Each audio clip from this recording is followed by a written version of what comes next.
A very good morning, everyone. Good morning. On behalf of CII, the Confederation of Indian Industry, it gives me, Manasi, immense delight in extending a hearty welcome to all of you, especially our esteemed guests, distinguished dignitaries, and all you invitees, delegates who are present here for the second and last day of this two-day Financing 3.0 Summit with the theme Preparing for Viksit Bharat. Ladies and gentlemen, the very first session of day two is GIFT IFSCA, a promising gateway to overseas capital flows. The Government of India has taken several noteworthy initiatives in developing GIFT IFSCA as a vibrant and business-friendly international financial services ecosystem. The GIFT City today stands as a testament to India's ambitions to emulate the achievements of prominent global financial centers. As GIFT City continues to evolve, it holds immense potential to reshape India's financial landscape, foster economic growth, and contribute to India's journey towards becoming a global financial powerhouse. So, this session will briefly delve into the immense potential of GIFT IFSCA as a gateway to global capital by discussing key opportunities, challenges for businesses to set up offices, assess and access the competitive regulatory landscape, the future policies, and the growth path. With those words, I welcome and invite on stage Shri K. Rajaraman, Chairperson, International Financial Services Centers Authority, the IFSCA. Let us have a resounding of claps for him. A very warm welcome to you, sir. I now request Mr. Sanjeev Bajaj, past President CII and the Chairman and Managing Director of Bajaj Finserv Limited, to please take his seat on the dais. Welcome, sir.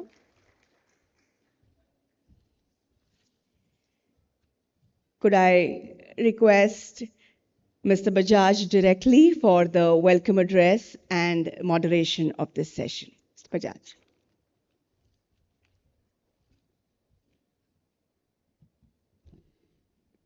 Good morning, everyone, and a very warm welcome to Shri Rajaram, who's chairperson of the International Financial Services Center Authority, or GIFT City for short.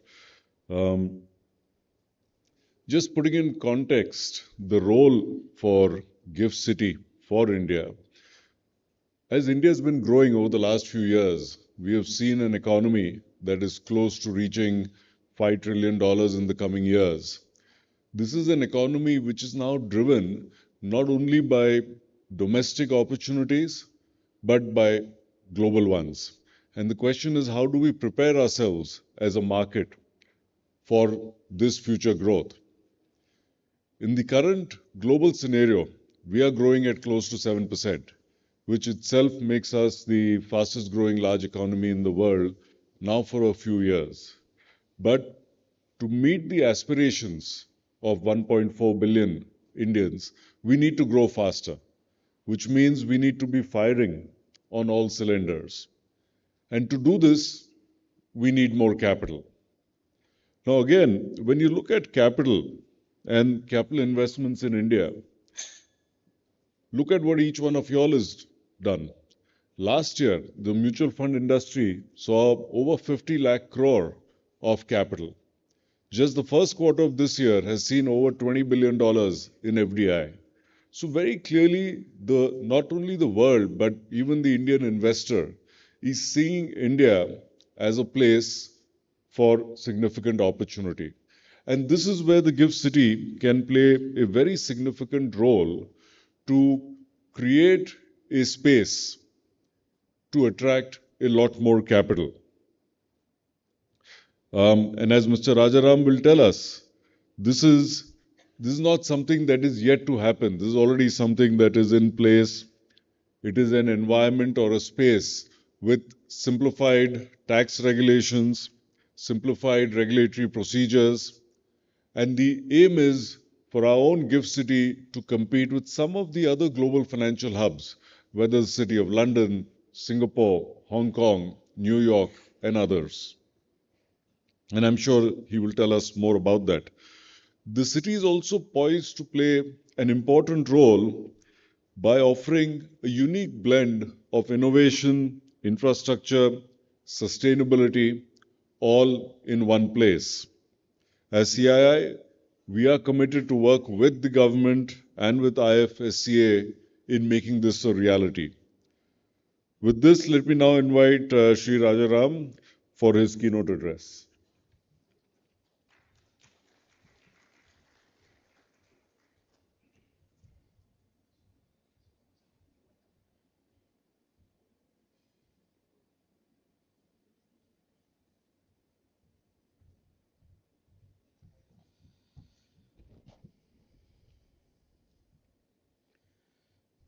First of all, a very good morning to all of you. And I think it's a privilege to be here at the Financing 3.0 Summit organized by the Confederation of the Indian Industry.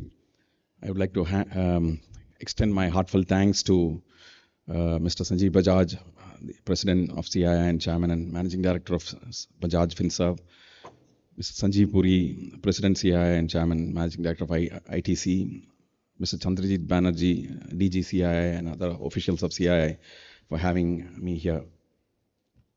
The theme of the summit, Preparing for Viksit Bharat 2047, is both timely and visionary as it brings together thought leaders and key stakeholders of India's financial services ecosystem, senior policymakers, regulators, corporates, academia, and new age tech companies. It is the second day of the summit, and I feel that this platform will offer us a unique opportunity to deliberate upon various traditional and innovative funding models that will serve as the scaffolding for India's rapid rise. I am excited to share my thoughts as the chairperson of the International Financial Services Center Authority on how we can collectively shape the future of financing in India to support the nation's aspiration of becoming a developed nation by 2047. Mr. Bajaj, while speaking, mentioned about that we must fire on all cylinders. I think this is a very important thing to acknowledge.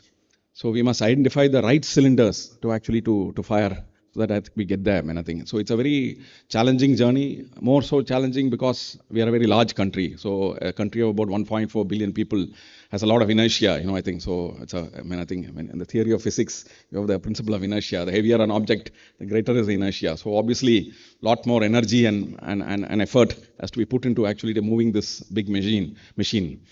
So I guess the journey in the last 25 years since 91 liberalization and the last 10 years were very deep, significant financial sector reforms and macroeconomic reforms and sectoral reforms have happened. I guess the possibilities definitely look very, very bright. So how do we, all of us, work together to actually to make this happen is a question perhaps of this summit.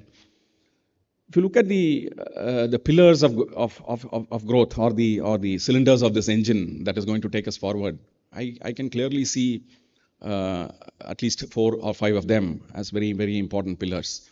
One, of course, is our talent. I think the 1.4 billion people is a demographic dividend that all of us talk about.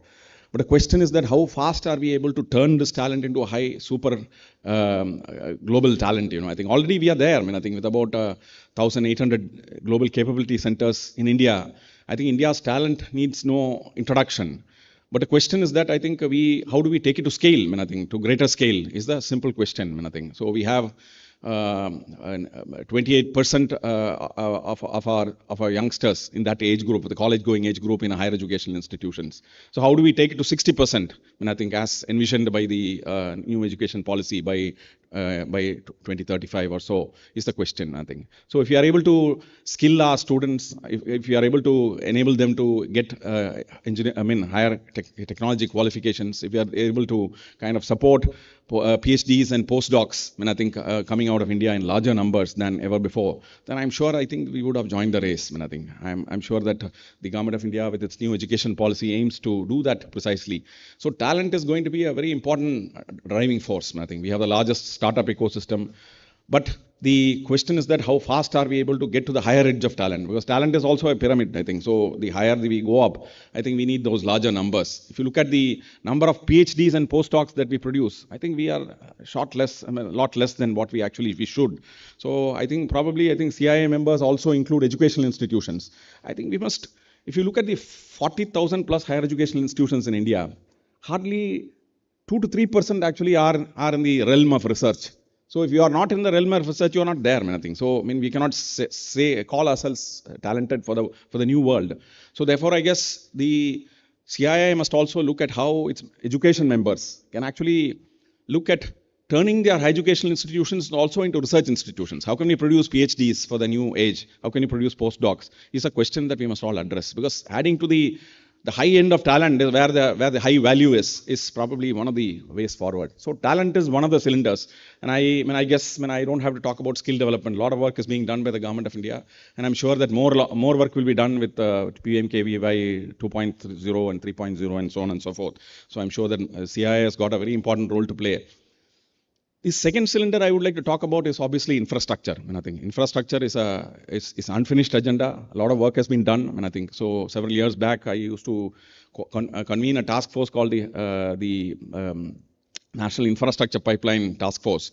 So we had the opportunity to talk to a lot in the industry and come out with some suggestions and ideas on how to support the infrastructure growth in this country, including financing. So as a consequence, I think the government of India has also come out with new ways of actually doing infrastructure in this country. The most important challenge in infrastructure is obviously, I see two challenges. One is financing, the second is quality. I think these are the two major challenges that we need to look at. So if you look at financing, the government of India, based on past experience, has come out with a new model which seems to work very efficiently, the national monetization pipeline, wherein government agencies build the infrastructure and then turn it over to the private sector for operation and maintenance for a long period of time through concession agreements. That seems to have worked well. And if I look at the numbers, over the last 3 years, nearly about $44 billion worth of infrastructure assets have been turned over to the private sector. And the target is $80 billion by 2025. So I guess that model seems to work, and I am sure that I think it is going to be taken to scale. Now the question is that how do we attract more and more financing for infrastructure? This is a big question. So while the monetization pipeline is a good method, I think REITs and InvITs could be another way. It's actually an extension of the national monetization pipeline for the private sector. So how can we have more InvITs raising money and rotating that money into new infrastructure projects is a question. I think I'm sure that the simplification of the REIT and InvIT regulations by SEBI will definitely take this forward. Similarly, I think if you look at the government funding of infrastructure, that has been quite significant. I think over the last several years, the capital expenditure has significantly increased. And today, in the last budget, I think nearly about 11 lakh crores plus have been actually outlaid for capital expenditure, which is largely infrastructure. So government funding or pump priming of the infrastructure engine is a very good step forward. But private sector also needs to kind of step forward. I think we did a rough ballpark calculation. We would need about roughly between $200 to $250 billion a year, I think, for infrastructure. I think which translates to say about $4.5 trillion by 2040 or so. So this, out of this, if you look at this 11 lakh crores, that comes to about 120, $130 billion. So still there is a unmet gap which probably will be met by monetization and also perhaps by the private sector participation. So increasing participation into infrastructure projects, especially brownfield assets, I think is a great way forward. And several years back, the government also actually tweaked the tax law to let sovereign wealth funds, pension funds also invest in a tax efficient manner into infrastructure. So all this has actually attracted a lot of funds into the infrastructure sector, which is a good step forward. We need to therefore see how we will be able to use this to effectively enhance the scale of infrastructure growth in this country. The second part, I think, is where CII can play a great role. I think it's in quality of infrastructure. Because, no country like India, which is developing, cannot afford to kind of pour money on the same piece of infrastructure once in 25 years or 30 years. Infrastructure should be built for a 100-year design. I used to be, 15 years back, the managing director of Chennai Metro Railway. So I still remember for the 3.5 years when we were pouring concrete. The most important thing that infrastructure needs to look at, whether it is urban infrastructure or it is commercial infrastructure, I think the quality of infrastructure, the design life of at least about 100 years is absolutely essential. Because if that is not done, then I think it's a very, very inefficient way of creating infrastructure in this country. We can't afford it, I think, by the way. So therefore, bringing in standards into infrastructure is absolutely essential. I remember, when I was there, I think we were very deeply grateful to Dr. Sridharan of Delhi Metro Railway Corporation. He brought in global standards into the metro railway, which stands today as a testimony of how high quality infrastructure can be built into this country. So we need to build such kind of use this best practice to actually across models. In fact, the airports we build, or the ports we build, or the expressways we build should all be world standards. I think the standards cannot be anything less than world standards. This will lead to, in fact, the best standards that we adopt will actually help us to actually save a lot of money. So I guess that is what I think government and industry should work on jointly, to incorporate and embed high quality standards, or the best standards into every part of infrastructure, so that what we build stays for a very, very long time and serves us very efficiently. The third cylinder, to me, which I believe is very, very important, is technology. I think if time has come. I think there are many sectors in India where I think India's dominance and predominance is quite significant. If you look at space technology, we have landed a vehicle on the moon, which is by no means insignificant. We have got great achievements in nuclear, in manufacturing, and many sectors. I think so. I feel that there is an opportunity here to not just copy technology, but also build high quality technology out of India. I think so. Last year, when I demitted office, I think the experience I had in telecom, I think as Secretary Telecom, is something which I thought I will briefly narrate.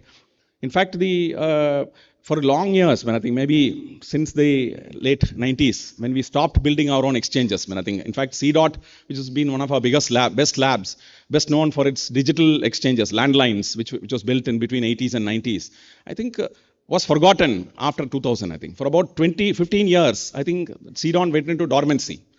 Then came the geopolitical issue with our neighbor.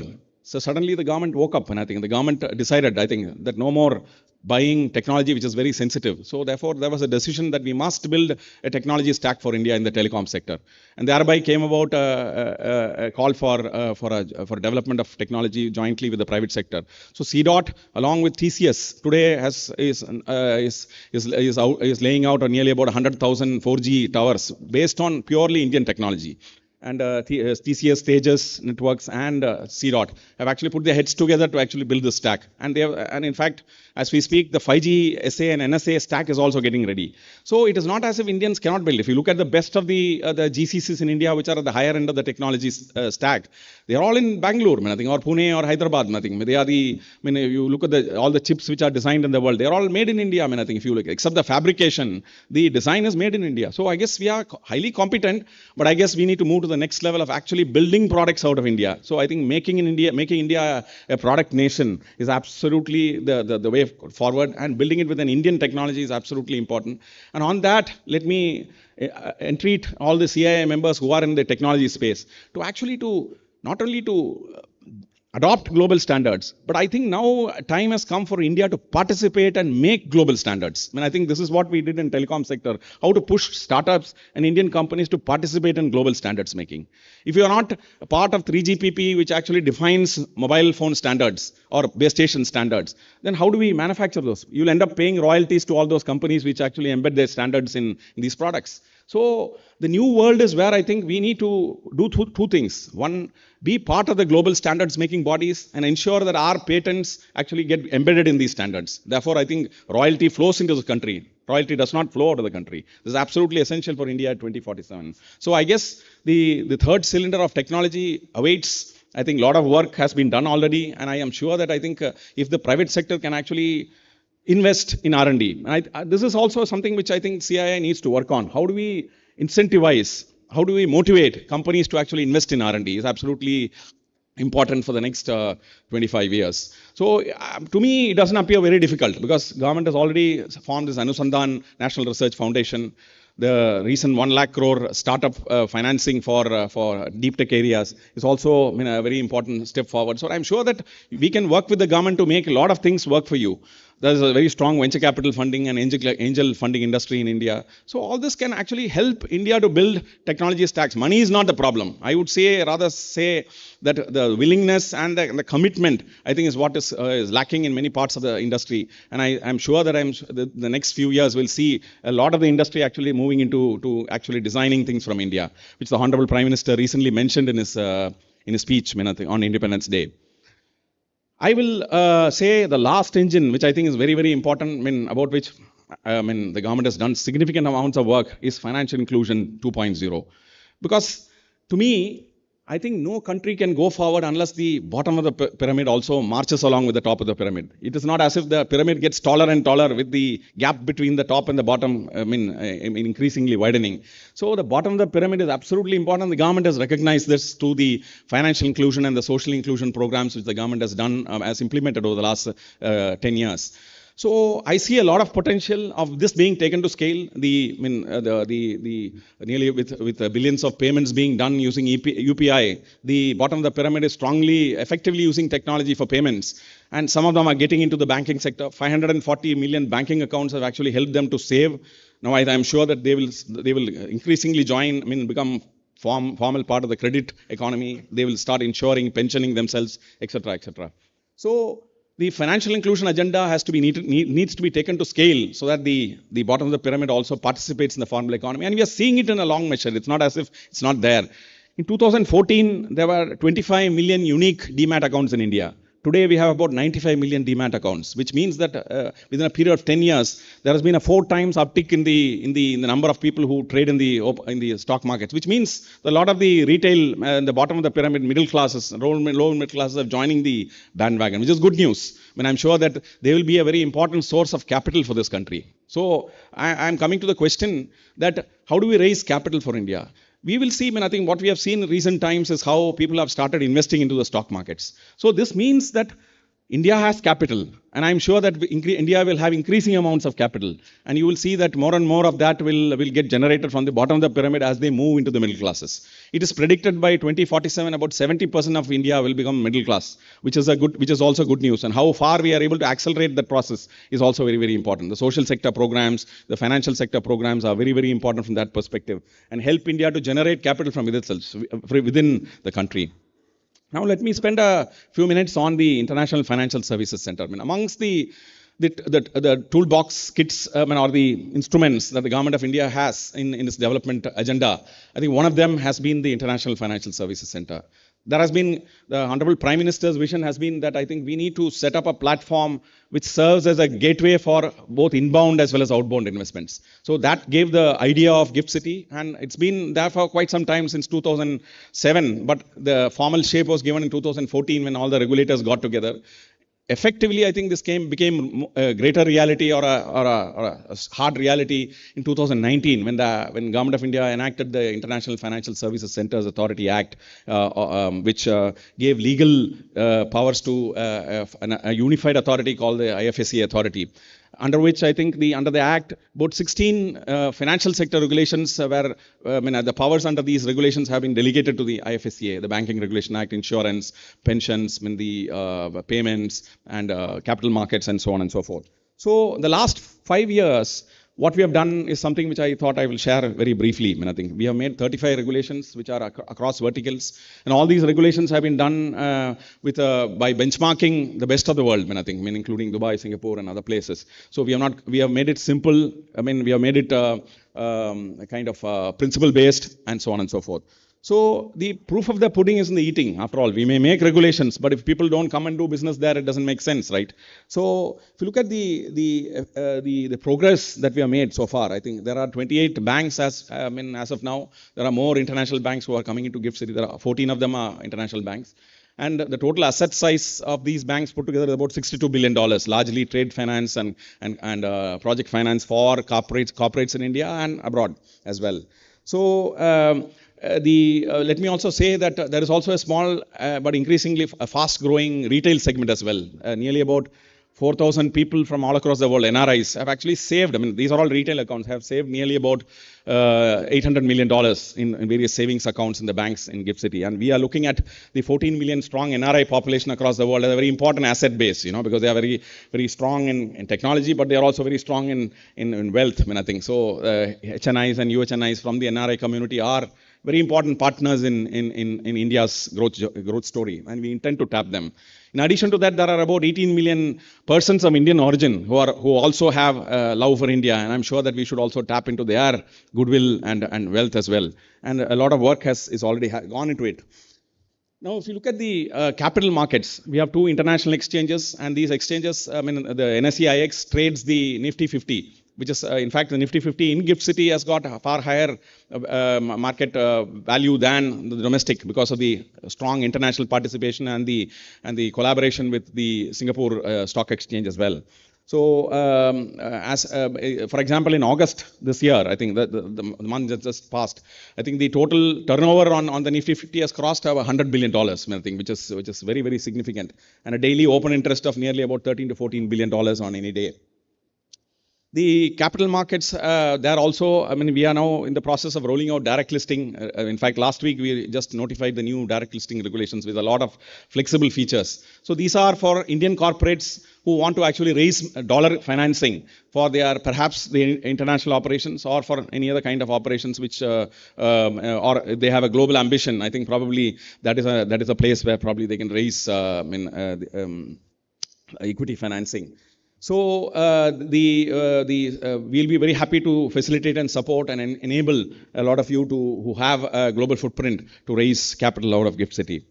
And there is a very active bond market. I mean, I think as of the total outstanding bond issuances as of today stand at about $58 billion, out of which about $14 billion are green, sustainable, social or sustainable linked bonds. So we have a green bond issuance framework which actually bases itself on the international green bond standards. I think, for example, we have allowed issuers to adopt the Climate Bond Initiative's green bond standards or the ICMA, International Capital Market Association's green bond standards, the EU taxonomy, or we have about 5-6 standards which are of global nature. And that has actually been picked up well by the industry, and a lot of them actually raise finance, I think, using the bond as a route. We also have an insurance sector which with about which comprises of 35 entities, including 12 insurance officers, 23 intermediaries, which have already booked nearly about $388 million as premia, and with increasing demand for risk management and insurance solutions. We see climate risk management as a very great opportunity, I think, in a new world where climate risks are increasingly problematic. So we are also working on, an expert group in GIFT City is also working on cat bonds and ILS, the insurance-linked securities and so on and so forth. And I expect the reports to come out in a couple of months. And we expect enable these instruments out of GIFT City as well. We have a fintech ecosystem, a fintech framework that has so far enabled about 8 tech fins to get launched out of GIFT City, and about 3 fintechs as well, I think. So like capital markets brokers, I mean, we have AML CFT services providers, we have got document processing services providers, and a lot of tech fins and fintechs who have actually launched their operations out of GIFT City.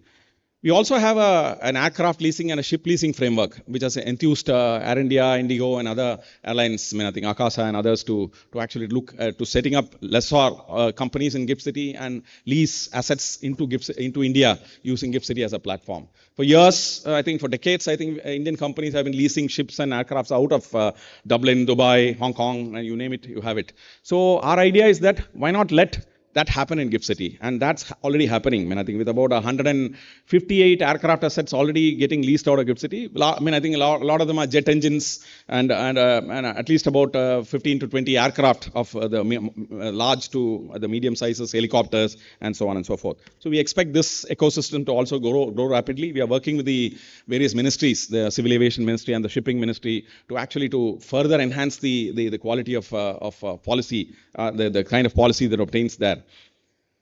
I will say that India is a very important service provider to the world. I mean, I think, and GIFT City is a great way to actually to render services to the world. I mean, I think in a very highly competitive manner. We have a tax holiday for about a period of 10 years. Out of any 15 years, business entity exists in GIFT City, and that is a great enabler for companies which are looking at very razor sharp margins in a very highly competitive global industry. So we hope that I think we just now in June I think launched a new framework called the Bookkeeping, Accounting, Taxation and Financial Compliance Services Framework, which enable you to do third-party services to any corporate in the rest of the world. I mean, I think, and this has actually enthused a lot of companies to set up operations. And this will be a big employment provider, by the way, because India is a very important service provider to the world, and we expect this to go to scale. We also have a universities framework, and 2 Australian universities have set up their overseas campuses in GIFT City, Deakin and Wollongong, and their courses have actually commenced. And we expect more universities to come and launch postgraduate and PhD courses in GIFT City focused on STEM and financial sector. The Honorable Finance Minister had in a very recent budget announcement announced that international arbitration services would be set up in GIFT City, would be made available in GIFT City. And the government is working on the regulation, and we expect that this will actually help international companies to actually to sign contracts out of GIFT City in a manner which actually provides them comfort. So we expect that to take off towards the end of this year. IFSCA is a member of the international organizations like IOSCO, which is the International Organization of Security Regulators, International Association of Insurance Supervisors, and so on and so forth. And we intend to bring in global standards and regulations for the Indian corporates. I think we have our goal is actually to enable Indian corporates to become globally competitive. India at 2047 will require more and more Indian corporates to become global champions. We cannot have, followers from India. I think we need to have leaders from India, and that's where I think probably I see the opportunity with the CII members. So CII should actually set up a group to actually look at how a few amongst you can actually become global champions, because there is no point in talking about, I think parity in the global markets. It's a market which is completely highly competitive, and I think you have to face global competition. And I think a lot of Indian companies are capable of doing that. And I guess, if there can be a group on working on a champion sector program, I think on how government can specifically support 1 or 2 companies in the Indian marketplace to actually to become global scale companies. I think that is where I think we would be able to make a big dent. And we see it all happening, because I see a lot of Indian companies acquiring global technology companies. M&As are happening, which actually enables them to get scale and capabilities as well. So we believe that CII and its committees are a great partner, have been a great partner in the IFSCA story, and we believe that the engagement can be further enhanced in enabling the Viksit Bharat, the 2047 mission as it unfolds. Holding key events in GIFT City, running master classes on GIFT IFSC for CFOs and CEOs would be a good idea to enable corporates to understand how they can use the platform effectively to become cost efficient. So as I once again want to repeat, the question is that in 2047, are we going to be leaders or followers? I think that is the moot question. The way forward in this Viksit Bharat journey is to drive competitiveness to levels that would make India a leader and not a follower. Reimagining business models and setting global standards is the way forward for New India. As Honorable Prime Minister said recently, CII must enable setting and adoption of highest quality standards in products and services from India. IFSCA will be there with CII in this journey.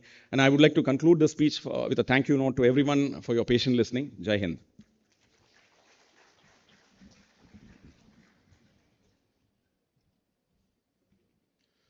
Thank you, Mr. Rajaraman. We have time for a few questions from the audience. Yes, gentleman there. We'll just get a mic to you.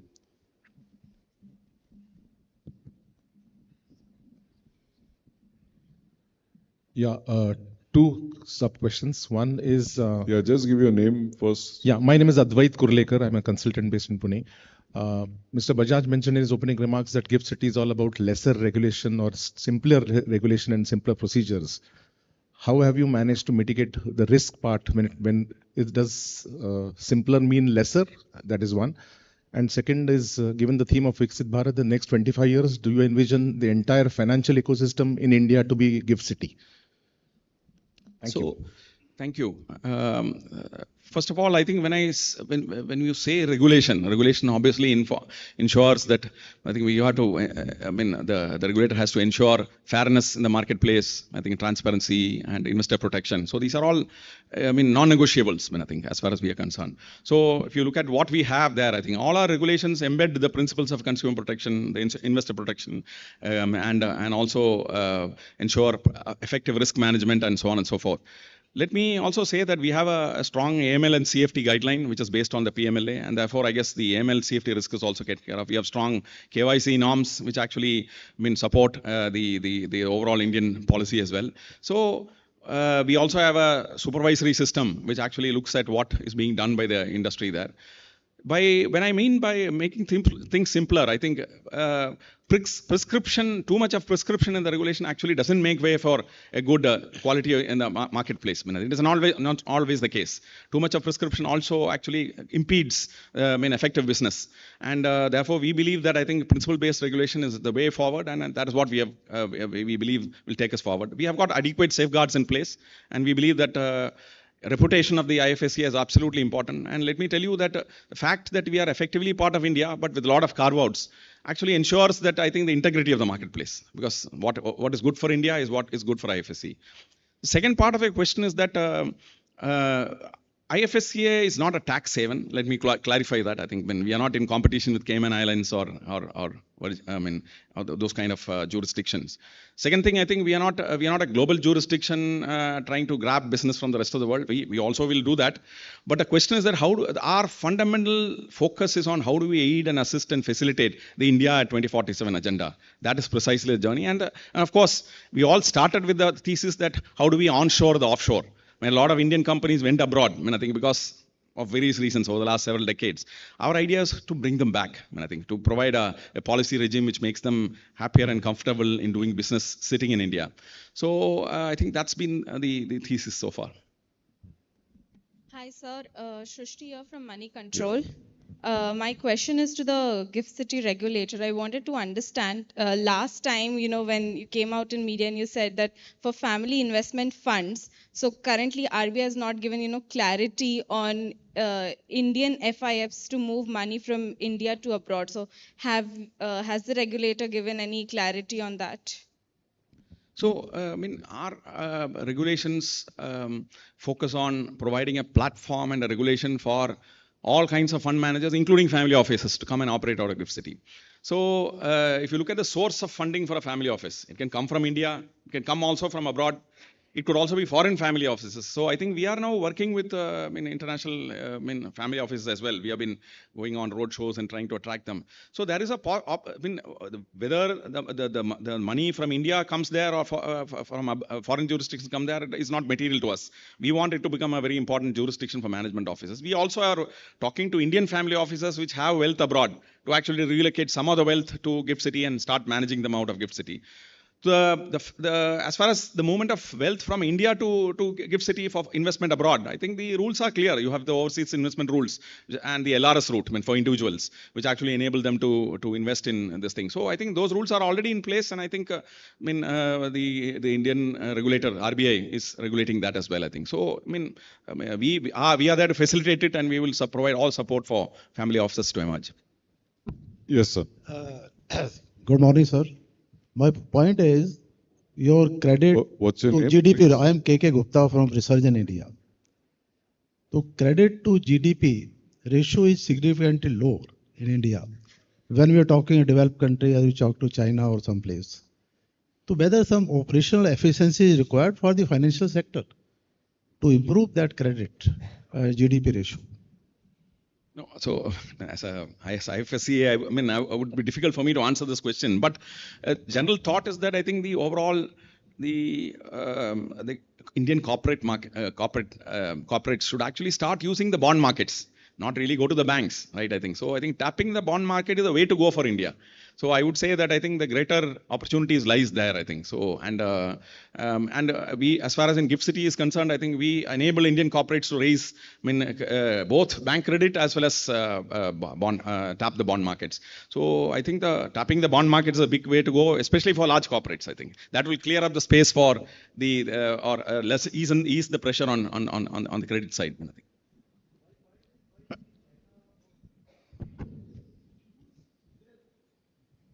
Gap is very significant. When we are talking about 5 trillion economy or having a developed country, so whether this ratio can be improved. If this cannot be improved, then how we can achieve the 5 trillion or what we are talking about developed country?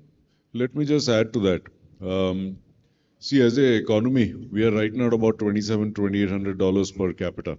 What we're already seeing is that for a significant part of middle class India, basic financial needs to have a house, to have a car, children's education, keep some money aside for health, those are now getting taken care of.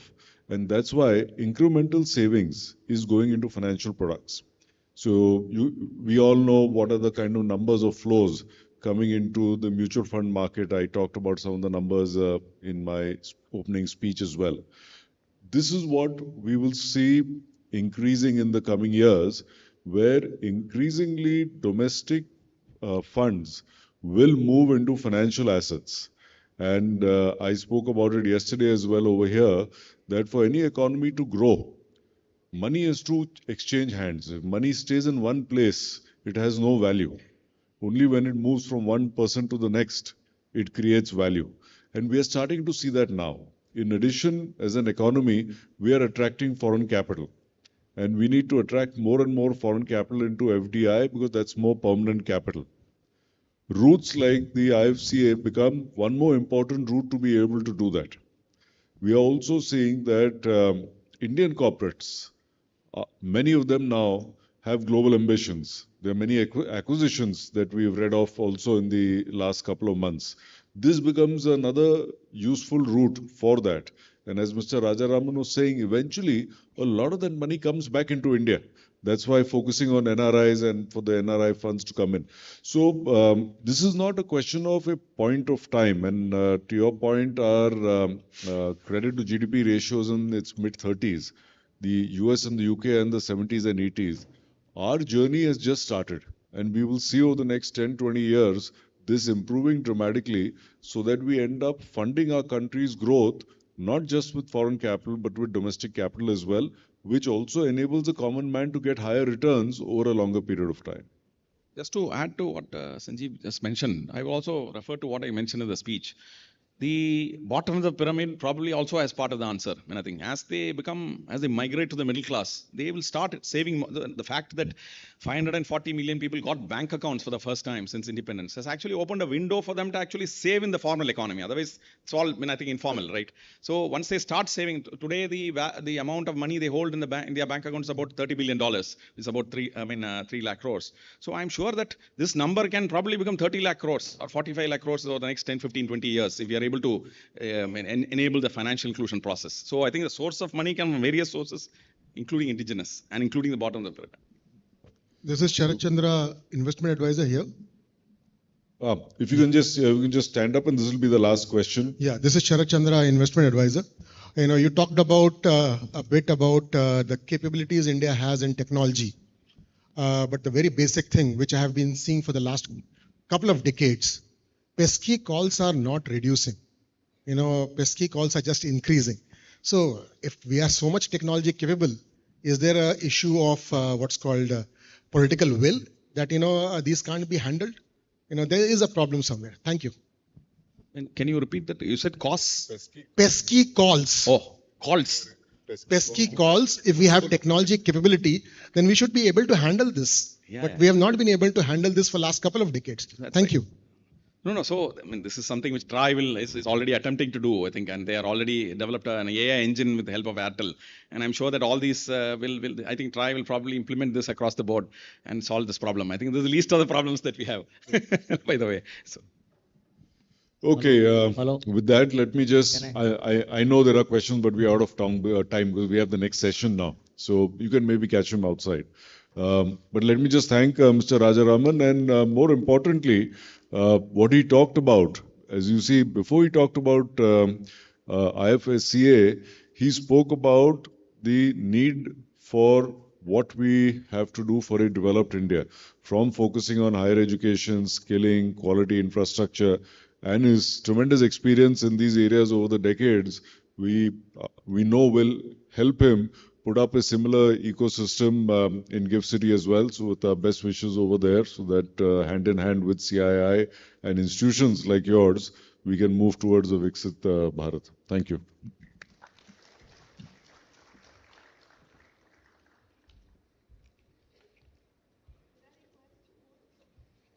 Check. Yes. Could I request you both to please step ahead for a photograph?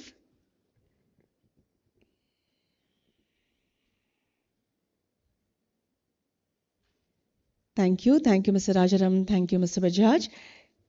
Ladies and gentlemen, we are not breaking, moving into the next session immediately. Just allow us a couple of moments for changeover. Next, we will be having a keynote address on the role of the external sector in financing India's growth aspirations. This will be by Dr. Michael D. Patra, Deputy Governor, RBI, the Reserve Bank of India.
वाह, opening a business current account. ये क्या वाह, पहले account खोलो, फिर POS के लिए apply करो, और फिर क्यूआर। पता नहीं कब मिलेगा ये सब। मुझे तो सब इंस्टेंटली मिल गया। सीरियसली? सीरियसली, तू जानता है इसका बैंक कौन है? कौन है? एसबीआई। एसबीआई देता है बिजनेस करंट अकाउंट के साथ पीओएस और क्यूआर कोड। इसे कहते हैं सॉलिड बैंक की solid banking. We've come on. Check. Ladies and gentlemen, let us put our hands together for Dr. Michael D. Patra, Deputy Governor, RBI, the Reserve Bank of India, and Mr. Chandrajit Banerjee, Director General, CII. So we all are here for a keynote address on the role of the external sector in financing India's growth aspirations by Dr. Michael D. Patra, Deputy Governor, RBI, the Reserve Bank of India. And let me directly call upon Mr. Chandrajit Banerjee, Director General, CII, for the welcome address and the moderation of this session. Mr. Banerjee.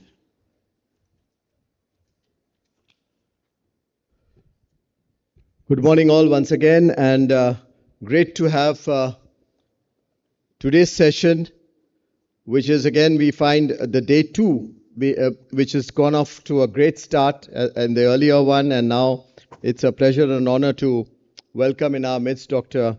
Michael Patra, the Deputy Governor of the Reserve Bank of India. It's always a pleasure and an excitement to hear you, Dr. Patra, somebody who's been involved for such a long time with the central bank and been guiding many policy initiatives and leadership.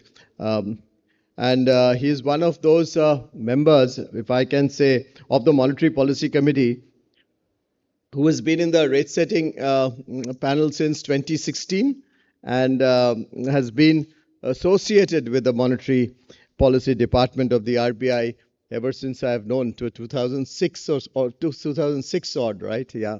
And so it will be great to hear him speak about the subject that we have, that's the role of the external sector in the financing India's growth aspirations.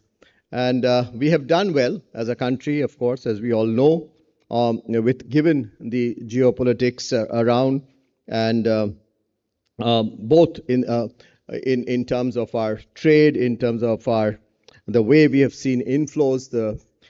So the background is pretty strong, but of course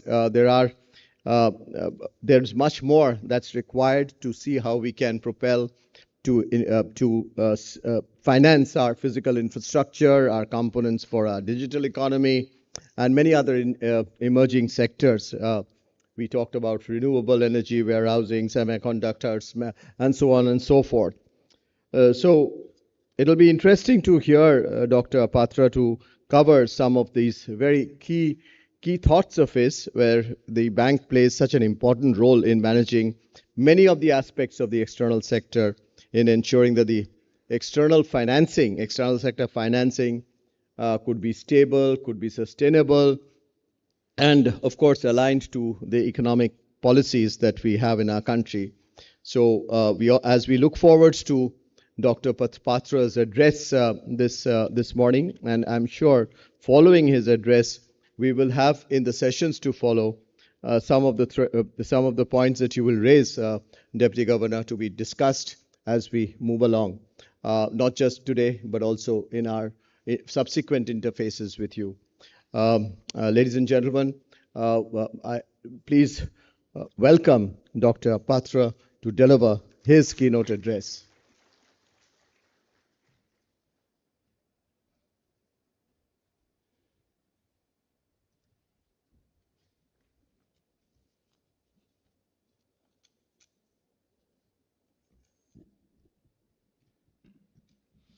Namaskar. Good morning to you all. Dr. Anant Nageshwaran, Chief Economic Advisor, Government of India. Anant. Shri Chandrajit Banerjee, Director General, Confederation of Indian Industry, henceforth CII. Thank you very much for those very kind words of welcome. Shri Sanjeev Bajaj, Chairman and Managing Director, Bajaj FinServ, and past President of CII. Distinguished speakers before and after me, distinguished guests, ladies and gentlemen. I am truly honored to be here today. This initiative by the CII, the Summit on Financing 3.0, is perhaps the first of its kind and assumes timely significance in positioning itself as a beacon of light in illuminating India's leap towards its future. At the outset, therefore, I would like to express my profound appreciation of CII's role in shaping India's industrial and business landscape since 1895. Today, it is arguably the most visible business association in India today. Hence, I thought it's only befitting that I pay tribute to the CII's extraordinary contributions by dwelling on our ambitions as a nation.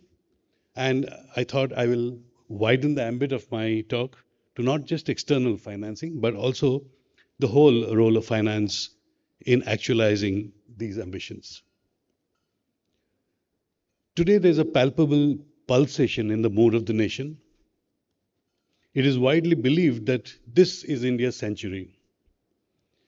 A window of opportunity has opened up for striking out on a path that will secure for every Indian the best living standards in the world. In the tradition of classical economics, it is a productive workforce that is the true source of value creation. Capital is only an organizing factor, boosting the productivity of labor and creating conditions for its growth. In that classical sense of the supply side of the economy, today every sixth working age person in the world is an Indian, benefiting from a population that is also the youngest in the world. The United Nations projects India's working age population to grow at 9.7 million per annum. So this cohort, the working age cohort, is expected to peak at 69% of the total population of India by the 2030s. On the demand side, and by that I mean the demand for that workforce, India will skill this rising workforce at a very rapid pace, given that we are already producing the largest number of STEM graduates in the world, STEM meaning science, technology, engineering, and mathematics, over 20 lakhs every year, 43% of whom are women. India is also at the forefront of the digital revolution, something we addressed in the RBI in our flagship publication, the Report on Currency and Finance. India is also among the world's leaders in information and communication technology usage and in startup ecosystems. Projections suggest that artificial intelligence, or AI, could contribute around $1 trillion to the Indian economy by the 2035. As the ambition to become a global manufacturing hub and an export powerhouse materializes, the employability of the working age population that I talked about will go up, and India will experience rising incomes and prosperity. In the International Monetary Fund, or IMF, economists have showed that reaping the demographic dividend could add up to 2 percentage points per annum to India's per capita GDP over the next 2 decades. In fact, recent research has confirmed the linkages between demographic dividends, digital innovations, and economic growth. Sustained by higher savings and investment rates associated with this rise in our working age population, it is possible that India will traverse the GDP levels of today and 2047, as recently envisioned by Niti Aayog, and break out into per capita income levels associated with an advanced economy. From a time-varying perspective, a burst of speed is required for just about a decade. Thereafter, sheer momentum will propel India forward, even at lower rates of growth. On the way, we will need to build up world-class physical infrastructure and a conducive environment for unleashing innovational energies, while moving towards being a greener, cleaner, and healthier nation. India will also contribute to reshaping the world order to achieve an equitable, inclusive, and sustainable future for all humanity.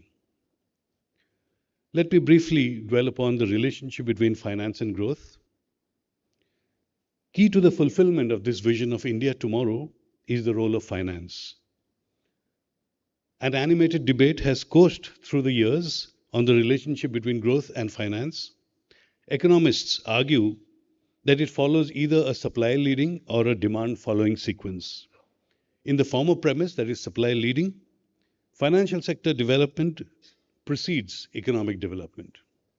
For instance, financial depth, or the size of the financial sector relative to a country's economic size, is found to be a strong predictor of subsequent economic growth, physical capital accumulation, and improvements in economic efficiency.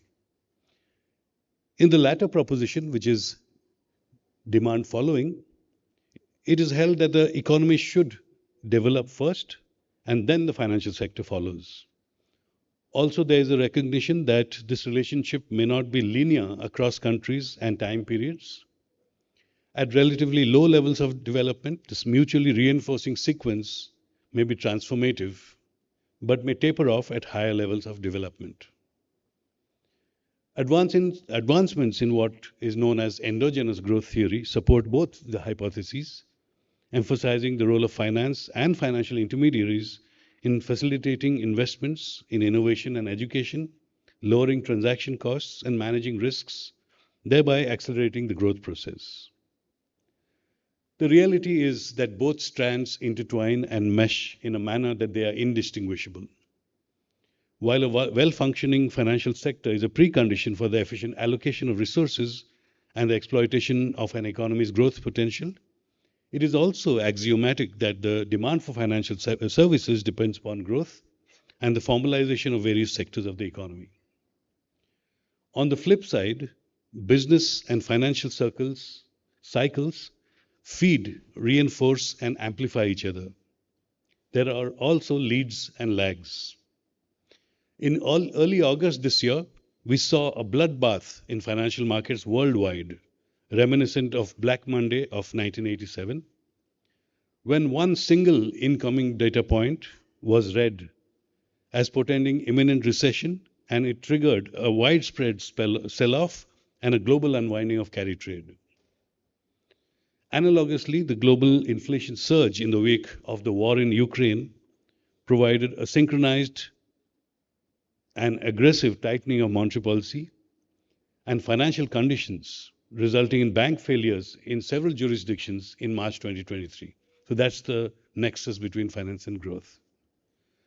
Let me now situate finance in the national perspective. In the circular flow of income and expenditure that describes the working of an economy, transactions in goods, services, compensations, and taxes are matched by flows of saving and investment, which represent lendable resources that are transmitted between sectors of any economy. In India, it's the household sector that typically generates surplus savings relative to its investment, which it then lends to other sectors. Recently, net financial savings of households have almost halved as a proportion to GDP.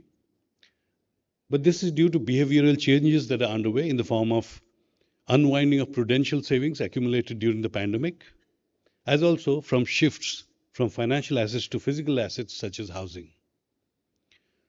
Going forward, boosted by rising incomes, households will likely build back their financial assets. A peak of financial assets by households was at 15% of GDP in the early years of the 2000s, right up to the global financial crisis. So that is the potential they can go to. That process has already begun. Financial assets of households have gone up from 10.6% of GDP on average during 2011 to 17 to 11.5% during 17 to 23, excluding the pandemic year. Their physical savings are also rising in the post-pandemic years. There, the peak was 16% of GDP in 2010-11. So that's where they can go. Accordingly, households will remain the top net lenders to the rest of the economy in the coming decades. The private corporate sector has been drastically reducing its net borrowings from the rest of the economy, reflecting a combination of rising internal accruals on high profitability and still subdued capacity creation. Looking ahead, its net borrowing requirements are likely to rise on the back of a revival in the capex cycle. These financing requirements will largely be met by households and external resources. The public sector typically dissaves. It spends more than what it saves. But this has been moderating in the recent period due to fiscal consolidation. However, this sector is expected to remain a net borrower in the economy in view of the critical role envisaged for fiscal policy in shaping India's future. If the nation as a whole runs a deficit, it borrows from the rest of the world, and the inflow of foreign savings helps to finance its investment needs.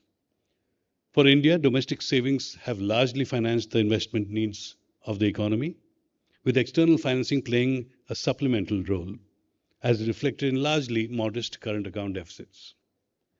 As the productive capacity of the economy rises and its ability to absorb foreign resources expands, the volume of external financing and its composition may undergo fundamental shifts. But in the light of past experiences, external debt sustainability will remain a policy priority. So given India's natural endowments, including the workforce, its thrift, and its productivity, it is the rate of investment which will provide the turning points in the economy's growth trajectory as well as its structural shifts. As the economy modernizes in the quest of its vision, as I outlined earlier, market financing will grow in depth and sophistication.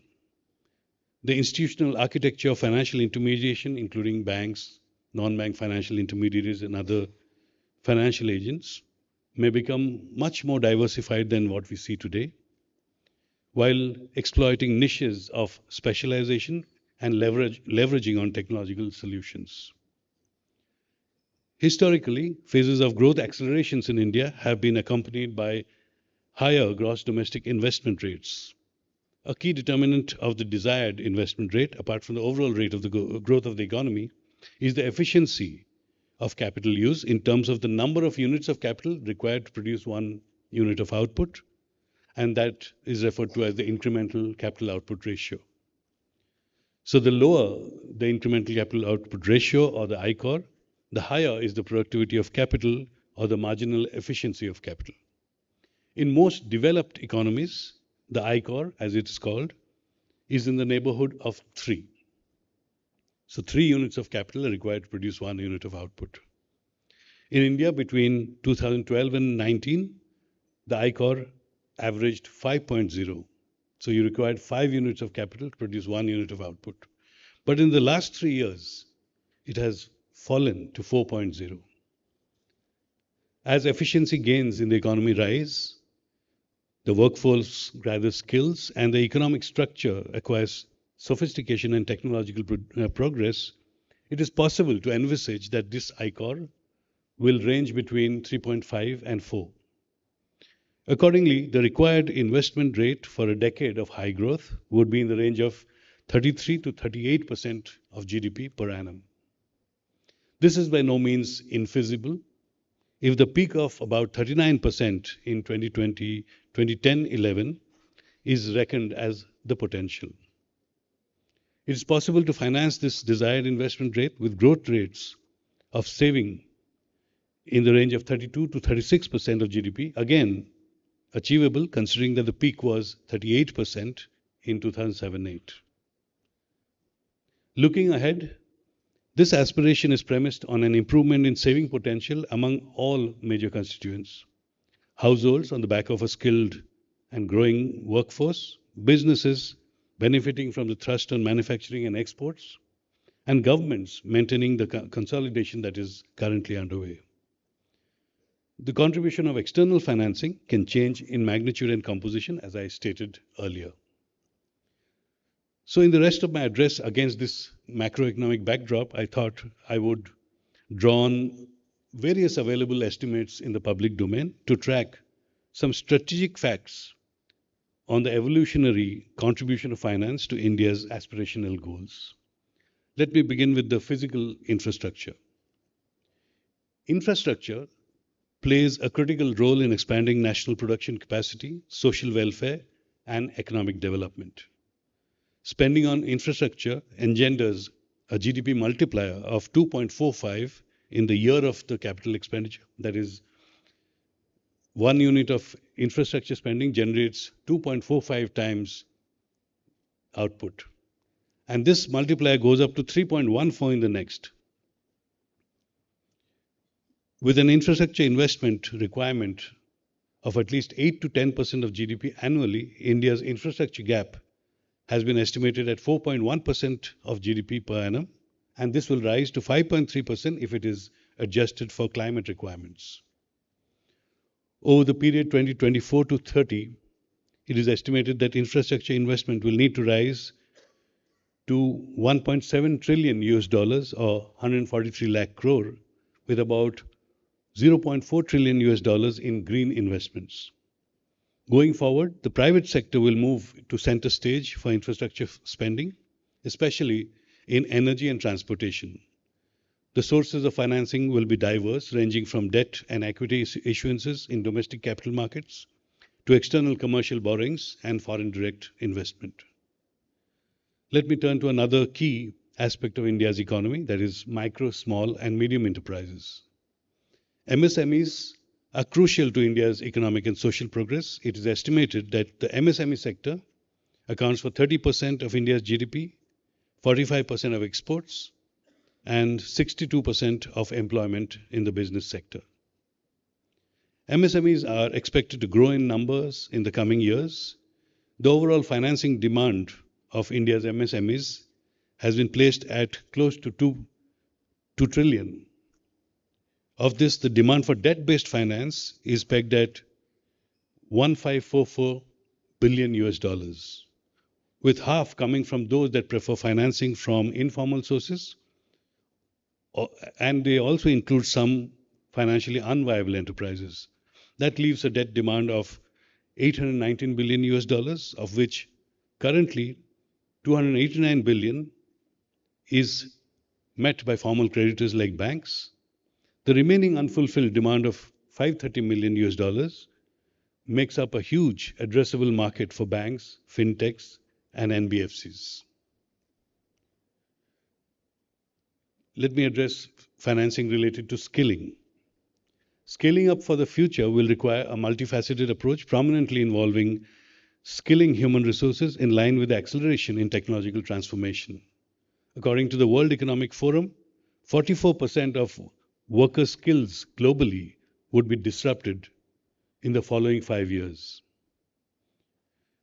To skill our workforce effectively, India needs to invest 2 to 3 lakh crore per annum over the next 6 years.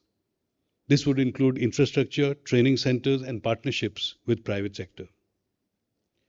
Financing skill requirements would combine performance-based investment instruments such as bonds intended to finance development programs with a pre-agreed social outcome, redeemable skill vouchers, enhancing chances of wage employment, private equity, venture capital funding for tech-based training platforms, e-learning startups and the like, direct support from multilateral agencies, social and private foundations in the form of social development programs and projects, and working capital financing, trade receivables, discounting systems in tie-ups with banks to offer institutional credit to trainees and service providers. The Union Budget for 24-25 has highlighted a larger role of the private sector in skilling the labor force. As of now, only 36% of companies conduct enterprise-based training. The budget proposal for facilitation of internship opportunities for youth in top 500 companies can increase skilling opportunities for the labor force alongside meeting skill demand from industries. Let me turn to the climate. Fulfilling India's updated nationally determined contributions, NDCs, to adapt to climate change will require investments of 30 lakh crore or 0.4 trillion US dollars over the period 2024 to 2030. India's national green hydrogen mission, which aims at a production capacity of 5 million metric tons per annum, will involve an initial outlay of 19,744 crores or 2.4 billion US dollars. Furthermore, the financing requirements to achieve the goal of becoming independent of fossil fuel imports by 2047 and achieving net zero by 2070 is estimated at 10 trillion US dollars. Drawing on the recent experience, sovereign green bonds recently issued on behalf of the government by the RBI can be used to finance or refinance green projects. Green bonds could also provide a benchmark for the pricing of green bonds by private enterprise in order to attract globally mobile environment, sustainability and governance or ESG funds. The inclusion of the renewable energy sector under priority sector lending by the RBI and the framework for acceptance of green deposits is expected to facilitate bank funding of green activities and projects. In conjunction, the RBI's draft disclosure framework on climate-related financial risks will work towards curtailing the misplacing of assets and misallocation of capital due to inadequate information. With 100% foreign direct investment allowed under the automatic route for the renewable energy sector and relaxed norms for external commercial borrowings for companies raising funds for green projects under the automatic route, the flow of climate finance, both domestic and international, is expected to increase manifold once a green taxonomy is developed and aligned with global standards. Another area which will require financing is digitalization. India is undergoing a rapid digital transformation. In the banking sector, digital banking platforms, mobile banking apps, and online services are reducing cash dependency and furthering financial inclusion. Several fintech companies and digital lending platforms offer quick and hassle-free loans to individuals and businesses using data analytics and artificial intelligence to assess creditworthiness. The success of the Unified Payments Interface has been a game changer, making it one of the fastest growing digital platforms globally. Other developments include the central bank digital currency, which has the potential for transforming not only the payments landscape, but also the wider financial system. Digital supply chain finance, or DSCF, is another emerging segment which seeks to integrate digital financial services into the supply chain, facilitating smoother transactions, reducing risks, and enhancing overall efficiency. Digital technologies are being used in insurance, capital markets, and in expanding rural and urban connectivity and access to digital financial services on a national scale. According to the Ministry of Electronics and Information Technology, India would become a $1 trillion digital economy by 2025, that is next year, with digital financing needs of around 2.3% of GDP.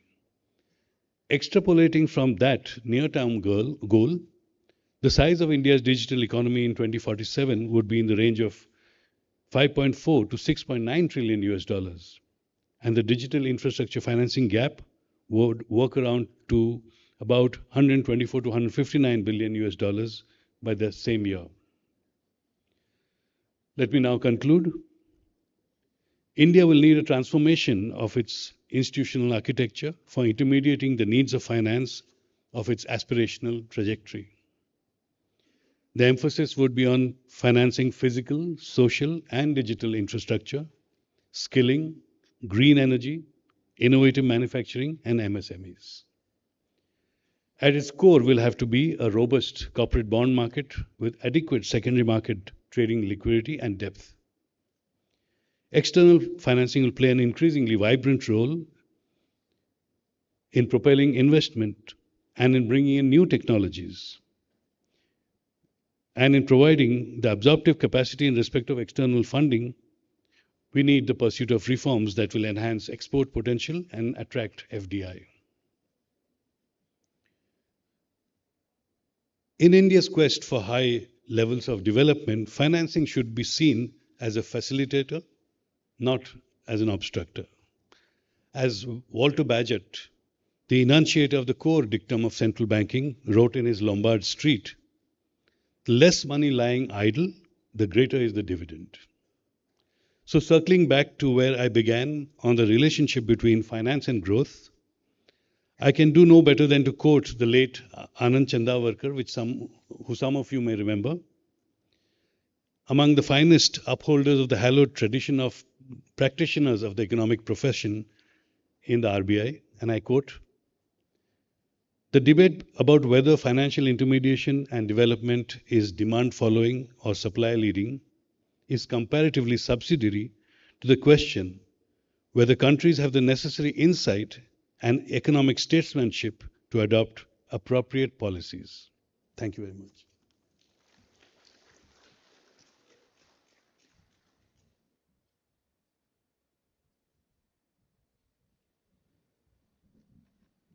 Thank you. Thank you very much, Dr. Patra, for that outstanding presentation, for that outstanding address, that the way you dealt with financing, growth, and development. And it's really brings in so much of clarity in the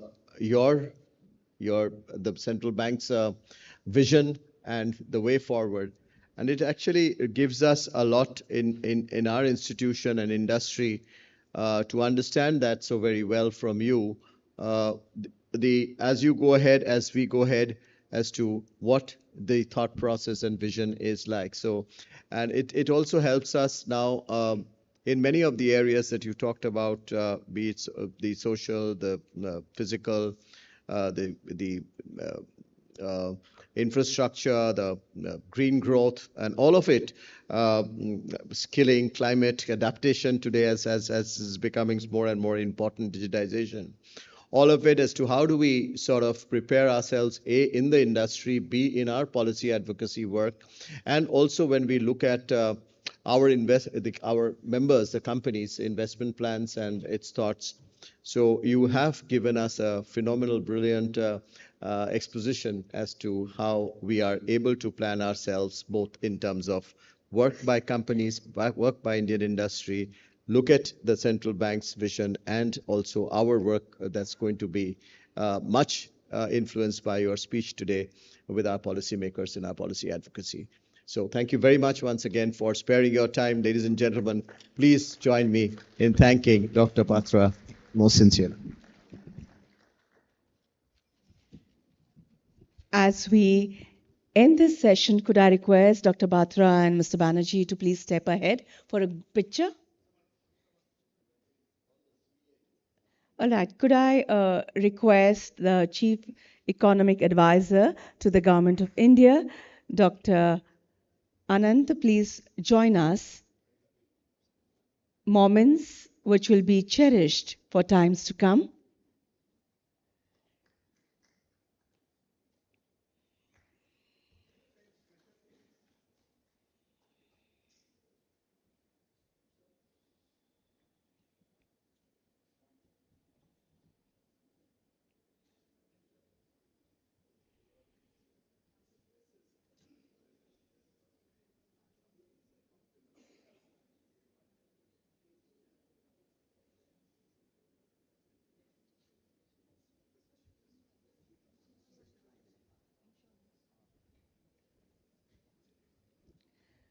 Request everyone to remain in their seats. Just allow us a couple of moments for a quick changeover, and then we move on to the next session, which is Insurance, the Next Boom.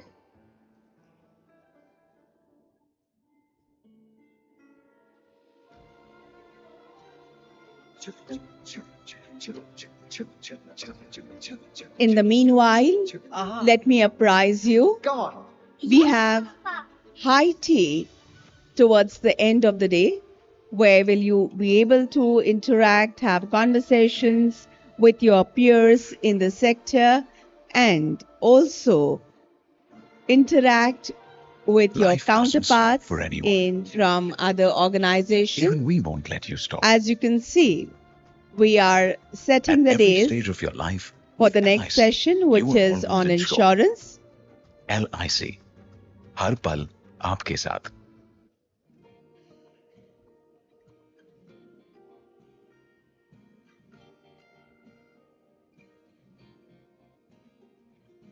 आज लिखेंगे हम अपना कल, जब अपनी सोच को राह मिले, सच तक ले जाएंगे अरमानों को, जब आशाओं को.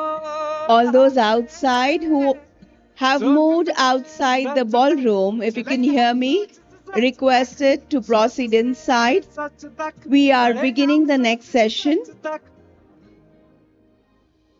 हर नारी का सपना, हर नारी की शक्ति, ऊर्जा से उन्नति का सफर, हौसला हो अपने दम पर, सोच से सच तक चले हम, सोच से सच तक, सोच से सच तक बढ़े हम, सोच से सच तक. So in the first two sessions, we had the chairperson of IFSCA and the deputy governor of RBI. In the following sessions, we will be having member of IRDAI, chairman of CFRDA, whole-time members SEBI, and finally, the Secretary of the Department of External Affairs, Government of India, joining for the valedictory in the evening. Knowledge. So this is a day full of Experience. new and significant learnings as we get to hear directly from senior government officials and the regulators themselves. We have a lot of ground to cover, just like yesterday. So request your cooperation once again. Please be in your seats, ladies and gentlemen. All those standing behind, requested to settle down. We are beginning immediately. So, ladies and gentlemen, the next session is on insurance, the next boom. As you are aware, a well-developed insurance sector is beneficial for the country and its people. Insurance not only plays an important role in mitigating risks, but also contributes to the social and economic well-being of individuals. While significant developments have taken place in this sector, achieving parity with other economies requires collective efforts from industry, government, and the regulator. This specific session will cover some of the pertinent areas like creating awareness and understanding among the masses about the benefits and values, the proposition of insurance and driving adoption of government schemes like the PM-JJBY and PM-SBY, etc. So without further ado, I would immediately request Shri Satyajit Tripathi, member of the Distribution, Insurance Regulatory and Development Authority of India, the IRDAI, to please step up on stage and take his seat on the dais as he will be addressing us. Before we begin the panel discussion will be chaired by Mr. Tapan Singhal, Managing Director and CEO, Bajaj Allianz General Insurance Company. Could I request you, sir, to please join us on stage? And the panel speaker, Shri M. Jagannath, Managing Director, Life Insurance Corporation of India, Mr. Mayank Bathwal, CEO, Aditya Birla Health Insurance, Mr. Saket Khaitan, Senior Partner, Khaitan Legal Associates, Mr. Joydeep Roy, India FS Advisory Leader and Global Health Insurance Leader, PwC, and Madam Aarti Krishnan, Consulting Editor, The Hindu Business Line. Welcome, ma'am. I will initially request Shri Satyajit Tripathi, Member, Distribution, Insurance Regulatory and Development Authority of India, the IRDAI, for a special address. Sir.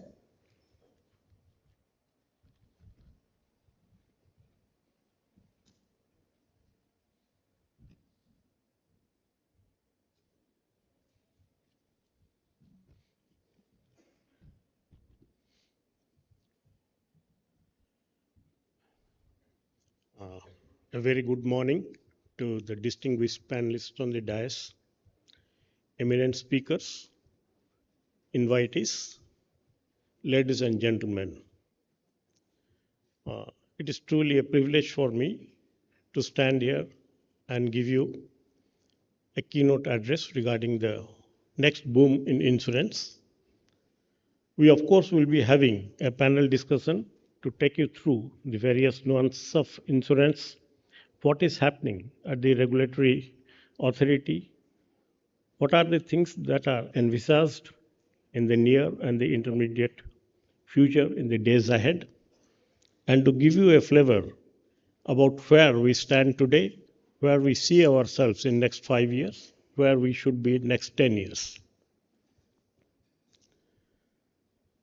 As I speak with a different role now from the regulator's perspective, and we have a much larger canvas in the insurance spectrum today, I can only tell you that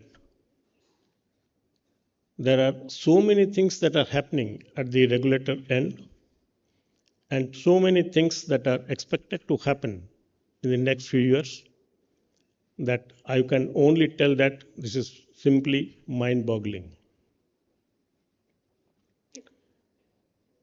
And from where the next boom is likely to happen, which are the areas where the insurance next boom is likely to happen? Is it from the launch of products? Is it from making it affordable? Is it from increasing the penetration or density? From where? I wish we had a clear-cut answer for all this in a short and simple speech. we are still searching. Actually, what is that particular matter which clicks for people to buy an insurance product, whether in their need of financial requirement it is at the top of the list or it is at the bottom of the list. What the regulator needs to be done, we must also know that it's a regulator which is also a development authority.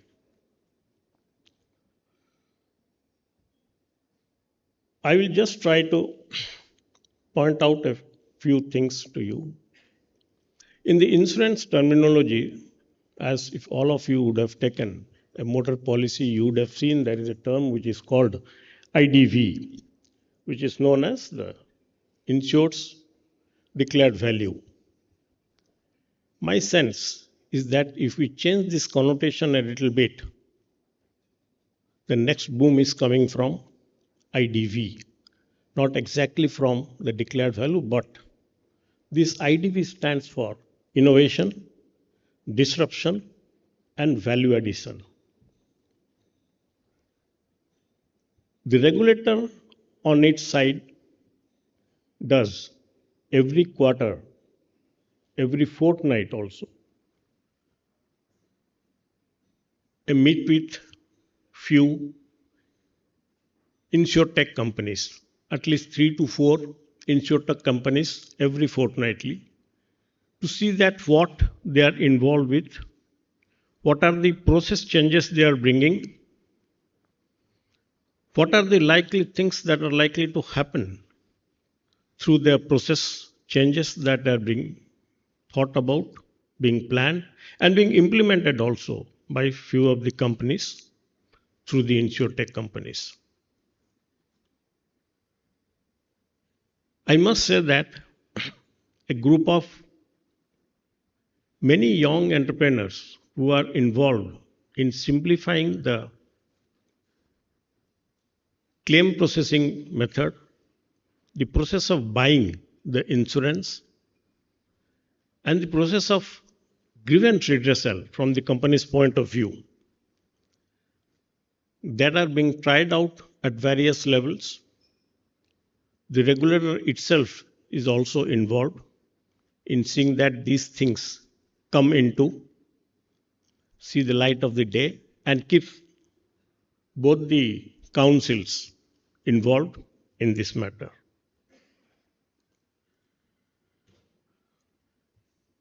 I will tell that as all of you know, insurance is such a data intensive setup that the whole base of the pricing is based on how the actuarial calculation goes, how the reserving happens.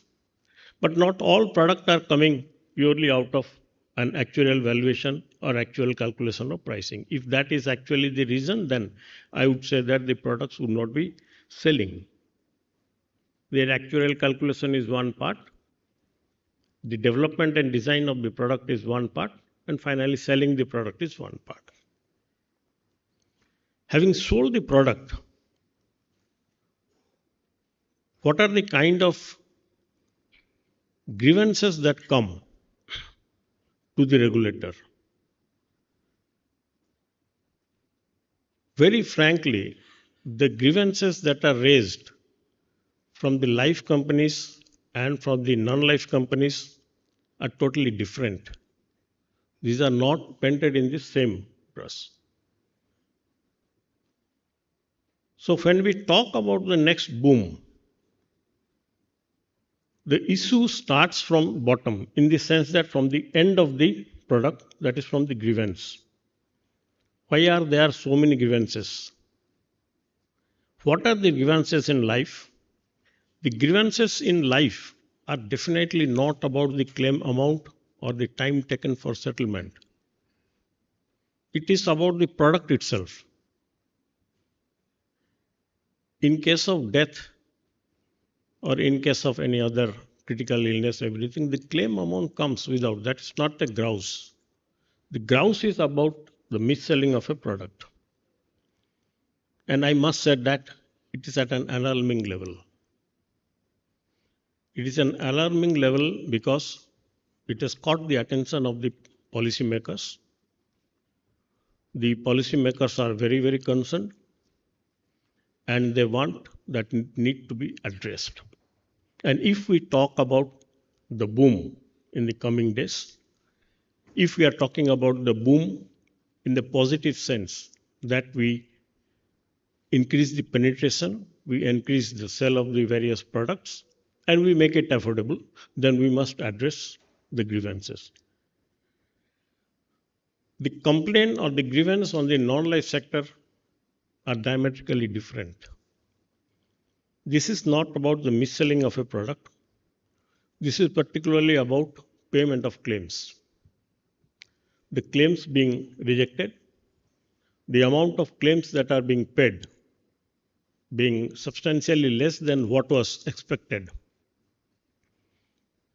And of course, at that point of time, the exclusions in the contract, though legally binding, are sentimentally very much opposed. You have a grievance redressal mechanism within the company itself. Above that, you have the ombudsman to settle the issues. Despite that, even in non-life also, majority of the grievances come from health. Very few may be from other areas. And for larger claims at the regulatory level, we don't have much of the complaints. So when we talk about, in the positive sense, about increasing the penetration despite so many years of hard work of all the stakeholders to see that we take the insurance benefits to the lowest level of the society, make it affordable to them. The amount of negative press or the issues that are raised because of certain issues about non-settlement of claims is what is always highlighted. We also forget the good work that is done by insurance. At least during COVID time, if you would have seen, the amount of total health claims that was paid was humongous. It ran into much more than thousands of crores, maybe in excess of 30 to 40,000 crores.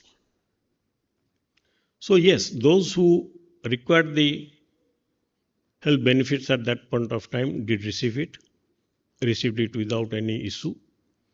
But that got buried within the various other numerous complaints that came regarding non-settlement.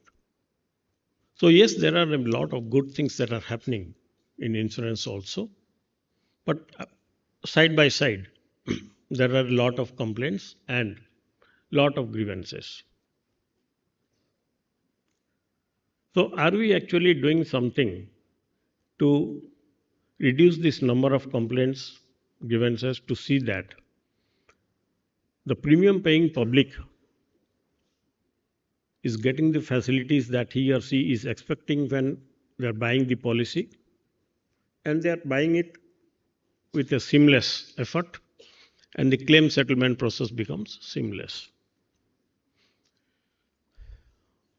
If I bring certain data points to you at this point of time, I can confidently say that the motor insurance claim for retail nowadays is almost a paperless activity. 80% of the motor claims come from the retail area, less than 50,000 rupees. And across all companies, PSU or private, this is mostly a paperless affair, going through an AI-driven process. And this makes the level of trust deficit significantly lower, at least in motor insurance. Despite a few complaints here and there, it makes the motor insurance part is taken care of significantly. Similarly, the importance of health insurance also is clearly envisaged it is understood by the policy buying people, particularly after COVID, and the efforts of the Government of India, the Health Department, Ministry of Health and Family Welfare, Council, regulator, and the other stakeholders in developing the cashless facilities for the health insurance is likely to see that almost majority of the populace gets into the health insurance fold very soon. In this effort, you can always see that the contribution of Pradhan Mantri Swachh Suraksha Yojana has played a pivotal role, just like the PMJJBY for the health has brought a lot of general public into the fold of both life and health insurance. So the boom actually, if we are looking purely from the point of view of a marketing boom of selling and increasing the number of sell of policies, more than that, it is bringing the populace under the ambit of insurance, whether it is through a government scheme, PMJJBY, PMSSY or PMFBY, that is the Fasal Bima Yojana, or even through sale of commercial policies at various levels. In all this effort, the regulator has always introduced and always tried to play a role in nudging the stakeholders to take the first few steps. The regulator's allowance for a sandbox planning for the companies, plus allowing the companies to have the flexibility of use a product and then file it in the market, which is typically a kind of experimental basis to see that to what extent the product is being accepted in the market should be lauded. During the last couple of years, the slew of activities that has been taken by the regulator in ease of business, making compliance much less painful, and removing a lot of compliance-based requirements from the earlier inspection mode to basically a principle-based role is also seen in that line.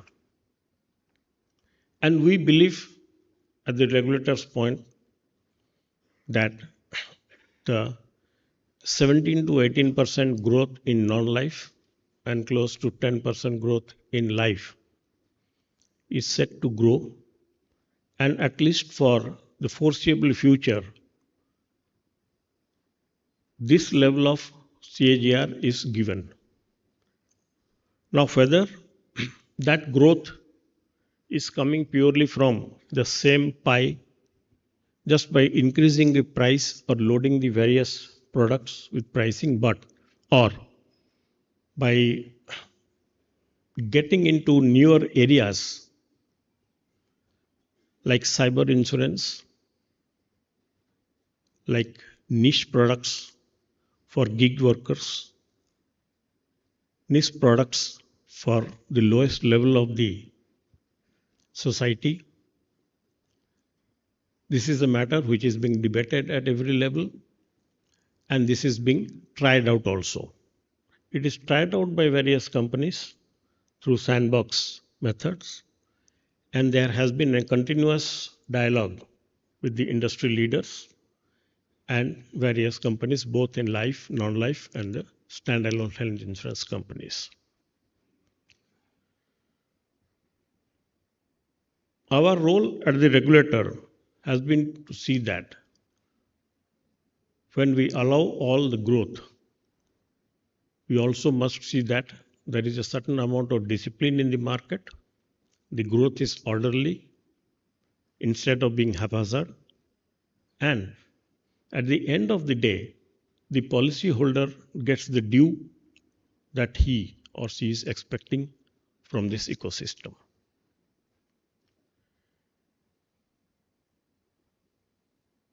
You would have seen that when the annual report of the regulator comes, health insurance is now occupying the largest pie, and almost in every company's, in non-life companies' portfolio, health is a major line of business, almost the number one line of business. It will remain there for at least a significant period in future. And a 1 crore policy in health, which was unheard of 7-8 years back prior to COVID, has become a normal policy for millennials who are working and who are earning handsomely.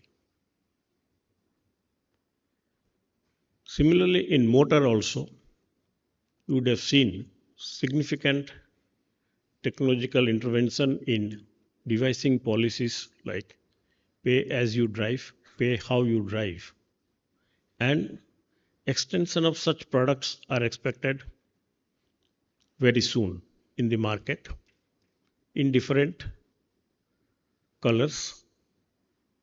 And I will not be surprised to see, as in the US, we also have prices of various private vehicles, insurance prices varying depending on the color of the vehicle.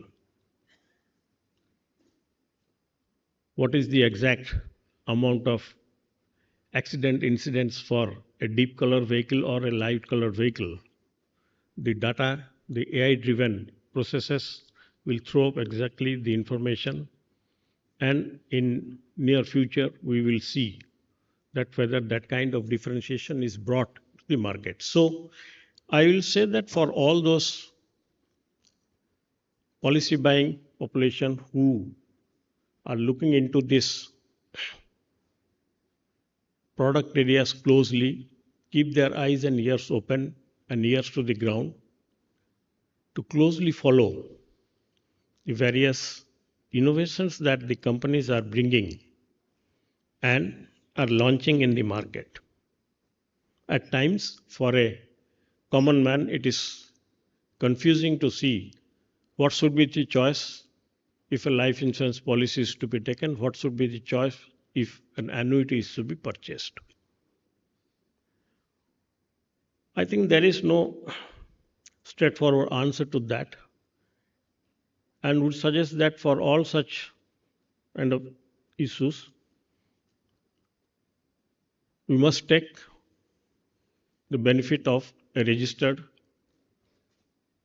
financial advisor who is selling, or at the point where these policies are sold, instead of making a decision based on some hearsay and then coming to repent it. So, in a nutshell, I would say that the next boom in insurance is surely fastly coming from innovative products, disruptors in the market will be disrupting the traditionally established channels for selling insurance. You would have heard about the regulator's initiative of Bima Sugam. I recently had a question in another forum where someone asked me when the people of this country in the village and even tier 2, tier 3 cities are digitally illiterate, how do you expect them to buy a product through Bima Sugam? My quick repartee to that was that I certainly expect a group of intermediaries to help people to buy product through Bima Sugam. They will facilitate, maybe for a little bit of remuneration, to help you through buying the product through Bima Sugam. You would have seen that the government's initiative through the Common Service Centers, CSCs, allow a lot of government initiatives to take it to the poorest of the poor through these centers through digital mode. It is nothing but it is a desktop or a laptop based center where all your benefits, all the policies, all the other government schemes, etc., can be facilitated at this center. I think such kind of facilities will help buy your product through the Bima Sugam, whether it will affect the established channels who are selling insurance or whether it will supplement the existing channels who are selling insurance, only time will tell.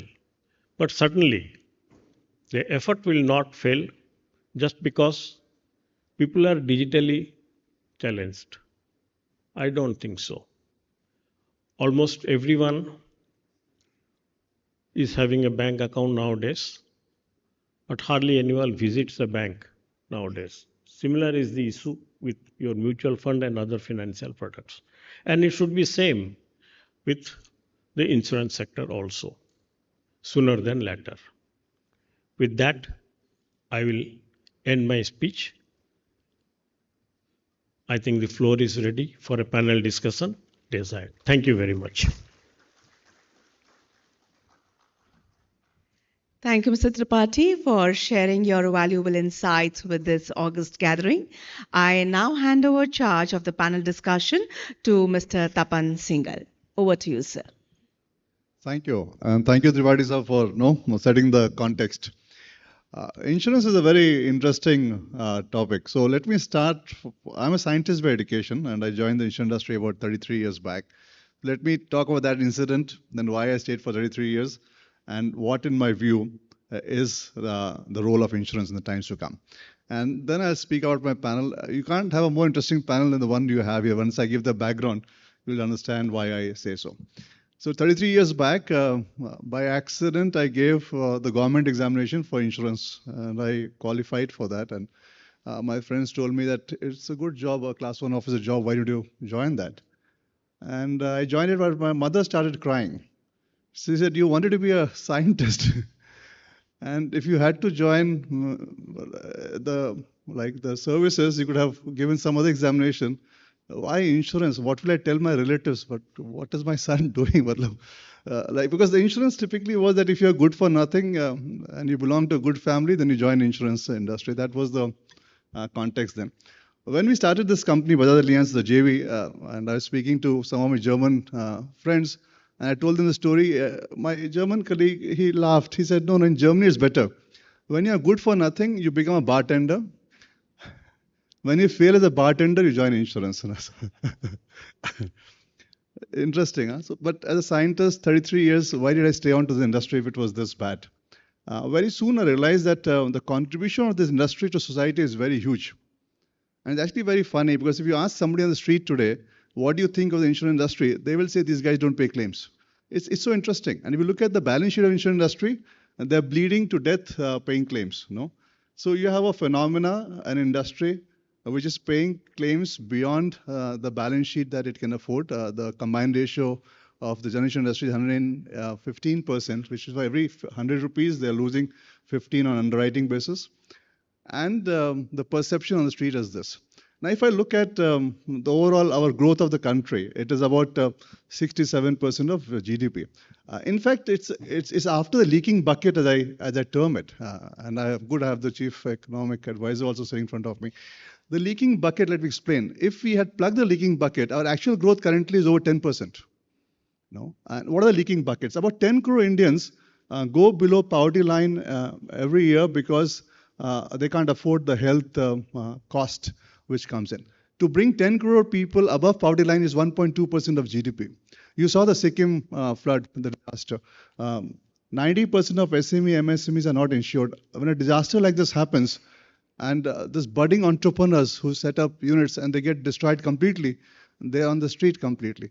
In US, when a hurricane or flood comes, the particular state's economic growth actually becomes more than before the floods. Simply because the insurance penetration, let's say, is at about 95%.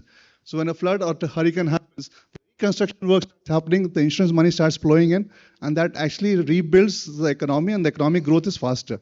In India, when a disaster happens, that particular region's economic growth slows down. The amount of money which is coming in is low. And when we think of insurance money, we should remember insurance money is not only from the country. Most of it is the money from the world flows in through insurance when something happens. We forget this equation. It is not only about money from the country flowing in. Similarly, when an incident happens in some other country, money from the world flows in there. In fact, to remind you, when World WTC happened in New York, terrorism before that was free. After that, terrorism cover became chargeable across the world. The money flows in from the world, and that's how this worldwide world happens. So fundamentally, if you put that together, there's again a 2% of GDP which gets lost every year because of the natural catastrophic events which will be happening, which is there. 50% of vehicles on the road are still uninsured, in spite of the fact that it is mandatory in India to have insurance cover. You put it all together. In fact, in the infrastructure spend of the government, 40% of that comes from the insurance money. It's huge. About 8-9% stock market is insurance money. It has a huge impact on the societal cause of the industry. And though Tripathi Saab spoke about the grievance ratio, if you look at the financial world, the least grievance ratio is from the insurance industry. If you take the data, it's all available in the regulatory website. So an industry which has the least grievance ratio, which contributes massively to society, can make a difference to the country's growth at a much faster pace. And look at developed market, they actually have plugged all these leaking buckets, and putting the story together is what the next boom for India has to be there. Contributing to economic growth, contributing to societal welfare, contributing to the peace for every citizen of the country, and putting that together. If I look at the regulator, I think they have been putting in a lot of current enablement for that. And if you also see a country like US has 6,000 insurance company, and a country like India has only 70 insurance company, we would be globally about 12th, 13th largest. Our economy is the 5th largest. Insurance catches up with that, which means the insurance would be growing at double digit. And you heard Mr. Tripathi speak about that. For the next 10, 20 years, it will be catching up at that pace on the growth which is happening. But are 70 insurance companies enough for that? Do we require a couple of thousand insurance companies in the near future to be taking care of this? So a lot of interesting questions. And for these interesting questions, we have a super interesting panelist. Let me start from my right, Ms. Krishnan. She is the consulting editor for Hindu Business Line. In fact, when she met me, she was very concerned. She said, Tapan, all my life I have been asking questions. Well, how come today I'll be sitting on the other side? I said, ma'am, you represent the policyholder. You still ask questions. Don't worry. I think and we will be having that. And then next to me I have Mayank from Aditya Birla. He represents a leading health company and he's the CEO for that. And he has wide experience, 30 years into management, and a very sharp thinker. And all my interaction with him over time shows that his understanding of the business for societal reason, what has to be done, and the health portfolio is amazing. So having him is again a big boon in the panel. And then we have Mr. Jagannathan, a hardcore life insurance person, an MD of LIC. He was also the CEO in Sri Lanka for LIC. Has done wide spectrum of diverse work into LIC. Now close to 34, 35 years, Mr. Jagannathan, into the business. Yes, 34, 35 years into the business. Then on my left, I have Joydeep. He is, again, very unique. He has been into 3 different roles. He has been a life person. He set up part of the founding employee of Tata AI. Then he was the founding employee for L&T General Insurance Company. Now he is a partner into PwC. Also has global responsibilities in terms of looking at some insurance portfolio on a global basis. And then I have Saket, somebody whom I always refer to for any regulatory, any legal requirement, senior partner of Khaitan and Legal. In fact, FDI bringing in capital is his forte, looking at mergers, acquisitions, and any question on that. So you have interesting panel, and Mr. Tripathi obviously is Cleveland's consent to be sitting here. And so I don't think you can get a much better panel, for which I thank CII for putting this together. Now, not holding you back from anything, we'll try to keep some questions, answer time also. We have now 30 minutes to go flat.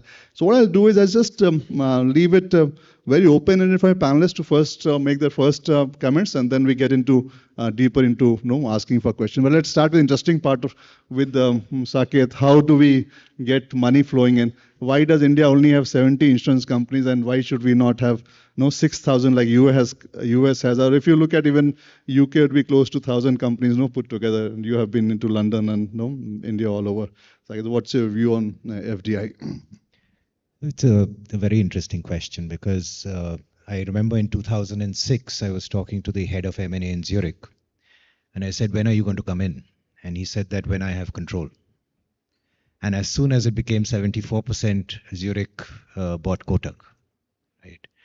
Today, when I talk to several entrepreneurs as well as insurers, the one thing that is waiting to come into India is private capital, so private equity.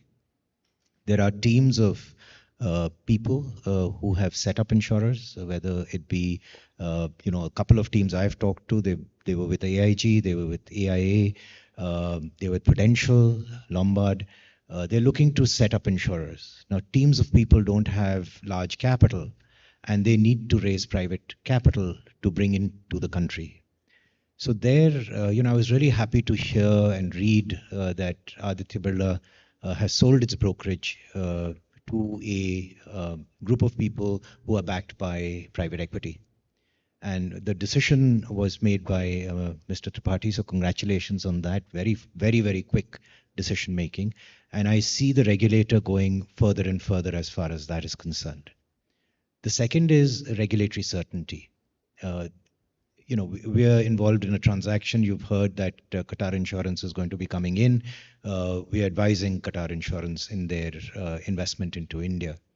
The one thing that I think that the regulator can do, and which SEBI has done really well, is advance rulings on the regulations. It will speed up capital coming in. It'll lend significantly more clarity to existing regulations. And therefore attract capital.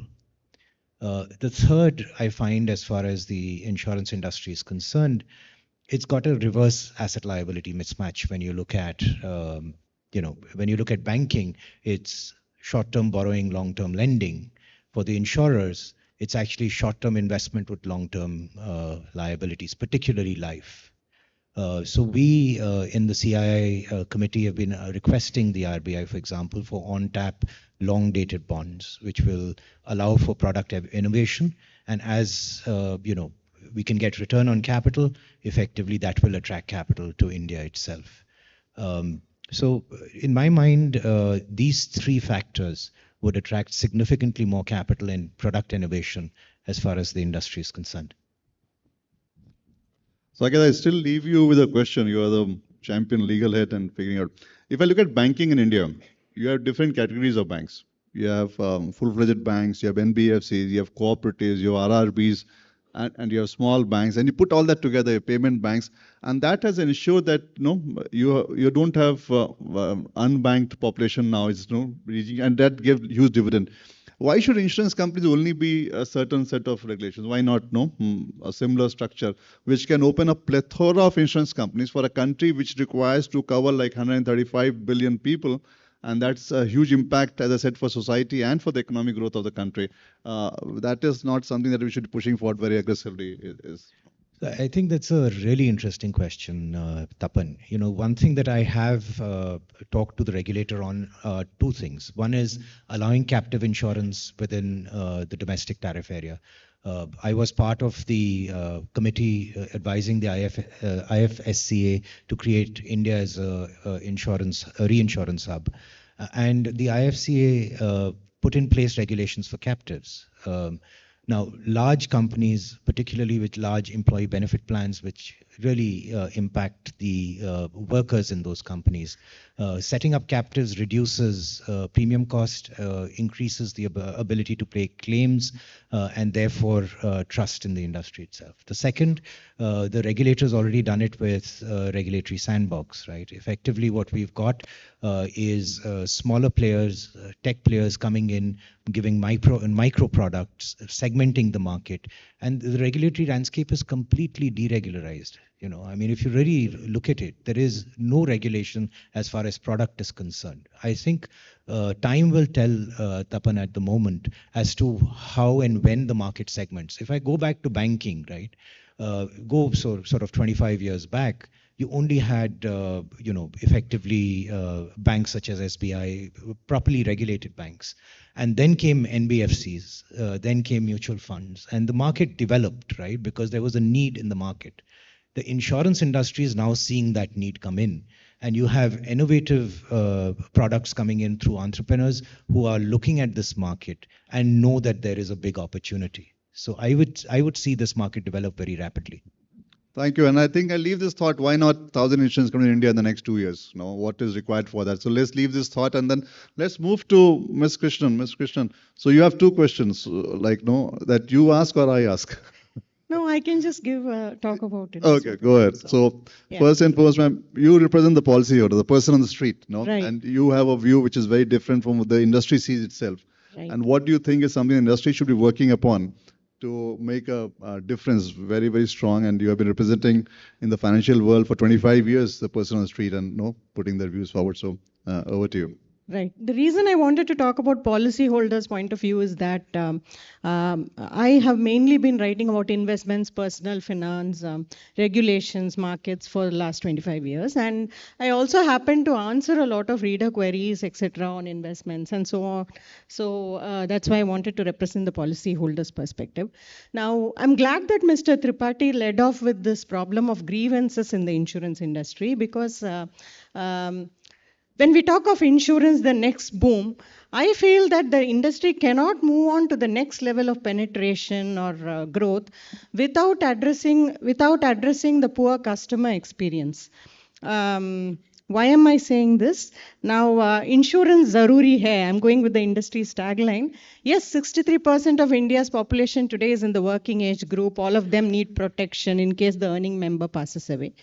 Let's start with the life insurance industry. Today, as a person seeking term insurance, if I go and try to buy a life insurance cover, it is very hard to actually locate a pure term plan within the plethora of offerings which are there on any insurer's website. So you have to search a lot, and you will get a lot of participating, non-participating, linked, non-linked. And only when the customer is able to wade through all this jargon can he really go and locate that plan. I also have some interesting numbers. I mean, IRDA's 2023 annual report, which is the latest, if you look at the numbers, the life insurance industry paid out 5 lakh crore in benefits. 5 lakh crore, that's a large number.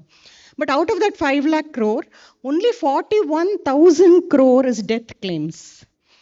2 lakh crore is maturity benefits, which means these are investment plans. Another 2 lakh crore is, 20,000 crore is the annuity. So if you look at the core products of insurers worldwide, which is protection and annuity, they account for a very, very small portion of the pie if you look at the benefits paid out. This also actually represents the kind of product mix that insurers have. And if you look at what banks sell you, insurance agents sell you, that is also again not pure term cover, it is mostly investment products. So I think the first thing that the industry needs to really do is focus on protection products. In fact, even the way we are measuring insurance penetration, globally this may be the way, but instead of looking at premium collected by GDP, premium collected by population, I think we should be looking at sum assured by GDP and sum assured by population, because sum assured is the benefit that the customer is getting. Premium is what I'm paying for your service, right? So first of all, I would suggest that change. When it comes to health insurance, as Mr. Tripathi also mentioned, the main problem is in the settlement of claims. Now, when taking a health cover, I know post-COVID, the fear factor is very high. And you have sold policies of up to rupees 1 crore saying what happens if you have to have liver transplant and all kinds of worst case scenarios. But given that this is an indemnity product, I think what is more important for the policyholder is certainty in settlement of claims. It is not the size of the cover. The certainty in the settlement of claims, I know that there are problems of disclosures on the part of policyholders and things like that. But India, I think our knowledge of medical conditions, generally it's very poor. Even among very educated people, we are not very well aware of medical conditions, treatments, etc. So to expect the policy holder to actually disclose very accurately upfront what are his pre-existing conditions, and then making that sort of a reason for not turning down the claim, that is a big constraint in my view. I'm not saying that policyholders should not be disclosing. Actually, I'm wondering whether any awareness campaign that is done by the industry, it can be more about this part of it, the medical conditions and things like that. Secondly, can the insurance advisor or the intermediary actually play a greater role in actually helping the person fill the form correctly with all the pre-existing conditions? Now, one of the promotional things I see in health insurance policies is that waiver of medical checkups. Now, why do you waive medical checkups if later his medical condition is going to be a constraint to the claim? Just have medical checkups compulsory is what I would say. So, these were the two very headline points I wanted to make, and I think with that I'll stop my initial comments. I'll jump in. No, thank you, Ms. Krishnan. I think champions like you are always required in the industry, and I personally I'll invite you now everywhere where I go for a talk. Now, I love it the way you put two things. Though I'm not the expert on the life part, I only have an outside-in view, but statistically what I've seen is that developed markets have lower savings because it shifts to other financial, like if you look at India now, mutual funds is growing very aggressively, and that will have impact on the life portfolio. And developing markets where the financial literacy is lower, that is where the life industry actually plays a bigger role in the investment part. But this changes over time. So in my view, and that's why when I heard Mr. Tripathi speak about the growth rates of the non-life at 17 and life at 10, I think it's more realistically over time, the life growth actually comes down for the exact reason that you mentioned. Now that's my outside view perspective, but I have an expert here, 35 years into the life industry, CEO of Sri Lanka, MD of LIC here. I think he's the best person to answer your question to take this forward. Yeah. Mr. Jagannathan. Yeah, good morning. It is not that term insurance is not easily available, but from the accessibility point of view, maybe because the risk cover, usually the sum assured is very high, therefore it will require a plethora of medical tests and all that. And but almost every company, including LIC, and everybody has got the term plans available, and they are available both offline and online. And nowadays, what we have seen is my very recent experience is that there has been a shift, and most of the customers are taking more of a hybrid route. They are also taking savings products for various reasons, and also almost everybody has also got a term insurance cover. And we also see a lot of term insurance which is happening on the group side, because we have these mega schemes where more than 1 crore are covered in one go under one master policy. We also have seen that even PMJJBY, I think, logging more than 14 to 15 crores. So that is nothing but pure term insurance only. So therefore, in the group insurance space, we see quite a lot. And I have had my own interactions with many people. And when we talk about term insurance, especially to those people who are in the salaried segment, the reply that comes generally is that, my employer is already providing me. So therefore, I am looking forward to doing something where I can take care of my family's life goals and all that. And that is where they are more interested and more into getting into this our savings type of products. So therefore that discussion is always there. Just go to a life insurance company only for a term product, and the rest of it, you have a plethora of financial products which probably will take care. Maybe they'll give better returns, but somehow, even if you see, even in the West also, people have gone for term insurance or not gone for term insurance, but the money thus saved, whether they have actually saved or whether they have spent off, we really don't know. So therefore, there also, even in the Western countries, there is even especially USA, I see somewhere I read that people have bought this idea, but they have actually not saved, but spent off the money. So today they are left in the lurch. So therefore, this discussion is there, but what I feel is every customer, every prospect should be they should thoroughly understand actually what exactly he is buying, what are the benefits, what are the trigger points when he is getting those benefits, and then how easily he can, and definitely it is work in progress, because we have to make it accessible. Term insurance, I personally feel that, while this panel is talking, somebody wanting to go for an insurance, you should be able to do it like they do it on a bank app for a FD, etc. We have not yet reached that stage, but that is a stage where we should definitely reach, and more digital enablers are now available where we can reach that stage and say that, I can just at click of a few buttons, I am able to buy a term insurance plan. I think that day we will definitely see, ma'am. No, thank you, Mr. Jagannathan and Ms. Krishnan, for your question, because I think one takeaway from here is that at least on the website, when she mentioned, we should actually see that, and we should actually speak to the Life Council to say that every website actually has a very clear term, displayed, put together. And to the point you mentioned from the government initiative, the Bima Vistar product, which is coming now, which is a term, the endeavor should be to cover every citizen of India under the term policy. And that, I think, is an endeavor which the regulator is also guiding and nudging towards. So you'll be seeing more of it happen, Ms. Krishnan. But now coming to the health. And when I say this statement, don't get me wrong. I'm one of the largest health insurer also as a PNC insurer. But when the regulations came in on health, a lot of things that you mentioned were actually getting addressed by the regulations in terms of pre-existing disease, in terms of how do you look at the claim settlement, the document collection, the regulations come. I was super excited about it. And a lot of people said that, how will this work out? I said, I don't know how it will work out. But what is good for customers and what gives them a delight is always good for the industry. We should just work towards pushing it together. But I'm not the health expert. I have Mayank here with me, running one of the largest health companies in India. And you have seen all this changes in regulations comes together to address most of the issue what Ms. Krishnan mentioned. Your comments, Mayank, on that and the regulatory changes which has happened.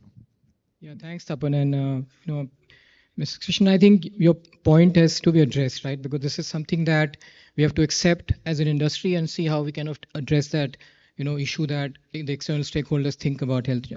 If I were to look at, the issue of consumer grievance around health, including the point that Tripathi Saab made and what you also said, I can say that this whole issue is covered under, what I call a 3D framework, right?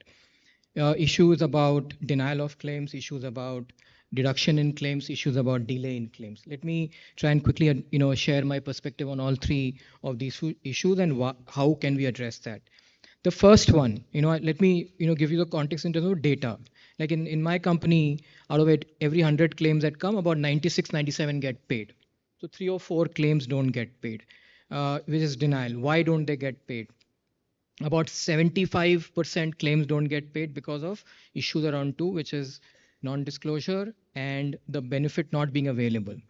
But the onus is not necessarily on the consumer only, as you very rightly said. I think if that is an issue, if we are seeing that at scale, as an industry, we have to address that together. So how do we kind of make the consumer realize what exactly is he or she buying into, right? What effort can we make? Recently, a very welcome move has come from the regulator where a consumer information sheet is, for example, being mandated, where the consumer should confirm that they have looked at it.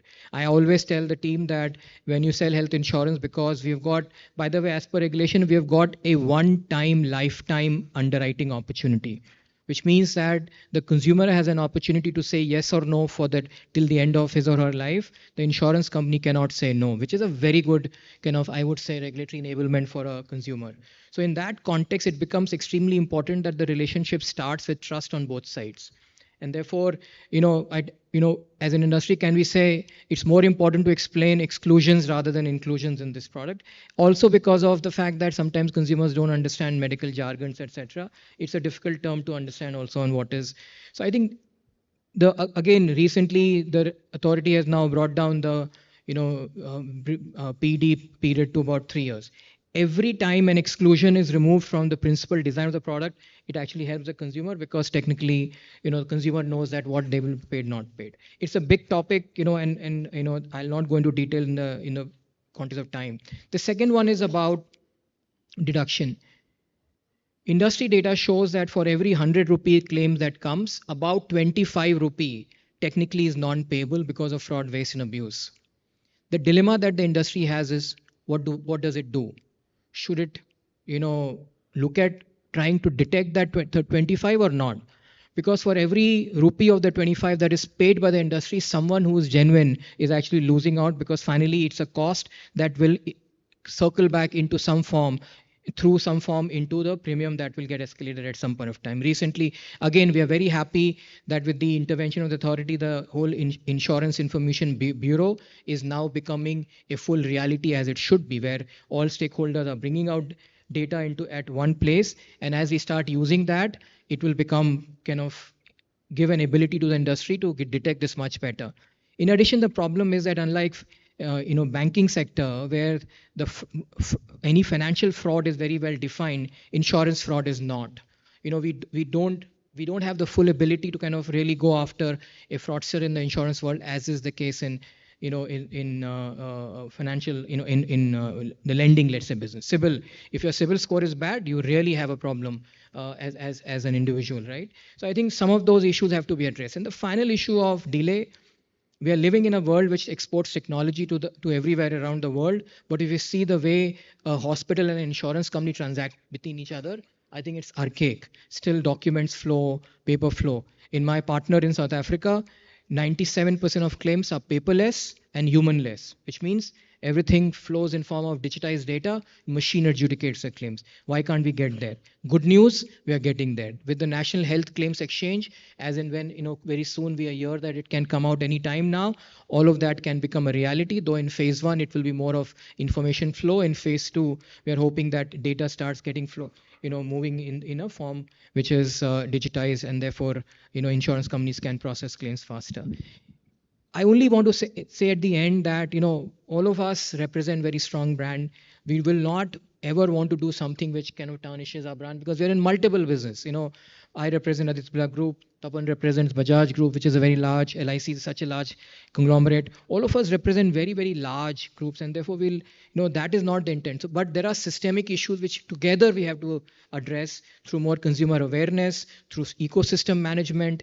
Finally, what is important, as you very rightly said, is the consumer should feel that what they have bought into, because they're finally buying a promise, is actually going to be delivered by the provider. And I think that's the direction we're trying to move very clearly, with the guidance from the authority as well. Thank you, Mayank. I think National Health Exchange coming in, making it paperless, cashless, regulators, reducing the waiting time for pre-existing disease covering, and documents to be collected by TP insurance company for payment of claims. A lot of changes happening, and Ms. Krishnan, I think you'll see a huge shift happening there. But let me come now to my friend here, and Joydeep. Joydeep, in the time to come, now, I think we have to talk of the next one. So you see surety bonds, because the banks will not be able to provide BG for all the infrastructure spend happening. The insurance industry has to step up, with surety bonds, otherwise there'll be a huge gap. Or the missing middle.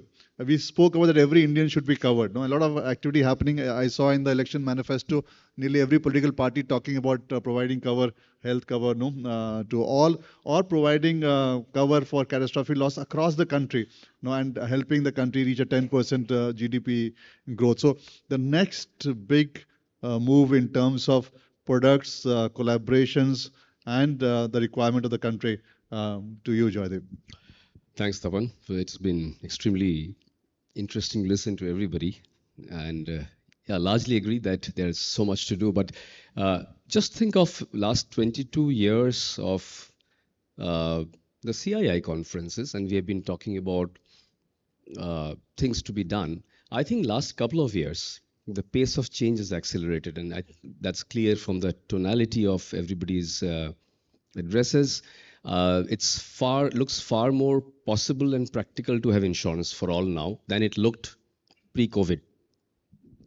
Now, the regulatory actions and enabling actions are definitely a catalyst for that. Alongside that, there has been certain, I think the awareness of insurance now has reached everybody. Affordability and accessibility might not have. So I don't think we are in a country anymore where people don't know insurance. Everybody knows insurance. They might be mystified by it. They might be confused by it. But everybody knows there's insurance, life insurance, motor insurance, health insurance, accident insurance. But whatever be the strata, due to many government schemes, due to distribution proliferation, and due to the the overall penetration efforts which have happened. It may not have still reached the level, like you talked about 50% of the motor vehicles, that's only third party. If you talk about own damage, 80% of the vehicles in the country are still not covered for own damage. That might be out of choice because people might have older vehicles, etc. And many older people don't, even by choice, do not take health insurance because of price to whatever the sum insured. But awareness is no longer an issue. So what do we expect in the next 5 years? You're right, there are some gaps which can be plugged. For example, the geriatric living part. Now, there are so many different things to it. The healthcare costs, the living costs. The products like reverse mortgage, whether it comes from a bank or from an insurer, it doesn't matter. Or it might be a collaborative product which is required between lenders and insurers together. And the same with surety bonds. But I think anything that is launched, people have to think through the whole process. For example, when it comes to a bank guarantee, a bank happily gives it because it has the unequivocal, singular, unilateral right to encash it. In case of a surety bond, the bank is not sure because there is an insurance company which will adjudicate and then say, well, whether the surety bond can be triggered or not, because there's a claims process. So it comes down to, again, a process of claims and the trust deficit. So the trust deficit continues. And a little while back, when we were just sitting, Mr. Tripathi talked about the trust deficit, which has been a common theme across the insurance industry, despite it being actually the deliverer of trust to so many millions of individuals. And if you look at worldwide, the largest, the last 10 years, the largest big trust problems, well, insurers were not the cause of it. There were other financing organizations which were. If you come to think of home insurance, what is preventing our natural catastrophe to come into? I mean, home fire, by home I mean SME, establishments. You talked about certain large floods and stuff. Look at the Thailand floods in 2011. The whole country's the credit rating would have gone down if $25+ billion had not flown in from reinsurers worldwide. Now that happened because there were farmers' cooperatives. So we have to look at what do we have. Regarding 2,000 insurance companies, we have 2,000 insurance setups. Instead of brandishing regulations at them, I think we need to bring them under the ambit. So there are thousands of cooperatives, chit funds, organizations. Now, some of them might be really have bad intentions, but some might be doing it with right intentions, but completely unregulated and completely unorganized. What about bringing them on the organized fold and making the insurers as reinsurers for them and introducing a two-tier regulation where the larger insurers can sort of therefore take part risk and therefore regulate them. So those are the kind of things that India has to think of. Regarding the trust in process and claims, now that has to come through transparency. But it is also a question of price. Last 10 years, I moved over from being an operator, being exactly 10 years, Tapan. I have moved from being this side of the table to the advising side, and I see in all markets, India has the cheapest per sum insured, cheapest premium for health and motor in the world. Now, that's for affordability. That's for making sure people really take it seriously, because it is not a product people bought or thought of buying. And if the price was higher, people would put it way below their priority even after being talked about. But it comes with its price. The price is that it's stringent, it has got exclusions, it has got much more stringent underwriting conditions. If one has to have universal health insurance, like in the US or something, look at the premiums. When everything is covered, pre-existing is covered, self-inflicted injury or drug-induced injury covered, or illness is covered. But the price is some 25x. Now, as a country, can we afford that? We cannot. So we have to choose somewhere. And I think the affordability is something we cannot ignore, as it is a product category which is not attractive. So we have to somehow get people to understand what will be the gate of entry. And once entered, as Mayank correctly said, they are there for life. No one can deny claims in health. then there are so many things which are uninsured today. Renters insurance, home content insurance. We have art insurance. Will kind of cyber is such a big threat for everybody. Individually, we should all be covering our own identity theft, our own legal cost, technology costs, extended warranties, all the professionals having professional indemnity, everybody being totally perfectly covered. This all will triple the insurance industry's penetration. But we have to move there. And the one last thing I want to say is, I've seen three forces which move people to cover everything. Be it an SME covering their employees, be it an individual covering their lives and health, be it a vehicle owner or fleets covering. People look at insurance as necessary evil most of the time in business, in the small businesses. So there are three ways. One, governmental pressure, saying that if you don't do this, then you don't get something. Let's say vehicles are not fit to move if they don't have, etc., etc. Or SME is not allowed to operate without the correct amount. So one is governmental pressure.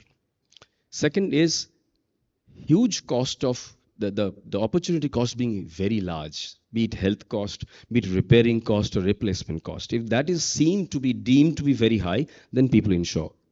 And the third is, what are the additional benefits that I get? Since it is not a product that gives gratification, the industry has to look at, and the regulator has to enable insurance companies to offer different benefits, which are living benefits or healthy benefits, or rather, let's say, fit benefits, rather than only the worse calamity benefits. And then people will start covering their homes, businesses, professional liability, and everything far, far more. Thank you. Thank you, Joydeep. And it's 12 o'clock. I thought we'll get some time for questions and answers, but no, I think it gets over. But what I request CI is that they should actually display an email address, and any questions from the audience, it should be sent there. And I then request the panelists to answer and send a reply back to I think them. That's always better, because I don't want to overshoot time. It's exactly 12. You have been a lovely audience. Thank you, for your patient listening, and I have to thank all my panelists for the amazing answers and perspective they put together. Thank you very much. As we close the session, could I request all the panelists to kindly step ahead for a group picture, please?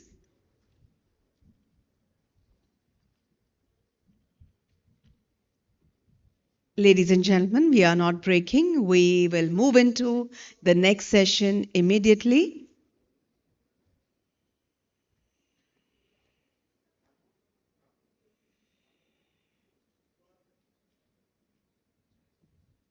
Thank you.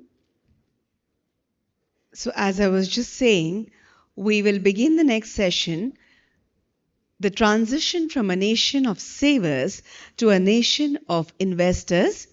Just allow us a little time for a quick changeover.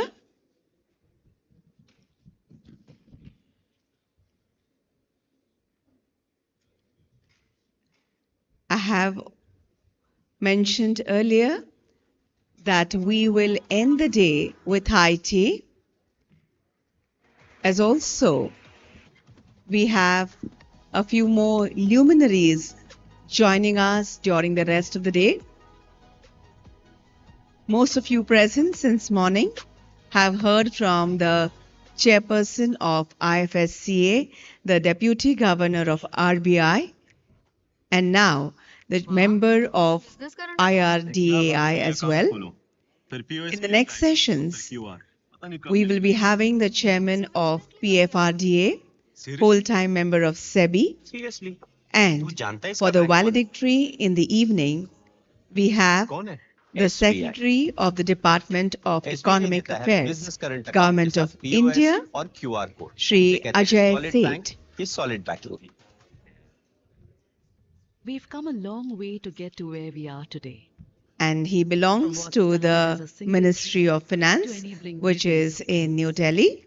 From a handful of So we have had so far engaging discussions, becoming a financing leader, insightful deliberations, of our nation. enlightening addresses, and we are with resilience, expecting resolve, and more of determination, them with a during focus the on rest of the day, and innovation. as We are relentless we in are our getting drive. to hear directly from senior government officials and regulators.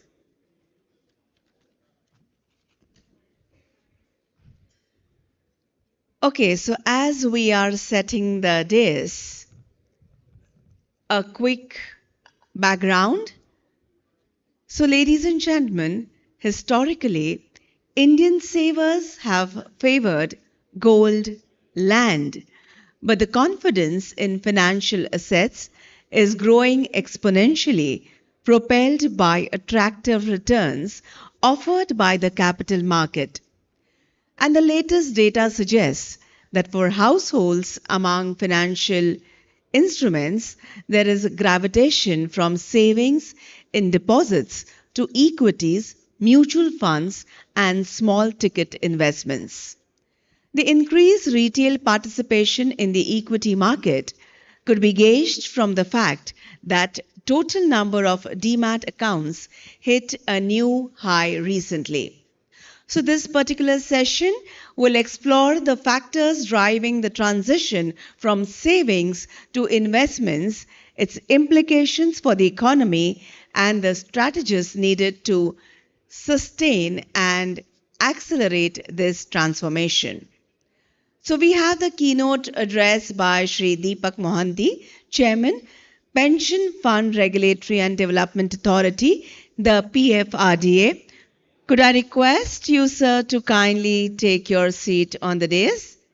I also invite the session chairperson, Dr. V. Ananta Nageshwaran, the Chief Economic Advisor to the Government of India, and the panel speakers, Mr. Nilesh Shah, Managing Director, Kotak Mahindra Asset Management Company, Mr. Arun Murlidhar, Adjunct Faculty, Georgetown University, and Chairman and Founder Member of the M-Cube Investment Technologies LLC, Mr. Neelakant Mishra, Chief Economist of the Axis Bank, and Mr. Vishal Kampani, Non-Executive Vice Chairman of JM Financial. Welcome, gentlemen. Could I request the rest of you to please take your seats? The panelists are here already, requesting one and all to please settle down quickly, which will enable us to begin the session. So without spending more time, let me directly request Shri Deepak Mohanty, Chairman of the Pension Fund Regulatory and Development Authority, the PFRDA, for the keynote address. Mr. Mohanty.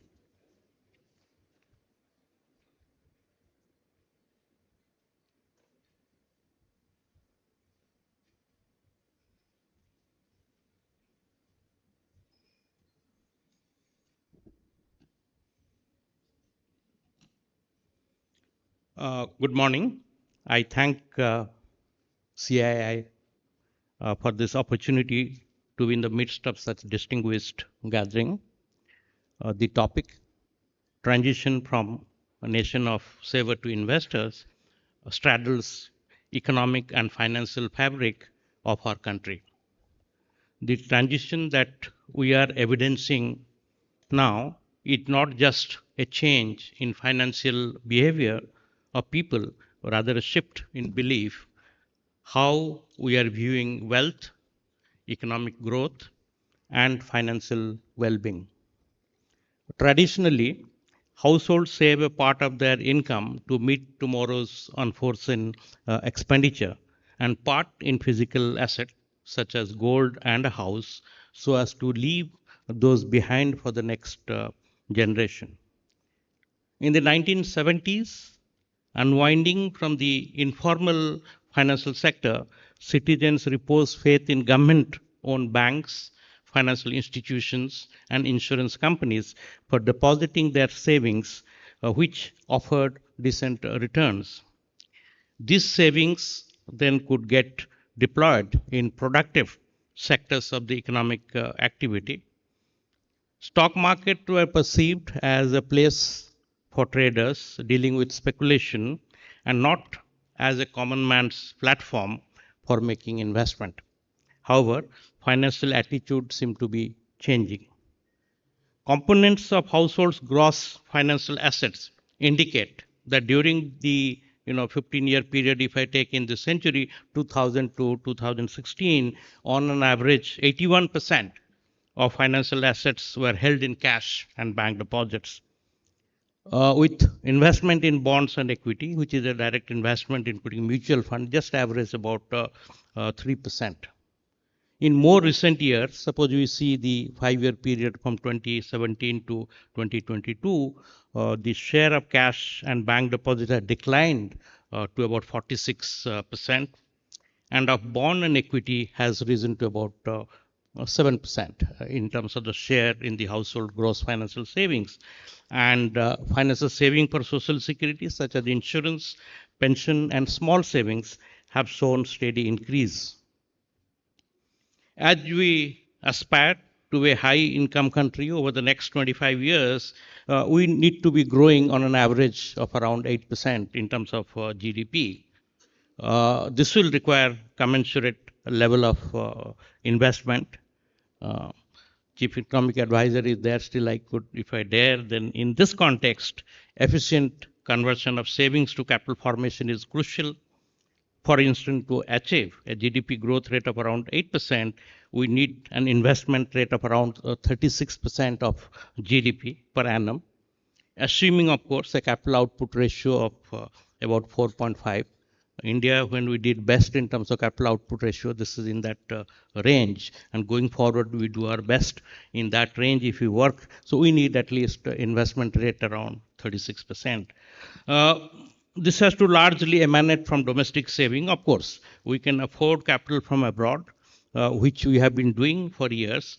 But there is a limit, as it has an implication for our external balance. The economic financial liberalization initiated in the early 1990s was the turning point for opening up the economy and positioning India as an investment-friendly destination. We saw emergence of private sector banks, financial institutions, private sector insurance, development of capital market, exchanges, and mutual funds. Financial system underwent technological modernization, anonymous electronic trading, and fund transfer, strengthening of regulatory framework for good governance practices, transparency, and investment protection. The institutional foundation of the financial market were reinforced with regulators in capital market, insurance, competition, pension, insolvency, and Companies Act 2013, strengthening corporate governance, transparency, and accountability of companies. The widening of investment opportunity in a trusted regulatory environment offered citizens to earn returns commensurate to their risk appetite and diversify their investment across investments and instruments and sectors.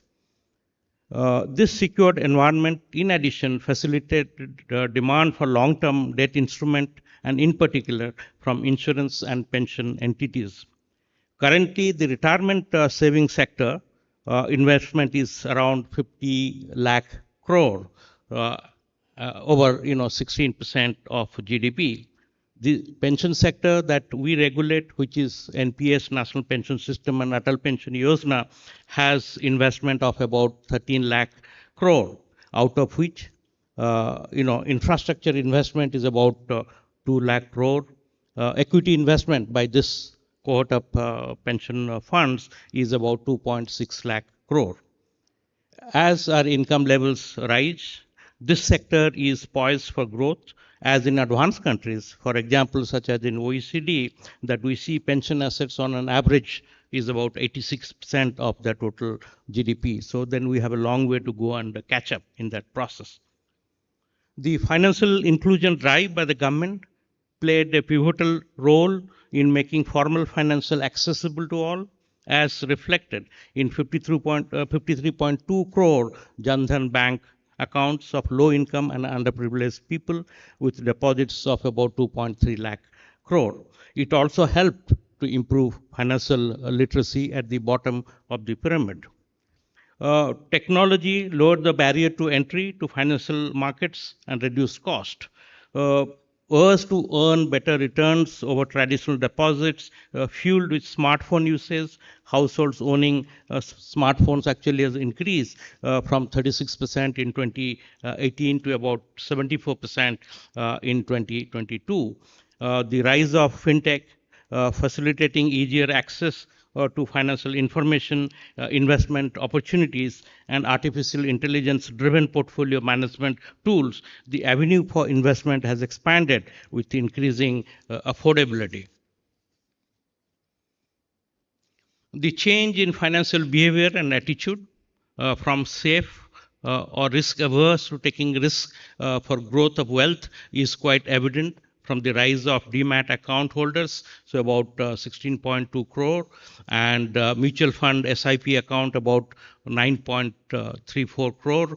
Emergence of number of online equity trading platform, share of retail investment in equity cash segment turnover, rising to 36% in 23-24 from 12% in 13-14. Appetite for newer instrument led to introduction of digital gold, alternative investment funds, real estate investment trusts, REITs, infrastructure investment trust, InvITs, green bonds, exchange traded fund, cryptocurrency, crowdfunding, peer-to-peer lending, etc. With focus in innovation and startup ecosystem, venture capital investment are attracting investors, including individuals, willing to take a higher risk for potentially higher returns, with the expectation that the startup turning unicorn will provide substantial multiplier to their investment. While the progress made so far and the journey of the average households has been impressive, there is need for greater depth in our financial sector to provide the scale and risk capital commensurate with our envisaged growth trajectory. Second, innovative mechanism need to be developed to bridge the financial gap in productive sectors such as small and medium scale enterprises. Third, as the conduct of finance is becoming increasingly digital, so also the associated data privacy and cyber security risk, which require mitigating steps. Fourth, there is a need to make concerted effort to improve financial literacy, including awareness of cyber risk for all sections of our population, so that individuals understand financial risk and make the decision commensurate with the risk-bearing capacity. Fifth, for the regulator to have a robust mechanism for consumer protection becomes important. Finally, this transition underway from a nation of saver to investors makes a paradigm shift in our economic and financial landscape. It reflects our growing confidence in the financial system and its regulatory underpinnings, improving financial literacy levels, and broader investment opportunities. It is incumbent on all the key stakeholders to see that this progress is on prudent lines so that confidence is retained to best serve the real sector. By nurturing a culture of informed investing, we can build a stronger, more resilient economy and that benefits all the segments of the society. Thank you.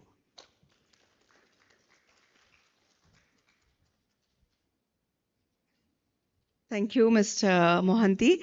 Could I request Session Chair Dr. V. Anantanageshwaran, Chief Economic Advisor, Government of India, to please take charge of the panel discussion. Over to you, sir.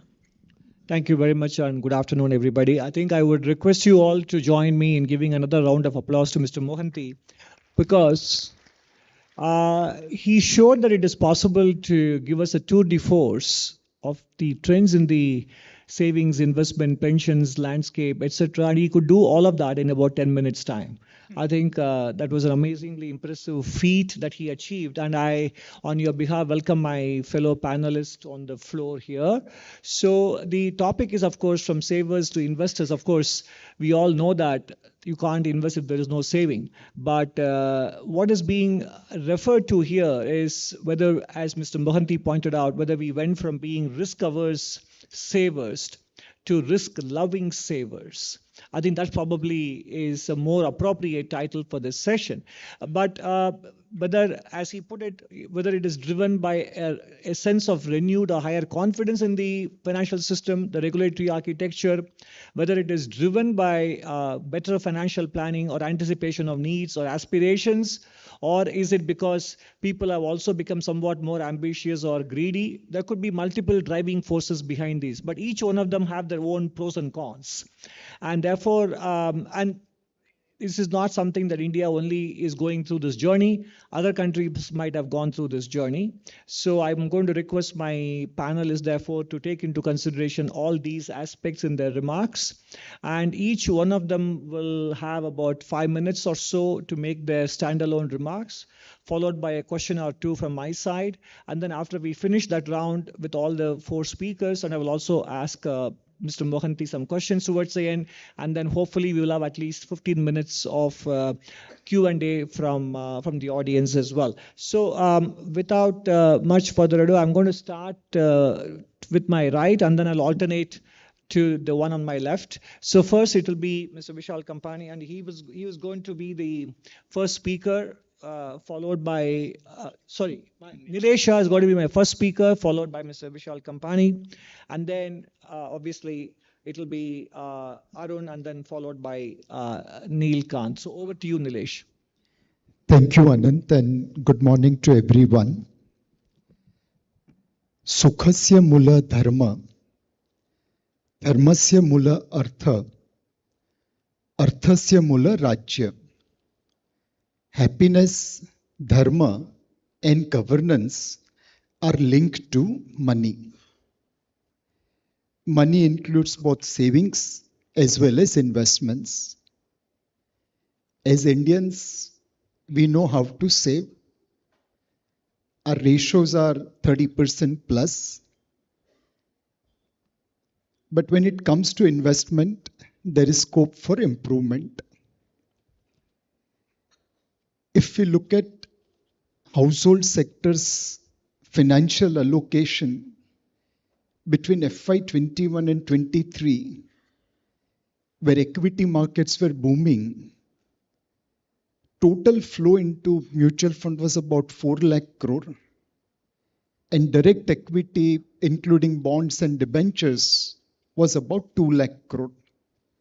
That's total of 6 lakh crore over 3 years, including you, me, and everyone.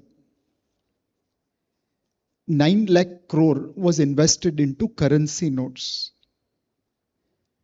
While no one has ever seen money growing at home from currency notes bundle, there is a large portion of Indians which still believe that घर पे पैसा रखेंगे तो दुगना हो जाएगा.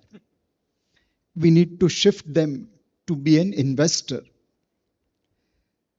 The second challenge is controlling greed of savers. 18 crore people traded in crypto and 99.99% would have lost money. NFT traders, we don't even know. Ponzi schemes, more than 2.5 crore Indians would have lost close to 2 lakh crore in Ponzi schemes. And even today, there are fraudsters luring investors with guaranteed return and taking away their precious savings. How do we create mechanisms so that these greedy savers are protected and converted to be an investor? And please remember, education is not necessarily the solution for greed. India's highest educated state, Kerala, spends more money on lottery than what they are investing in stock market for generations. So education is not necessarily the paneka for investment. there is a need for wisdom so that greedy savers can be protected and guided towards investment. Everyone wants to create inclusive growth. As a society, that should be our aim. But how do we make Indians wealthy? As per RBI's data of FY21, FY23, household sector allocation on financial assets, 93% investment went into assets which were generating either low real return or negative real return. Only 7% investment went into assets which were producing real rate of return. Can you survive if you use your lung capacity only to the extent of 7%? We Indians have been doing that for generations. Our savings allocation is towards negative real return assets or marginally positive real return assets, especially at the bottom end of pyramid. How do I move them so that they can become financially literate? And one final point, many of us would have started investing in public provident fund account. I also started my career by investing in PPF. Over 25 years, if you had kept on putting 12,500 rupee every month in PPF, after 25 years, you would have invested 37.5 lakh rupee in PPF account. It would have grown to about 1.07 crore tax-free. The same money invested in equity-linked savings scheme of an average mutual fund would have grown to become 4.4 crore taxable. Remove 12.5% taxation. The gap is 3 crore on an investment of 37.5 lakh rupee over a 25-year period. How many Indians have 3 crore savings? Just one decision, and that makes such a big difference. I think in order to create an inclusive society, in order to create a prosperous society, we need to ensure that our savers become financially literate. They follow the dharma of asset allocation. They don't get driven by greed.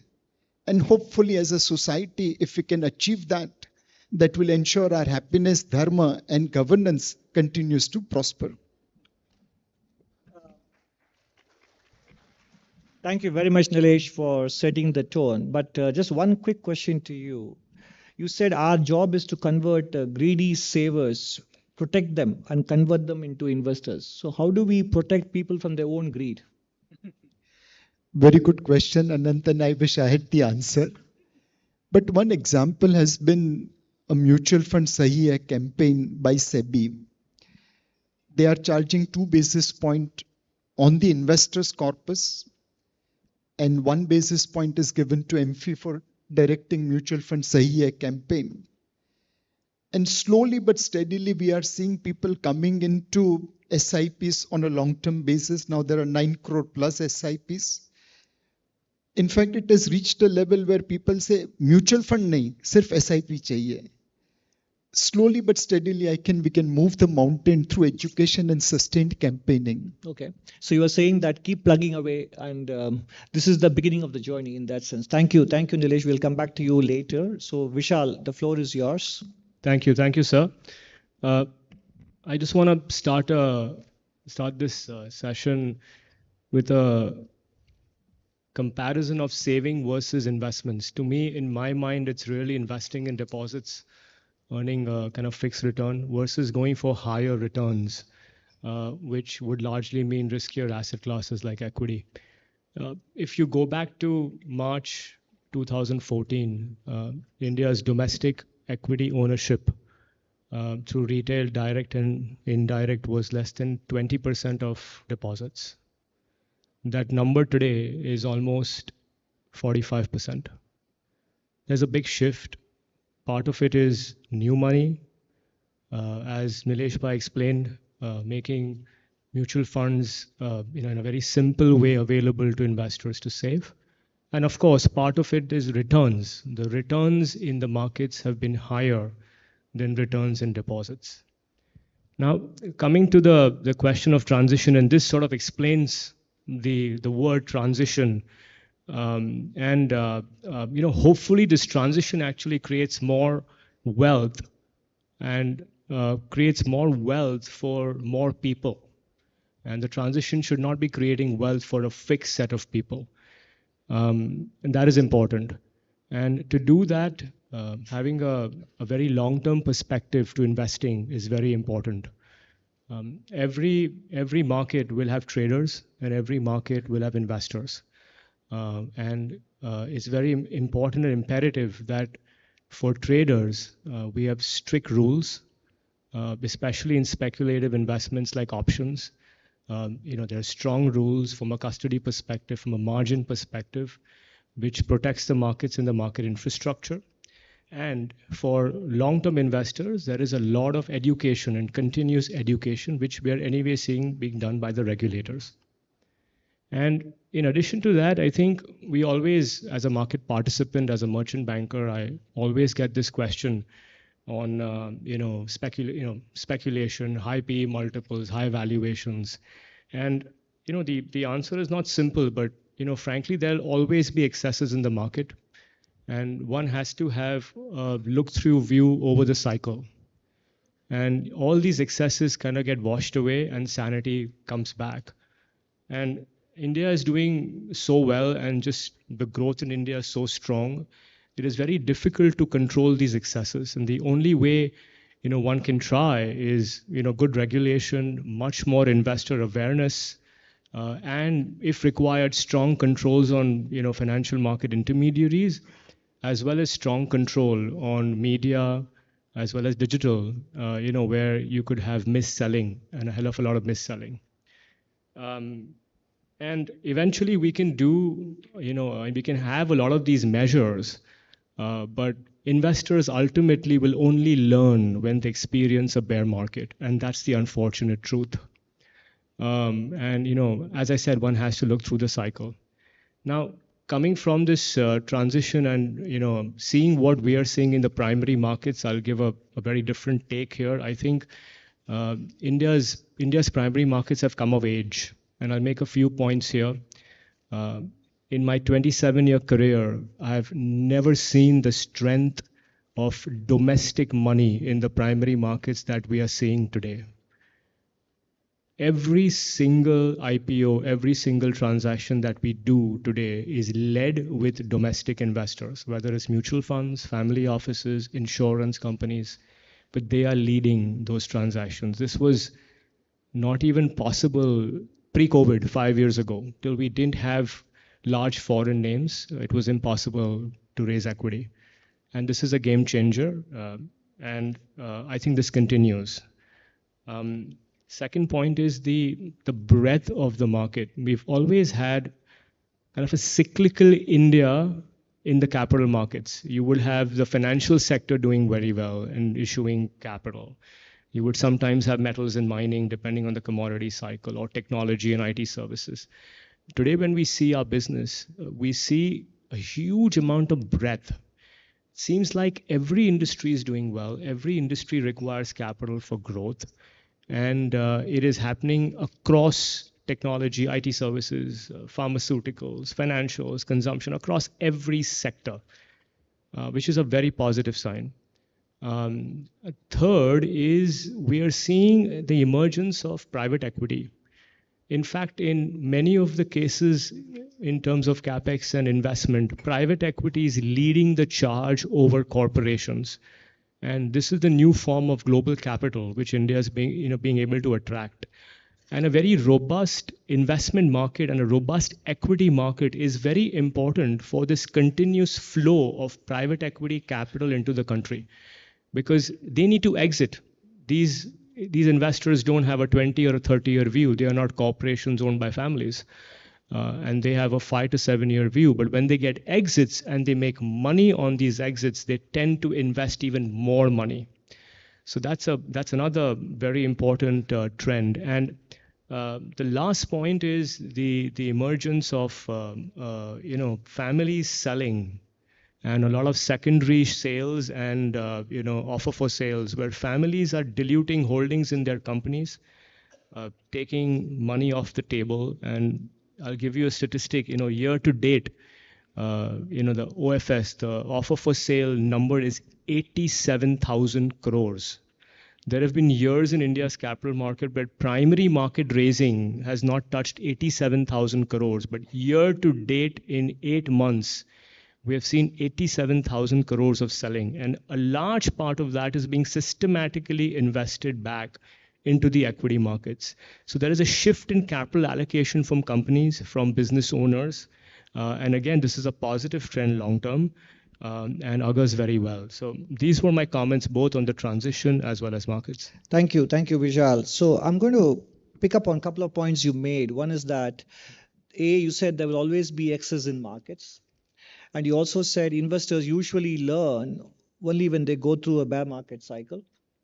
And you also said Indian markets have come of age and you have seen the strength of domestic money, which you haven't seen before. Now, are these points contradictory in and of themselves? So Indian markets have come of age and there is strength of domestic money because it has not yet lived through a down cycle. That's possible, one. And therefore, second, you said you need strong control on financial intermediaries, media, and then maybe you didn't mention influencers, etc. Could you be more specific? Sure, sir. 2 questions for you. Yeah. So the first one, so when we talk about Indian markets coming of age, we're talking about institutional capital in India, which is through the form of insurance, pension, mutual funds, family offices, which are not the kind of capital that gets carried away. Today, for example, if you see in any IPO, it's the domestic investors who are doing a lot more work when they're looking at pricing an IPO, and they're taking a 3 to 4 year view. They're not taking a speculative view. At the same time, so when your valuations are very high, there will be some participants, the trader side, who will take a shorter term view and create the excess. So that's the short kind of distinction between the trader and the investor. And so on the strong rules, I feel because of digital, and you've seen a very wide participation in equities across the country, tier 2 towns, tier 3 towns, and a lot of younger people who are investing in the market. And sometimes we have seen that the way these younger people are being sourced or being attracted towards the market, there could be a lot of mis-selling. And media no longer is just TV today. So it's a medium through digital, through social media, financial influencers. And if there are no strong rules where the orientation through these channels, a large percentage of that should be towards long-term investing and not speculative trades. Thank you, Vishal. So we need some strong rules according to you. So I'm going to now turn to Mr. Arun Muralidhar, who's a pensions expert. He has a few slides as well. So I hope the slides are ready. So Arun, you have 5 minutes. Thank you. Sandeep?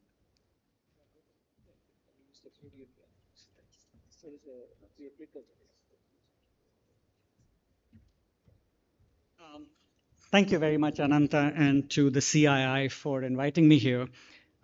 Just so that, because this is the presentation right before lunch, I'm going to start with a joke, but I promise the joke will also have the punchline of this presentation. And it goes back to the comment you made yesterday about, can India be the agenda setter? Once there was an American, a Chinese, and an Indian archaeologist trying to debate which ancestor from which country was the agenda setter. And the American said, we dug a hole 1 mile deep and we found copper wire, and that said that our ancestors had telephones. The Chinese, not to be outdone, said, we actually dug a hole 1.5 miles deep and we found fiber optic, which said that our ancestors had high-speed internet. The Indians, not to be outdone, dug a hole 2 miles deep and said, we found nothing, our ancestors were the agenda setters. And everybody said, how can you make that claim? And he said, because we had wireless, right? Why do I make that joke? Because I think India is at that level of digitalization with Jan Dhan accounts, UPI, all of these facilities which I don't see in the West. I travel extensively to America. I manage pension fund assets for clients around the world.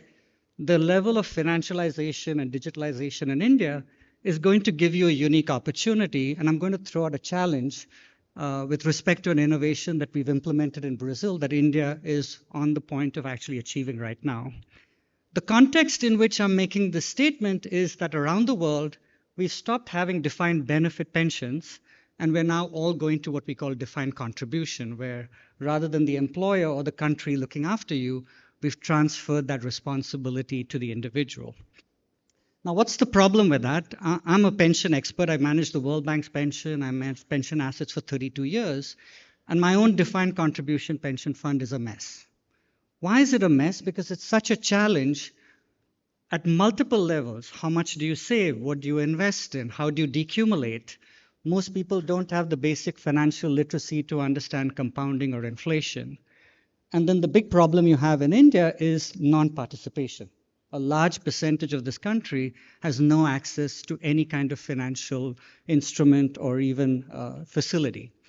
And so the problem you have is how do you actually create secure pensions in this country when you've actually now transferred risk to people who don't have the financial literacy to make the decision? And I'm going to make one very inflammatory comment, which is I think financial theory made us do the wrong things by focusing on rates of return. And I think a couple of my panelists might be upset because making sure you have a good pension isn't about rates of return. It's about making sure that you have the cash flows that allow you to have the standard of living that you want. And Professor Merton, with whom I've done some work, made a very beautiful statement, which is that the goal of retirement is to have the ability to continue your pre-retirement lifestyle into retirement as well. So the idea I came up with about 5 years ago, and now this is what I'm going to throw down to you as a challenge, is that India should create an instrument that I call India's, which stands for inflation-linked, deferred income, annuity-like securities. And I'm going to describe it very briefly, and I'll then walk you through what Brazil has done. And I think you'll find that this could be very influential in addressing many of the topics that have been raised over the last day and a half. So the bond has the following profile. You buy it today, and it pays you nothing until you get to, let's say, age 60 or 65, whatever your retirement age is. And at that point, it pays you 5 rupees real, okay, for the next 20 years per month, right? Why did we design it this way? Because supposing you're a chaiwala or an Uber driver or the maid who works in your house, and you've decided that you need 5,000 rupees in today's currency to be able to have the lifestyle that you want, the only math that you have to do is you have to buy 1,000 of these bonds before you hit your retirement age, okay? These are bonds issued by the government. It could be either the state level or at the national level. And if you create these bonds, it'll actually allow the corporate institutions to actually come in and issue these bonds on top of what you've done. So the beauty of this is now at every point in your lifestyle, you know exactly what lifestyle you're locking in, which you don't know with the rate of return. And the way this is working in Brazil is if you die young, your family inherits the bond, so it's completely inheritable, unlike an instrument like an annuity. And it's completely tradable as well, extremely liquid. And the beauty of what Brazil did is they also made it available in extremely small denominations so that if you gave an Uber driver a 5 rupee tip, they could actually buy a slice of this retirement income, right? So let me just quickly take you through what Brazil did. It'll take me no more than a few seconds. They issued this bond in January 2023, initially targeting only the retail market, but the same instrument could be done for the institutional market for folks like Nilesh and Vishal to create interesting products, as well as the life insurance people who came up before me, right? Within this short period, in a completely voluntary setting, entirely available on an app, which asks you 2 questions, which I'll take you through in a second, they've already raised 2.5 billion riyas, which is quite a significant number. 87,000 people, including 17,000 people who had never bought an instrument before. This is now the safe asset for retirement. So if you're going to people in the farming community, I was talking to Mr. Patel earlier, these are the types of instruments that, unlike deposits, guarantee your retirement. So it's a safe asset. They're not going to see a lot of volatility if the market goes down. So you get financial inclusion, and you're democratizing it by allowing it to be bought in small slices. Quick demonstration. This is literally the app that the Brazilians built. 2 questions we ask people is, what is your date of retirement? Okay. What's your age? When do you plan to retire? How much additional income do you need to be able to retire? And how much do you have to invest today? Questions that anybody should be able to answer, even with zero financial literacy. Because I'm not a big believer in financial literacy programs the way they've been proposed in America. You press the button and it tells you, buy this instrument. Press another button through Pix, which is their version of UPI, and it's already in your account. So I think India has the ability to do this extremely quickly. You have IINSS from RBI, which isn't the right version of this instrument, so a slight modification. You have all the technology. This is well within your grasp to be an agenda setter. Thank you. That was excellent. Again, a quick demo of a very important financial innovation and example of financial inclusion done within 5 minutes. Thank you. I think I probably ask Mr. Mohanty to react to this later after Neelkant has finished his remarks. Of course, to many of you, he doesn't need any introduction. He's a man of many parts. By the way, I forgot to tell you earlier, many of you might have heard of Mr. Franco Modigliani, who won the Nobel Prize. Mr. Modigliani's claim to fame, apart from the Nobel Prize, is that Arun Muralidhar was his student. So I forgot to mention that earlier. So now over to Neelkant.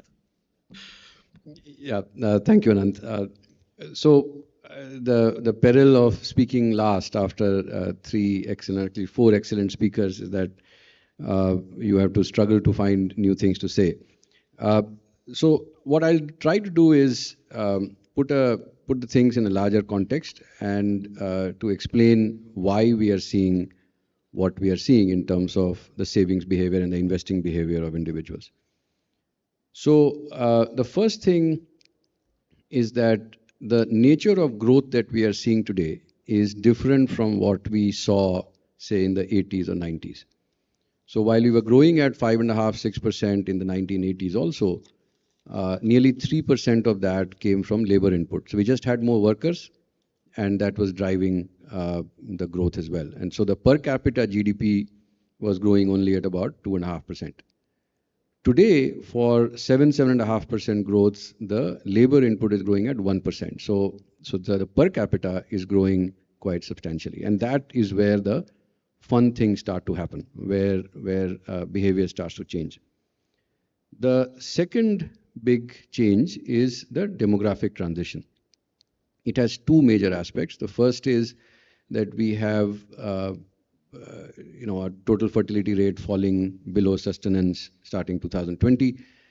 When that happens, low age dependency ratios start to fall. There is much more of savings. People start to save for the future. And whether it is physical savings or real or financial savings, the savings actually naturally start to go up. So Japan went through this in the 1970s. China went through this in the 1990s. This is part of the demographic transition. The second part of this demographic transition is the confidence. So there are studies that show that your risk appetite is dependent on what you saw when you were a child. So for the life of me, I can't take any risk because what I grew up as was that you had to conserve every penny, be as risk averse as you can. And my father used to say, "Padega nahi to ghas chilega," right? And so that was the alternative. The kids who have grown up in the last 20–25 years have a very different level of risk appetite. And as we see India in the next 15–20 years, we should expect that there will be many more investors. The third aspect of this is what I call the equivalence of operating leverage. For those of us in the financial markets, we know that if you have a high fixed cost company, the revenue grows, the profit grows much faster. And it's the same here. If you remember Piketty's book, when I describe the conclusions, but the analysis is fantastic. The first saving is always, for any household, is a house. The second is also another house. And then the financial savings start to go up. And I think as India becomes more prosperous, and this is where the per capita GDP angle is very important, you start to see that the financial savings for a larger number of people start to go up. And that's when fun things start to happen. So you then stop being a passive saver and you can start to take some risk. So for example, when I started saving, everything was deposits, then FMPs, then you start taking risks. And that is how I think larger and larger number of people are doing it, and that's showing up in the flows that we are seeing. The fourth is that as you become more aware, you start having more agency. So instead of being dependent on the system to take care of yourself, you start to take much more action yourself. And I think that is where you actually move from being a saver to an investor. In that aspect, the digitization that we are seeing is quite significant, because what it has done is it has made products available and accessible. I think Mr. Mohanty, Nilesh Bhai, Vishal, and everyone talked about it. And I think Arun made a wonderful point on how it can be leveraged beautifully. So this has made financial products accessible at a click of a button. And I think that allows people, even if you want to take a risk, earlier they couldn't take a risk because the only thing they could do was bank accounts, but now they can start to take some risks. And the fifth is confidence. And when I talk about risk appetite, think about as a country what we are doing. You look at our international assets. 70% of our international assets sit with the RBI. Most of them are in low-yielding liquid assets because we are still scarred by all the foreign currency crises we have faced. Look at the international investment position of the US. They are like a giant hedge fund. So they borrow at 2%, frequently at 0%, and then they invest in our equities, they invest in emerging market equities, they invest in higher yielding returns, assets, and therefore they act like a giant hedge fund, and we are on the receiving end of that. So this is another, I think, factor that at a country level, as we become more confident, I think having more agency and having a greater risk appetite becomes more important. So some of the behaviors we are seeing are actually quite, I would say, to be expected, and I think they will last. Now, having said that, I think all the risks and the warnings that my fellow panelists have flagged, I think are very important. It is very important for us to get our plumbing right. For example, and this is a point I've made often, today the equity risk premium, that is the additional returns that you would expect to get for taking on a riskier asset like equities, is either zero or negative, depends on what calculation you use, which means that the government of India bonds are actually less expensive than equities, which is absolutely ridiculous, right? If you think about in any economy, the safest asset is the government of India bonds, and which means that the plumbing of our savings, so while all of the other things I talked about, that there is likely to be a growth in savings, the savings behavior will require more risk, but the plumbing we have created is unfortunately distorting asset prices. And that's something for all of us regulators to think about, and maybe suggestions like what Arun was giving should be considered seriously. On that, I'll stop. Thank you very much, Neelkant. I think by and large your message was a positive one because the nature of growth has changed, and real per capita income growth has roughly doubled compared to, let's say, a couple of decades ago. And I think you also made an interesting point about 4 A's: affordability, accessibility, awareness, and then agency. So I think those were fair enough. And I think it's good that you also threw in as a final message the word of caution about the equity risk premium. So I think there is certain consensus and convergence among my panelists here. And I think what Arun said and what Nilesh said at the very beginning, he gave the example of putting in 12,500 rupees in a PPF. And then subsequently, if you put that money in the equity market, the power of compounding, in a way, both of them were talking about it in different ways. Now, I'm going to ask Mr. Deepak Mohanty. He has heard the 4 panelists, including a very quick 2-minute demo of financial inclusion in the form of a retail pension product. So I'm going to ask him to react very quickly for about 2-3 minutes on what he heard from the panelists, and then I'll invite questions from you. Over to you, sir. Now, one issue which was point made across is financial literacy, which is not low in our country. Globally, it is also low. That we get normal literacy education, we get master's degree and PhD. That doesn't mean that we become financially literate, because we make a hash of basic financial decisions. So that's a long way to go, because in the latest, I was looking at the OECD survey, even for advanced country, fully literate financial people is about 1/3. In India, about 1/4. That we have to improve, so that people understand the basic concepts and make prudent financial decision. The other issue that what I would see that is that this disintermediation process is an irreversible process. There are various factors, including key driver being technology again, though that's the same thing is happening. Earlier, people used to do through the intermediaries, and we have that in every space. For example, if you see government securities, so that one can directly invest there. For example, in the pension sector, that what we are seeing, that we have also a direct channel. People can do directly, they can go through the intermediaries also. So that is the other aspect which is happening.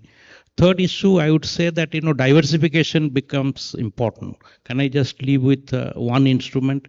Every instrument, every savings has its own utility in different ways. So that balance has to be there. If there is an excessive tilt on a particular direction, that may not be good for the individual and the system as a whole. And of course, finally, on the pension side, that what we see, the biggest challenge again is being that labor market, which is 90% is informal. So there are no statutory access. So that nudge is not there for those people. So this is in the realm of persuasion, that you have to persuade people to do it. And wherever it is there, unfortunately, the take-up rate is low. For example, I'm sitting in this corporate world. There are many corporates who have come and joined National Pension System. Despite very good returns, Nilesh should testify to that in the NPS system, there are very few uptake, or take-up rates. In terms of employees, about 5 to 10% are in the pension system. So these are challenges, and this for the long haul, that we have to really improve the literacy to come round, that people make sound decisions which are much more forward looking and in terms of their future. Thank you. Thank you, Mr. Mohanty. I think he made a good point about the low uptake of NPS. So that is a point for esteemed audience members to think about. But before I throw it open, Anilkant, I couldn't resist asking this question. Were you trying to say in your remarks that the Indian Central Bank should become more risk-loving? No, I think, and I'm glad that you are asking this question, I think the government of India should become more risk-loving. So I think as a country, we should perhaps start taking some more risks. And, if you're trying to drive a car at 20 kilometers an hour, whether even by mistake your steering wheel turns this way, it's very easy to turn it back. If you see how China has managed 45 years of growth, it is like driving at 100 kilometers an hour on a bumpy road. And then, gear is creaking. So just tweak that. Tire burst, let's change that. So they have been in one continuous crisis after another. And I'm not saying we should ape that. I think there are risks to that, and I don't think we have the political or the social systems to manage that. But I think perhaps we are being too risk averse at this stage. And as we start to reach a level, see what China did was when they reached $3 trillion of holdings of US treasuries, they realized that this is an idiotic idea, and they started to diversify. So they started One Belt, One Road. They started buying airports and land and all other things. And so as we think about managing even the pension funds, I mean, the fact that incrementally 15% is flowing. I mean, as of now, even the market is struggling to absorb even that. So I'm not saying that it should rise, but as we think about systems, I think the desire to take more risks, what rating of bonds should pension funds buy, and why don't we have a functioning corporate bond market? All of these are all about ability to take risks. So I think, I was saying in jest that everyone should take more risk, but I think we should take calibrated decisions. We are perhaps being too risk averse right now. Okay, I think the CII should take note of for CII Financing 3.1 conference. Neil Kant has already given you one particular topic or panel discussion about whether the time has come for India to consider, not actually do, but consider in terms of its sovereign resources to become a little bit more risk-seeking, and in what ways and with what safeguards, etc. I think that's a very interesting topic that he has thrown up for discussions. Now, I'm going to invite the audience to ask you a question. Just say your name, and more importantly, please, before you get up and ask your question, kindly refrain from making your own speeches. Please make your question pointed, brief, and direct. And if I cut you off, please don't take it as a personal insult, because we want to conserve time and give more people the opportunity to ask questions. Please keep it brief. Thank you very much. The gentleman who has stood up. This is Sharat Chandra here. I have the mic. Okay. I have the mic here. Okay, he has the mic, so he has beaten you to the mic. So, okay. So it is not my fault. It is the distribution of mic is the fault. There was a study done by Access Mutual Fund which stated that the supply of paper is much lesser than the demand for that paper. So that is one point. And the second point is that PSU's market capitalization has grown at a much faster pace than the profit growth. So the question which comes is that, is this not the case for government selling PSUs and bringing it down to 51%, so that market has some level of reasonable valuation? Thank you very much. To whom is this question directed? This question is directed to Neil Kant, because he knows the government's thinking. Thank you. Okay. Thank you. I thought this was directed to the chief economic advisor. The moderator cannot take questions. No, you're right. I think there is definitely, I think, excess of demand, and I think that is what is pushing up prices, and that is why firms like Vishal's and mine are flooded with deals where companies and private equity firms are trying to sell. There is much in what you suggest to consider, that should the government not use this opportunity to align to what has been stated as a strategy in terms of exiting non-strategic sectors and limiting their strategic, or even bringing down their ownership in some of the. So I'm sure these are things that are being considered in the government. Frankly, sitting outside of it is very little value I can add. Okay, it's gentleman. Yes, sir. I am Indranil Ghosh. From my grey hair, you can understand my generation. So my question is between PPF and mutual fund. So my question goes to Mr. Nilesh Shah, sir. Sir, in your calculation, 12,500 rupees, really I appreciate. But I think 2-3 points are missing in that. In PPF, number one, tax saving. Number two, recirculation of the fund. So in PPF, you invest for 5 years, you need not invest throughout your lifetime. So that is the advantage PPF has, which your mutual fund doesn't give that advantage. Please keep it short. So short only, that question is that. So if you compare both, then I think PPF has more advantage than mutual fund. So rest is yours, sir. You can tell me. Sir, you have proven the point that there is a need for financial literacy in our country. Okay, so that is a very short answer. Thank you, Nilesh. So go ahead. My name is Vishal. I'm a serial innovator and a researcher. Last month, I was there at Vigyan Bhavan, our Prime Minister's speech, and he has mentioned that society do the competition with the government. So I see that our common society, we require the complaint with the government system like municipal body. There are a lot of things are there. And it's possible, like I participate in many smart mission program also. Is it possible we can create some innovative investment vehicle where like I'm staying at North Mumbai, so North Mumbai Development Corporation, and I have a survey with around more than 100 society. They are ready to invest the money, and it's possible to collect 500 crores of money. So how we can possible to regulatory framework such kind of institution, so those institution can cover their area actually, and they align with other. Otherwise, what happened? What's exactly the question, please? This kind of innovative investment vehicle is possible in India. How we can give to the regulatory framework, so we can design the vehicle for the community growth, economic growth. Okay, quickly, yeah.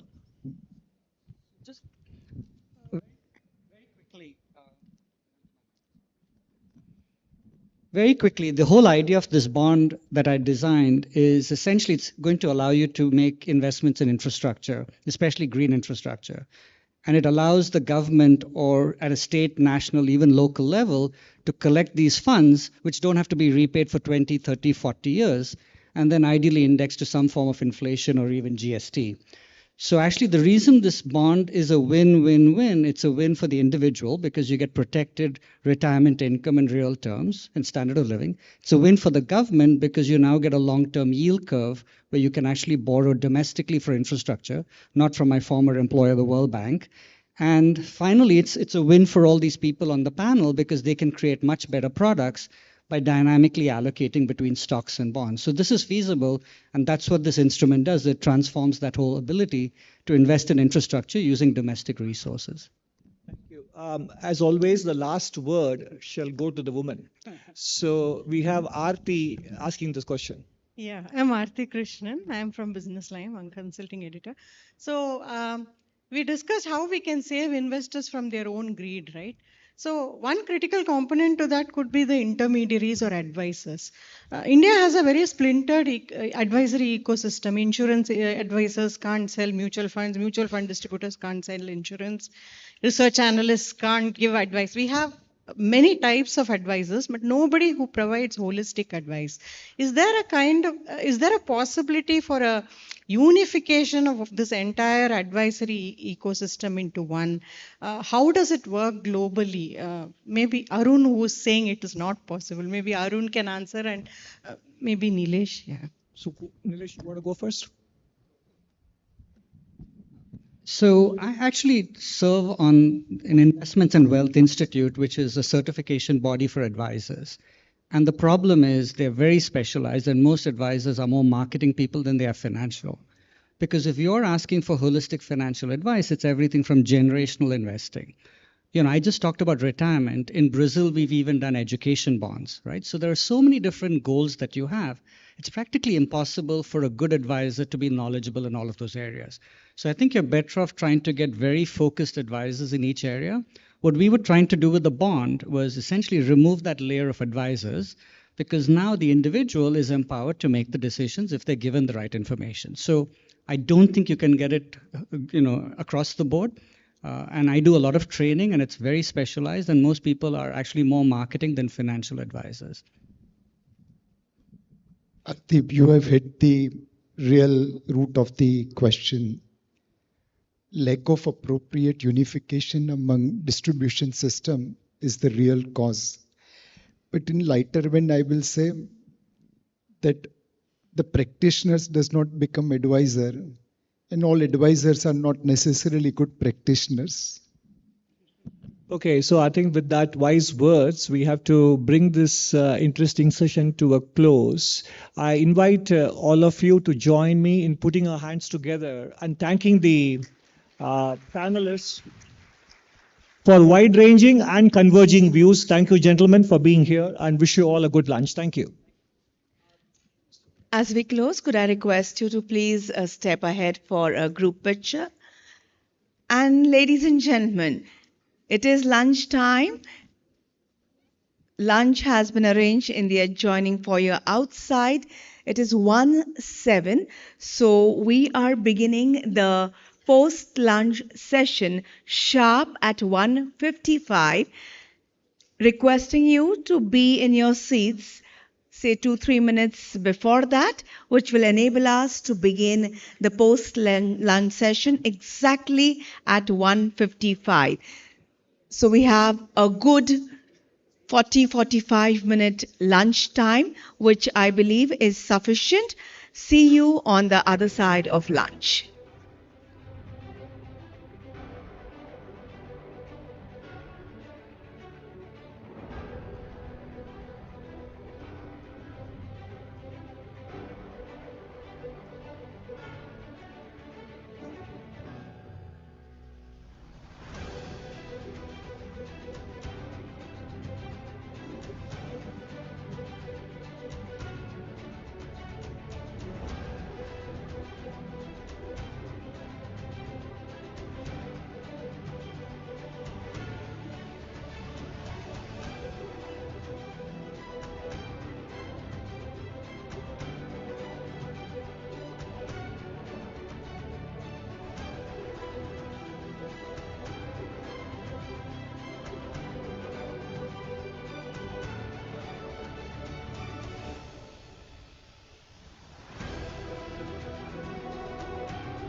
वाह, opening a business current account. ये क्या वाह, पहले account खोलो, फिर POS के लिए apply करो और फिर QR.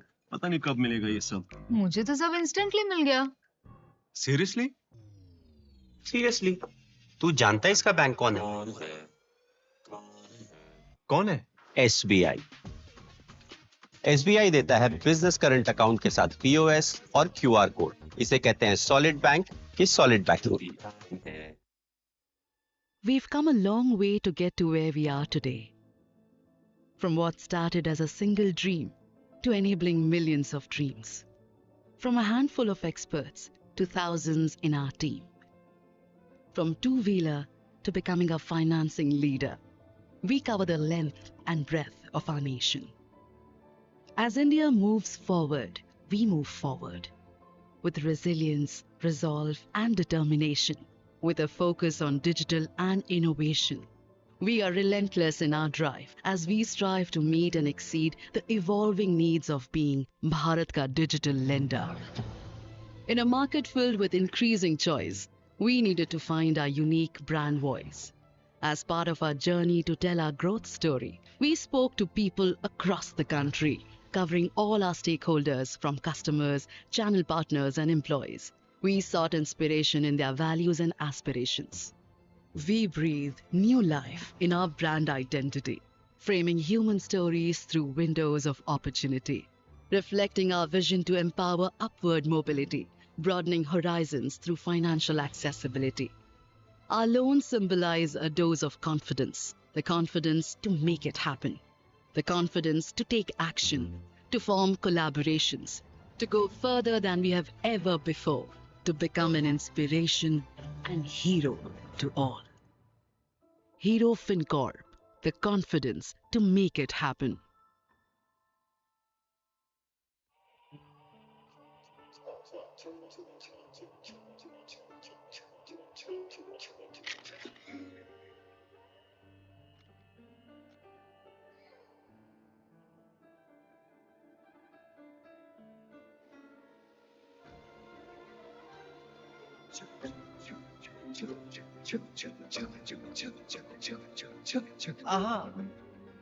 Come on. Yes, Papa.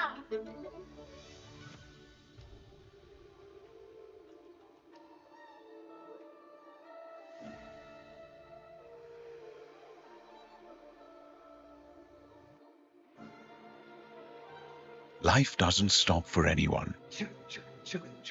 Even we won't let you stop. At every stage of your life, with LIC, you are always insured. LIC, हर पल आपके साथ.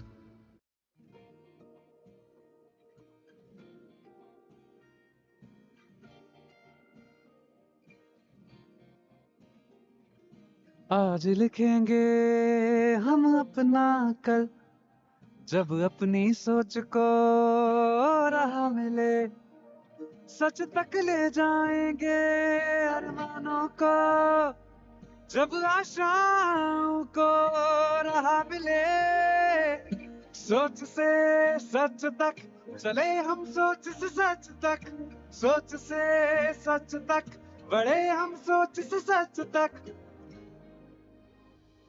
हर नारी का सपना, हर नारी की शक्ति, ऊर्जा से उन्नति का सफर, हौसला हो अपने दम पर, सोच से सच तक चले हम, सोच से सच तक, सोच से सच तक बढ़े हम, सोच से सच तक. देश विदेश से जुड़ते रहे, हर मंजिल पाते रहे, मान सम्मान और आयुष्मान, आगे बढ़े बढ़ते रहे, रोशन होंगे उम्मीदों के दीपक. यूनियन बैंक ऑफ इंडिया, सोच से सच तक. यूनियन बैंक ऑफ इंडिया के आसान MSME लोन्स के साथ हर ख्वाहिश सोच से सच तक.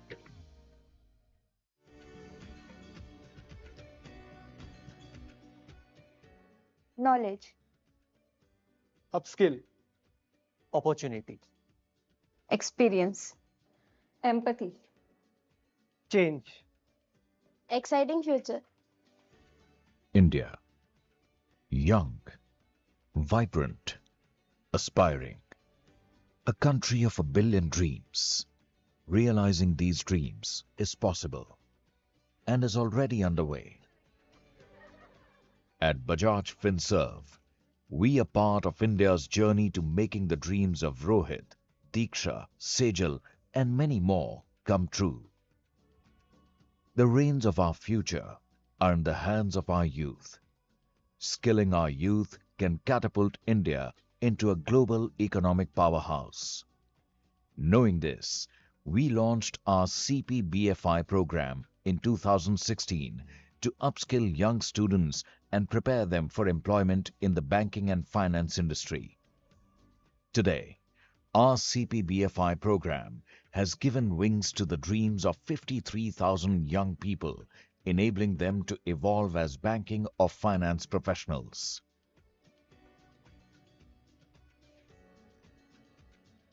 Through our CPBFI program, we have seen family incomes doubling and tripling when a student gets a job after graduation.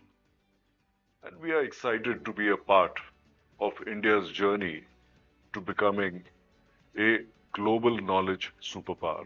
In this course, I came to know in depth what is actually banking. I didn't had any idea about insurance. I am ready to switch from teaching sector to banking sector. Nobody from my family is in this sector. Everybody is engaged with agriculture. I am the only person who came out of that sector. Finance can help me to do my agriculture better. The intensive 100-hour CPBFI program has been created by top industry experts. It's an employability skills program which helps students to get entry in banking, insurance and finance industry. I really feel that students are really making most out of this program because the technical knowledge that they get here is not available anywhere.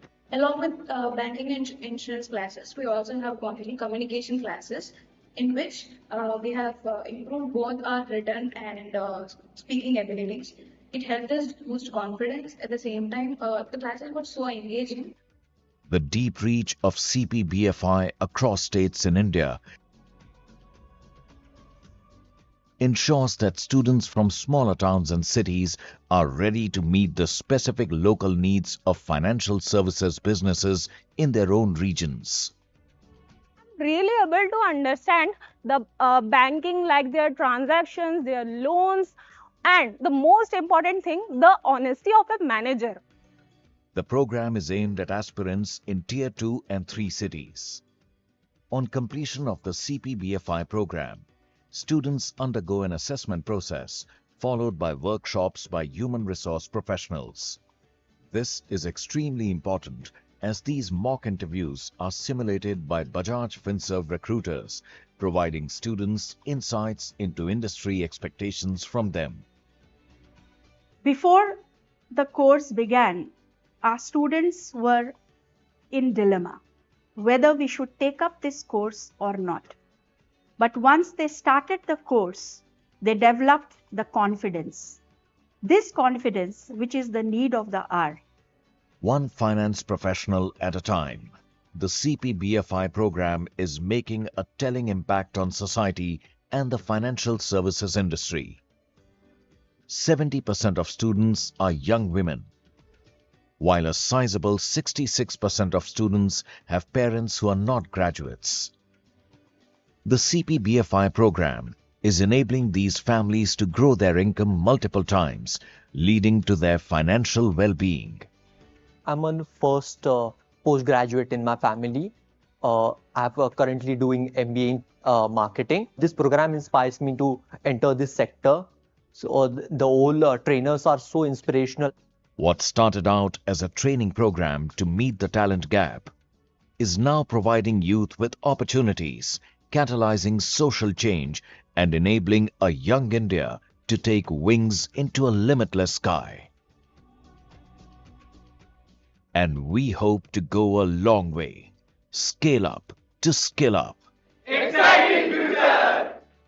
Creating finance professionals for the future.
Check.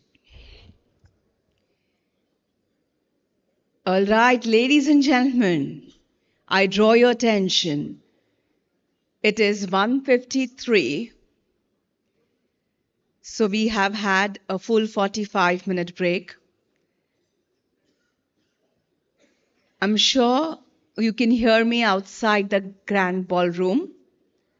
So requesting one and all to please return to your seats as we are beginning the post-lunch session almost immediately. 1:55 is our schedule for the post-lunch session on infrastructure financing in PPP. We are all set to begin this session. Requesting all the delegates to please take your seats. And I'm sure your cell phones are on the silent.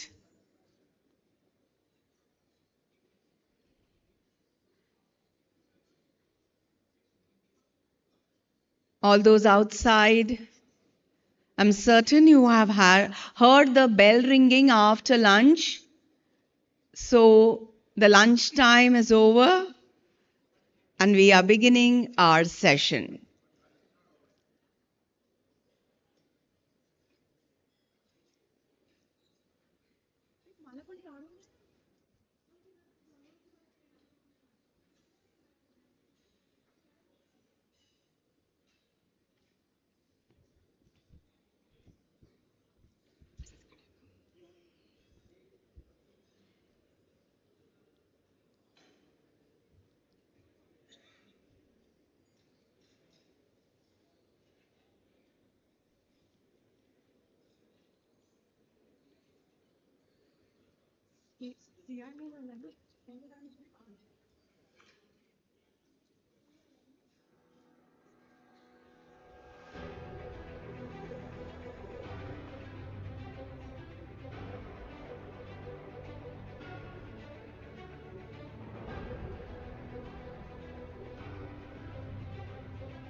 वाह, opening a business current account. ये क्या वाह, पहले account खोलो, फिर POS के लिए apply करो और फिर क्यूआर। पता नहीं कब मिलेगा ये सब। मुझे तो सब इंस्टेंटली मिल गया। सीरियसली? सीरियसली? तू जानता है इसका बैंक कौन है? कौन है? SBI। एसबीआई देता है बिजनेस करंट अकाउंट के साथ पीओएस और क्यूआर कोड। इसे कहते हैं सॉलिड बैंक की solid banking. We've come a long way to get to where we are today. From what started as a single dream to enabling millions of dreams. From a handful of experts to thousands in our team. From two-wheeler to becoming a financing leader, we cover the length and breadth of our nation. As India moves forward, we move forward. With resilience, resolve and determination. With a focus on digital and innovation. We are relentless in our drive as we strive to meet and exceed the evolving needs of being Bharat ka digital lender. In a market filled with increasing choice, we needed to find our unique brand voice. As part of our journey to tell our growth story, we spoke to people across. All right, ladies and gentlemen, it is almost 2, so we are beginning the session. We are delayed by 5 minutes already. So welcome back post lunch. Good afternoon, everyone, and please settle down. Please check and ensure that your cell phones are on the silent. Let us begin the post-lunch session. Infrastructure financing in PPP are different sectors in financial sector aligned to the development goals. Ladies and gentlemen, as you are aware, India has taken a systematic approach to create a robust PPP program for delivery of high priority public utilities and infrastructure. India's PPP program is one of the 2 largest in the world, with close to 2,000 PPP projects in various stages of implementation, according to World Bank. This session will deliberate on determining the credit availability requirements and how it should be managed sustainably given the prospects and potential of India's growth. The session will also discuss ways of reducing high risk profile during the initial period of a typical infrastructure project and the importance of credit ratings in obtaining finance. With those words, I will request our session moderator, Mr. Anurag Chadda, partner McKinsey & Company, along with the panel speakers, Mr. Sanjeev Agarwal, Managing Director and CEO, National Investment and Infrastructure Fund, the NIIF, Mr. Palash Srivastava, CEO, IIFCL Projects Limited, Mr. Ashok Sharma, Deputy Managing Director, Chief Credit Officer and Chief Sustainability Officer, State Bank of India, along with Mr. Harsh Shah, CEO and whole-time director, IndiGrid, to kindly take their seats on the stage. Let us put our hands together for Mr. Anurag Chadda, Mr. Sanjeev Agarwal, Mr. Palash Srivastava, Mr. Ashok Sharma, and Mr. Harsh Shah. So without any further ado, let me directly hand over charge of this session to the moderator, Mr. Anurag Chadda, partner McKinsey & Company. Over to you, sir. Thank you. Thank you. And I think thank you for very warm words and a great introduction for all of us. In some form, I think I was talking to the esteemed panelists. We have been given the most difficult task to keep everybody awake after the lunch session. So we'll try to keep it very engaging as well as very interesting as well. Just as a opening remarks, I think particularly from the infrastructure financing standpoint, I think India as a country boasts the most ambitious and the largest PPP or infrastructure financing plan with nearly 2,000 projects, as you mentioned, 25 odd lakh crores in critical sectors of transportation, energy, urbanization, and so on and so forth. The rapid expansion in the last few years have been actually driven largely by the levers of urbanization, economic growth, both policy as well as the regulatory frameworks. But that's not the real critical point. The real critical point is what's the real gap. And by normal estimates, if we see the studies, in the next 5 years, India needs anywhere between a 15 lakh crore to an 18 lakh crore of infrastructure financing, and PPP obviously plays an absolutely big role. The real pressing question then is, how do we manage this gap while we fuel the growth for India's Viksit Bharat dreams, but at the same time make sure that the art of risk and the guardrails are actually taken care of. And I think in that context, I think I want to just open up the today's session to say, given what our dreams are of Viksit Bharat and the gap of infrastructure financing of around 15 lakh crores in the next 5 years or so, what would be the opening remarks from each one of you, right? Each one of you lead a certain part of it and are going to contribute to this particular growth as well.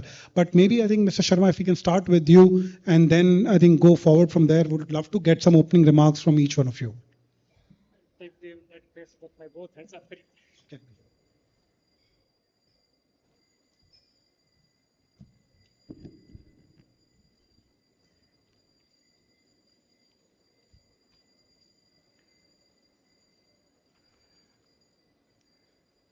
A very good afternoon. It's an honor and privilege to be part of this event. Grateful to CII for enabling me to be here. I think as Anurag mentioned, the first task is Jagte Raho. Let me try. So what do we understand by Viksit Bharat? If you look at the GDP profile of the country, by 1000 AD, India's share in global GDP 29%. Come 1780, we were around 24%. 2024, size is around 4 trillion, as you know, and we are at 3.6%. 2047, we want to grow around 30 to 32 trillion. And third in terms of the hierarchy, that is where our aspirations wants to take us. In terms of the composition of the GDP, agri 18%, industry 20%, services 62%. So if we have to grow as a country into a developed India, the industry is a way to go. And within the industry, infra, and no need to elaborate further. So what are the key questions that comes to our mind? I'm just trying to attempt those questions. So can Indian banks lend long term for meeting infra funding requirements? That's a question number one. Question number two, whether the Indian banking system has the money. And question number three, are we priced right? So let me begin the question number one. Whether we have the capacity to lend long term. If you look at the housing loan portfolio of the all banks put together, roughly 28 lakh crore. I'll explain why I am suddenly talking the housing loan. Now, presuming this housing loan is roughly the banks have 80% share, remaining 20% coming from NBFC. So you another 7 lakh crores you add. So 28 per 7, 35 lakh crore. Now, when you as a young professional, entrepreneur, business person walks into the branch of the bank at 25, the bank is happy to work with you to take you in their fold by offering a housing loan till you reach 60. So 25 to 60, no questions asked. So this 35 lakh crore portfolio that we are talking about is that portfolio. That means the tenor, is that a real issue? If the Indian banking system can offer a 35 lakh crore loan for 25 year, 30 year, 35 year, that means the risk is an issue, not the tenor. Okay, that we have to understand. How do we manage risk? I think my friend from Zurich Airport, the Noida Airport is sitting here. If you have a right business model, the way we have in the airport sector, which we call the control period concept, that every 3 year, 5 year, you can true up. So that means if a right business model can be developed, the risk can be contained and the longer tenure doesn't become an issue. The second question comes, do we have money? If you look at the numbers, 2010, the All India Scheduled Commercial Bank credit outstanding, so all banks put together, it was around 31 lakh crore. Come June 24, the figure is roughly 169 lakh crore. For the sake of simplicity, let us say 170 lakh crore. Now you add NBFC, so NBFC could be maybe 45, 50. So if you chop off some portion which is overlapping with the bank also give to loan to NBFC. So you add only 30 lakh crore. So 170 plus 30 is 200 lakh crore. If you also add the bond market, another 2022. So once 170 plus 30 plus 20, 220 lakh crore. That is where we stand now. This is the size. How much is getting added every year? So I was having the data for the last year. It's around 31.2 lakh crore. One more interesting composition. When you look at this number, so is the money flowing from India, from overseas? Where from the money is coming up? So I'll just carry a lot of papers so that I can share the real data from you. Just 1 second, please.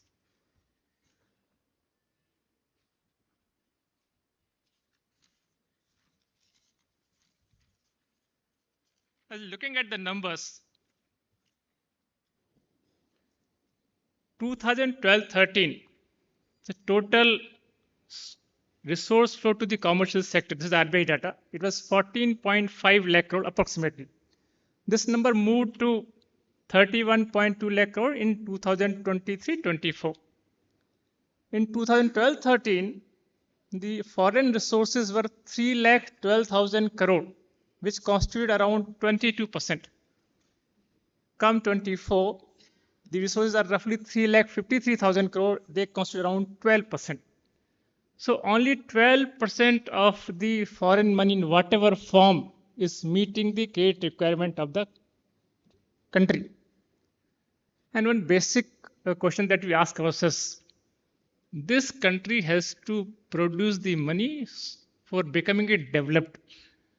आप दूसरों के पैसे से अमीर नहीं बनेंगे, अपने ही पैसे से आपको अमीर बनना पड़ेगा.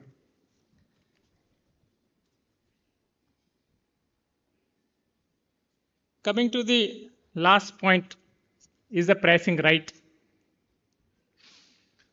Now, whenever we talk to our corporate friends, if we say कि 11%, 12% लगेगा, बोलेंगे चाय पीजिए फिर ज़्यादा टाइम वेस्ट मत कीजिए हमारा. So typical India market, maybe roughly 9% we can pick it up.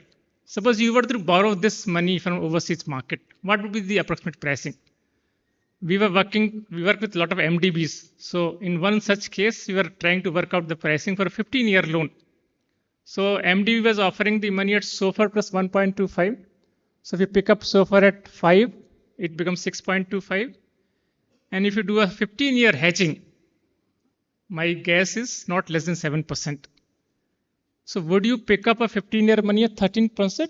A clear-cut answer from each one of you would be you would not.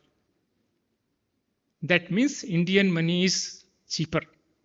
One more thing, if you look at the Indian banking system, for example, SBI has surplus SLR of roughly 3 to 4 lakh crore. All quarters I have seen, I've been seeing for quite some time. And so many other banks as well. That means availability of money, is it a real challenge? I haven't seen. I have yet to see a corporate entity saying they are not able to get the money from the Indian banking system. I'll pause here and maybe we move as we progress further. Thank you. So if I may just summarize, I think the 3 questions, right? Can the banks lend long term? We are saying yes, they have the capability. If they can do housing, they can do most of the long term projects as well. So the risk capability is are existing. Do we have the money? At least the biggest lending institution says it has the money. So I'm hoping, I think we are kind of, and we are priced right. So you're saying that the cheapest. But if I move to Palash, you right, I think you've been leading IIFCL and particularly, I think, providing long-term financial assistance as well to larger infrastructure projects. Would love to get your opening thoughts, particularly on the public-private partnerships. Also, while I think you have played a pivotal role on that aspect as well. Yeah, no, I think these figures have actually in the Bollywood actually, I think, whetted the appetite for a blockbuster, which actually can play out if we are to be a Viksit Bharat. So I think let's look at the actors. So he's given you the broad brush, and since it is the opening remarks, I think we have to really know who are the actors and who are going to take us there. Of course, banks are there, developmental financial institutions are there. But I think definitely a very big role that we see going forward is that we are looking at a structured finance market evolving in India finally. From a commodities market, we are looking at structured finance market. We're looking at securities. We are looking at ABS structures, co-obliger frameworks. We are looking at InvITs, which actually are going to be creating the financing for us, and all that will lead to a number of products which actually is very much the need of the Indian infrastructure at the moment. We are looking at obviously certain credit enhancement to flow in to actually get the bond market and the securities to be actually really coming into their own. We are looking at possibly attracting, of course, he mentioned the formal, credit and the price at which it is available. But I think I joined and long years ago, and the day I would have, joined, I got my boss actually talking to me about one of the largest issues in the equity market which was actually made, and that actually was oversubscribed by I think 5 or 6 times the Government of India budget. So I think that is the potential of Indian money actually to be raised for infrastructure given the right structures.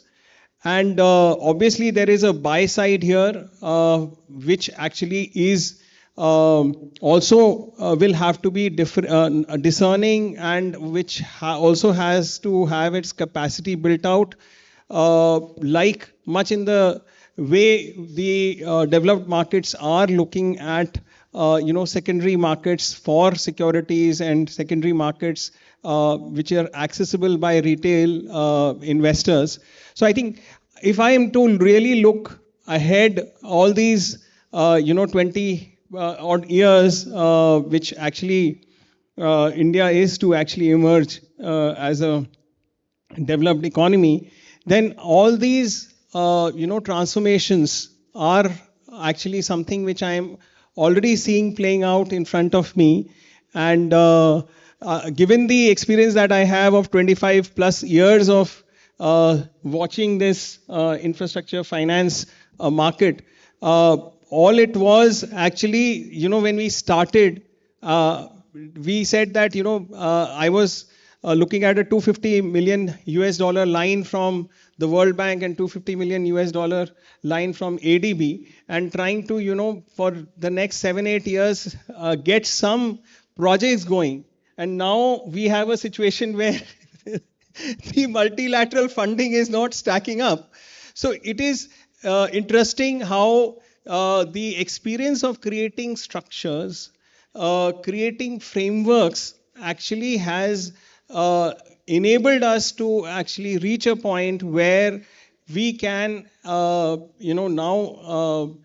very easily stake the claim to say that we can be a Atmanirbhar infrastructure finance economy as well going forward. Thank you. No, thanks. I think I can feel a lot of more positivity from at least what you have been saying in the opening remarks. But if I can bring in Mr. Agarwal, I think from your standpoint, any opening remarks from what you have seen this, and you are leading obviously from the front, the most premier sovereign wealth fund, right, as they kind of say. So you've seen the movie play out also, but also at the helm of it. Love to get your opening thoughts as well. Thank you, Anurag. So let me just start off by a couple of sentences on what NIIF is. As Anurag said, we are also known as India's quasi-sovereign wealth fund. We are an alternate asset manager, 49% owned by the Indian government and 51% owned by international investors who are also the LPs in our funds. We manage about $5 billion of assets today, and we invest in the real assets theme, which is transportation, which is roads, ports, airports, which really fall squarely within the definition of PPP that Anurag wants us to discuss today. We also invest in energy, which is energy renewable generation, which is again part of the PPP. And we do digital, which is data centers. We do private equity, climate investing, etc.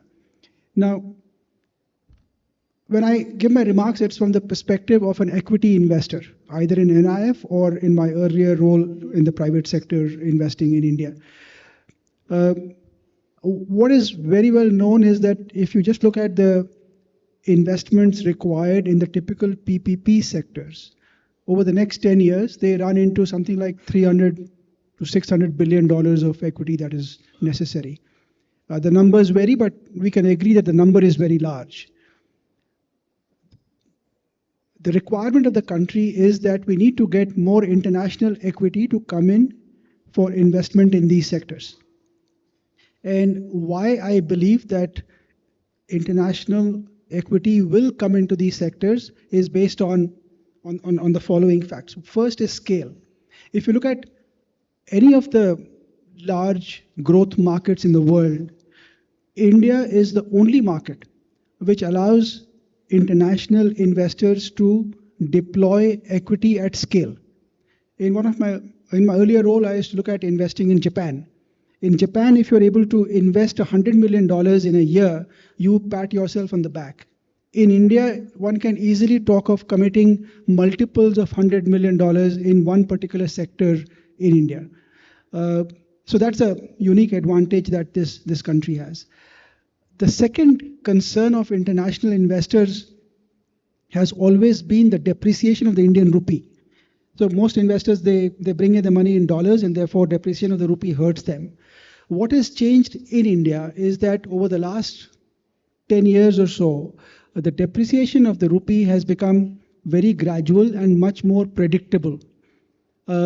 International investors used to budget, say something like a 2 to 3% depreciation of the rupee. Now they budget about 1% of depreciation of the rupee. So that's another big positive. Third, there's this perception about the Indian sustainable infrastructure sectors that it keeps on absorbing money, but it does not reward investors. If you look at the track record of successful investors in India, that myth is absolutely smashed. International investors have made serious amounts of money in India. We got KKR, we got Actis, where I used to work earlier. We got GIP, we got Temasek, you got GIC. These are people who have put serious amounts of money to work in India, and they're monetized by various means. Could be the private markets, could be the public markets. But India is now recognized as one of the few places in the world you can get scale, and you can also get attractive returns on the capital that you invest. The last point I'll make is that for international investors, you can curate your investments to suit your risk return profile that you want. If you're on the low risk side, you can invest in an InvIT. You can get assured returns, not assured, but more predictable returns. If you are happy to take more construction risk, you can come into BOT projects or the electricity sector. So in that spectrum, you can decide where you really want to play to. So all in all, I would say that look, India needs our capital requirements are large, but the sectors, at least quite a few of them, have proven themselves of being able to attract international capital. So if I have to summarize, it's large, unique, diverse, but there's something for everyone, but it also gets based on your return profile, you can choose the sectors to kind of, and that's a very unique position to be in, because not everywhere, every country in the world can actually boast for something like that. I think if I may ask Harsh to kind of come in as well with your own opening remarks. Sure, thank you. I think I'll give a very brief history. Infrastructure has always been priority for any developing country, just like for India. And it's been the case for last 2-3 decades. But over last decade, we have seen phenomenal transition and transformation of entire PPP and its financing. Before 2000, or let's say till 2000, entire infrastructure spend was borne by the government or the public. First time in early 2000, we started having PPP where private partnerships came into place. And then happened 2017, where the entire capital investment or other investor experience came to ground for investing in infrastructure. Infrastructure was then also the need. It is still now a need. But what's changed after 2007 and 2008, that the regulators and the government have developed good PPP frameworks which are investable for private sector, sizable amount of financing arrangement which is taking care of mistakes made in early 2000s to avoid that. And what's that resulted in multiple institutions and multiple financial structures available in India for financing infrastructure, starting from IIFCL or InvITs or any other structure that exists today, which is able to garner sizable amount of capital beyond the only traditional source which was available were banks at that time. And even bank lending to infrastructure has matured substantially in last 20 years. So this transformation that we see since 2007 to 2018, I think the one big factor which I represent as an InvIT, in just last 5 years, the InvITs put together has put in more than 5 lakh crores of AUM under management. And that's a phenomenal success for sector, country, and regulators to be able to change the experience of investors in infrastructure to make money and have sustainable long-term infrastructure model existing.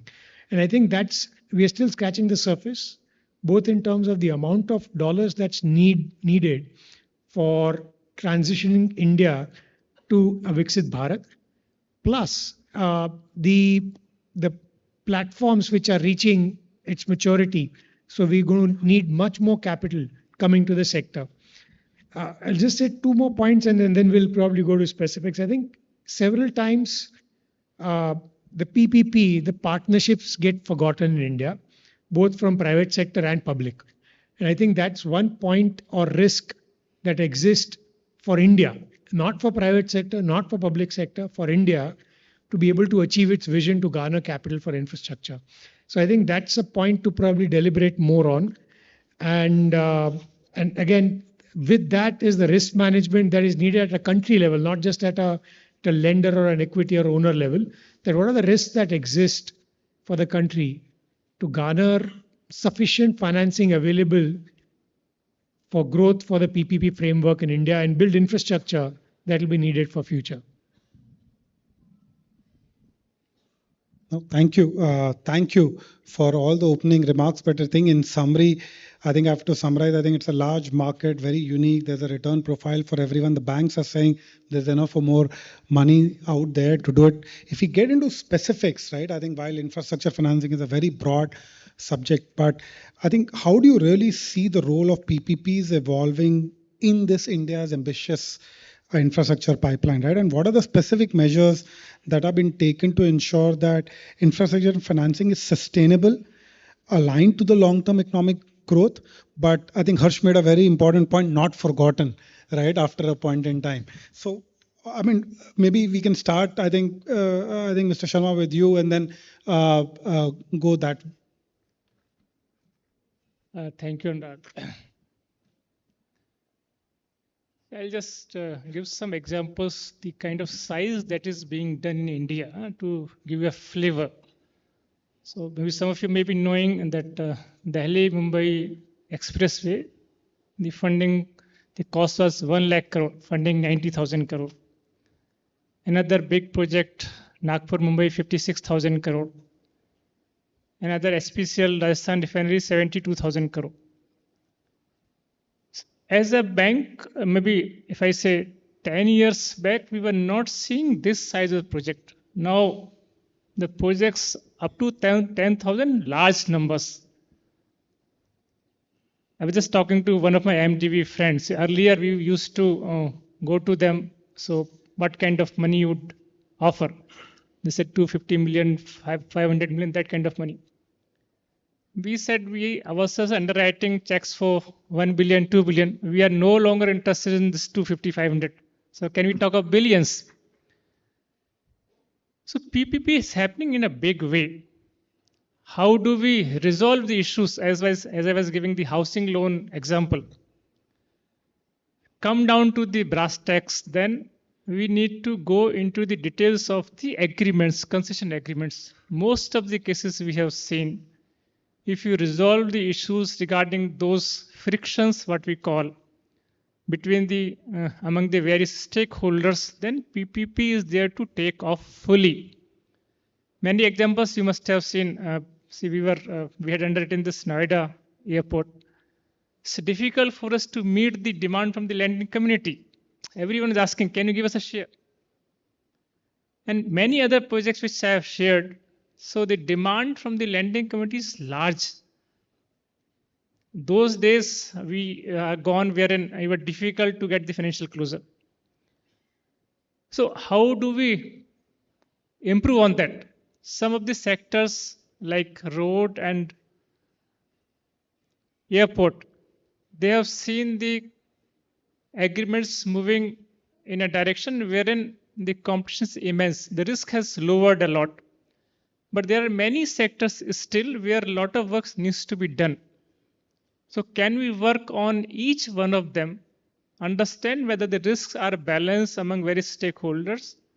To my mind, availability of money has never been a challenge. Even as my colleague Sanjeev and our integrated friend was mentioning, the overseas money, if the right return is there, is willing to come in large numbers. So we keep working with various policy-making bodies, Niti Aayog ministries, so that we are able to remove those frictions. And the way I look at it, if we are able to remove the frictions, the availability of money at the right pricing would be there. So I think that's what my initial thoughts on this. Sure. Maybe I think between Mr. Srivastav and I think Mr. Sanjeev Agrawal, I think helpful to just get your specific inputs, right? What do you see the role of PPPs evolving in India to genuinely make it like sustainable and not forgotten, like Harsh mentioned? Yeah, I think, see, one of the things we should be very clear about is like if 147 lakh crores is required over the next 5 years, then if we are looking at 97,000 crores as the bank plus the DFI credit to the infrastructure sector, which is largely PPP, then it doesn't, and then you add another maybe say another half of it, because that's equity, if we were to kind of say, that would still not really add up very much to the overall infrastructure that one is talking about. Yeah. Of course, I remember that in the 12th plan, back in those days, the audacious target was set that at least 30% or 1/3 of the entire capital investment in the country would be from PPP basis, and that PPP would be the first modality to go to and test it, and then come to in the days of Haldia and those the erstwhile planning commission. But all this actually has, emboldened the PPPs, emboldened the financing that actually flows to the structure. And also, if I may just put it that here we are looking at the capital side, whereas a lot of operations and management and maintenance of assets today, whether we are looking at the transmission InvITs coming through, all of that is also a measure of PPP, right? So that is where I would say that the while the assets may continue to actually be made a lot out of the government funding, but the overall role of PPP will remain to actually say bring the private sector into the implementation fold as the assets are recycled and operated or taking to the next stage also. So that I think as far as the but I think the more important thing is also that PPPs have actually have included a number of financing actors. That is an important dimension to be actually noted. I had forgotten to mention the insurance sector. Now, if we look at 220 lakh crores from the banking sector plus 50 lakh crores from the insurance sector and pension funds, actually that makes for a huge lot of money, whether coming to the infrastructure sector from the capital spends by the government or capital spends through the public-private partnership. So that is, I think, the point that I would like to really make. Can I add a point here? Absolutely, yeah. So look, my view is that PPP is not a cure for everything, right? It is important for us to realize which PPP models in India have succeeded and which have failed, what has gone right and what has gone wrong. So Mr. Sharma spoke about Noida Airport, right? It's a project where PPP model is succeeding because the viability of that project is reasonably well established. But if you go back to the early days of airport privatization in India, when Hyderabad and Bangalore airports were the first ones off the block, the government, the state governments, etc., had to give some amount of support, interest-free loans, etc., etc. But the sector then evolved from there, and today we have a situation where a greenfield airport in Vizag or a greenfield airport in Goa is commercially viable, and it just is bidded out on the basis of a revenue share or some other model. So it is establishing the viability of a business is extremely important. Look at the renewable sector in India, a terrific example of successful PPP. But if you step back to 2018, 19, and before that, all renewable in India used to be done on the basis of feed-in tariffs. Now, feed-in tariffs were at levels of 4 rupees, 5 rupees, in that range. So there was obviously a subsidy element that was being given by the state governments to maintain that high level of feed-in tariffs. But subsequently, the sector evolved. We got great regulators. We got the whole sector moved to competitive bidding, and the price discovery happened at a much lower level. At the same time, capital costs started coming down, and therefore the marginal cost of renewable energy became cheaper than that of thermal, and the renewable sector took off. The point I'm trying to drive is that it is very important for PPP to be employed only in those sectors where there's a clear vision and path for making that sector viable to improve its commerciality from where it is today to where it should get to. No, interesting point. And that actually brings me to the next question. I mean, if there are any specific examples of success stories that can be shared, right? I think, and what have been the learnings for it? And maybe I think Harsh, if we start with you, I think if there are any of those examples that you can give or success stories, and particularly what are the learnings, I think would be lovely to kind of hear for everyone as well. Thanks. So I think Sanjeev already mentioned the big success story in power sector, whether it's renewable or transmission. It's a substantially successful PPP story where there is very little public support now. But in the beginning, there was a sizable amount of public support that existed 5, 7, 10 years ago. So I think there are clear examples where it succeeded. Road projects are other example of that succeeded massively. So I think if I can say what has been the common thread for success drivers for PPP is the right risk distribution. And once you genuinely evaluate what is the risk in the project with respect to viability, feasibility, and the challenges, and then decide what kind of PPP framework suits that business or that infrastructure class at that point in time. Case point in time, let's say metros. Now, metros are not at a level of maturity of business model where probably power sector or road is.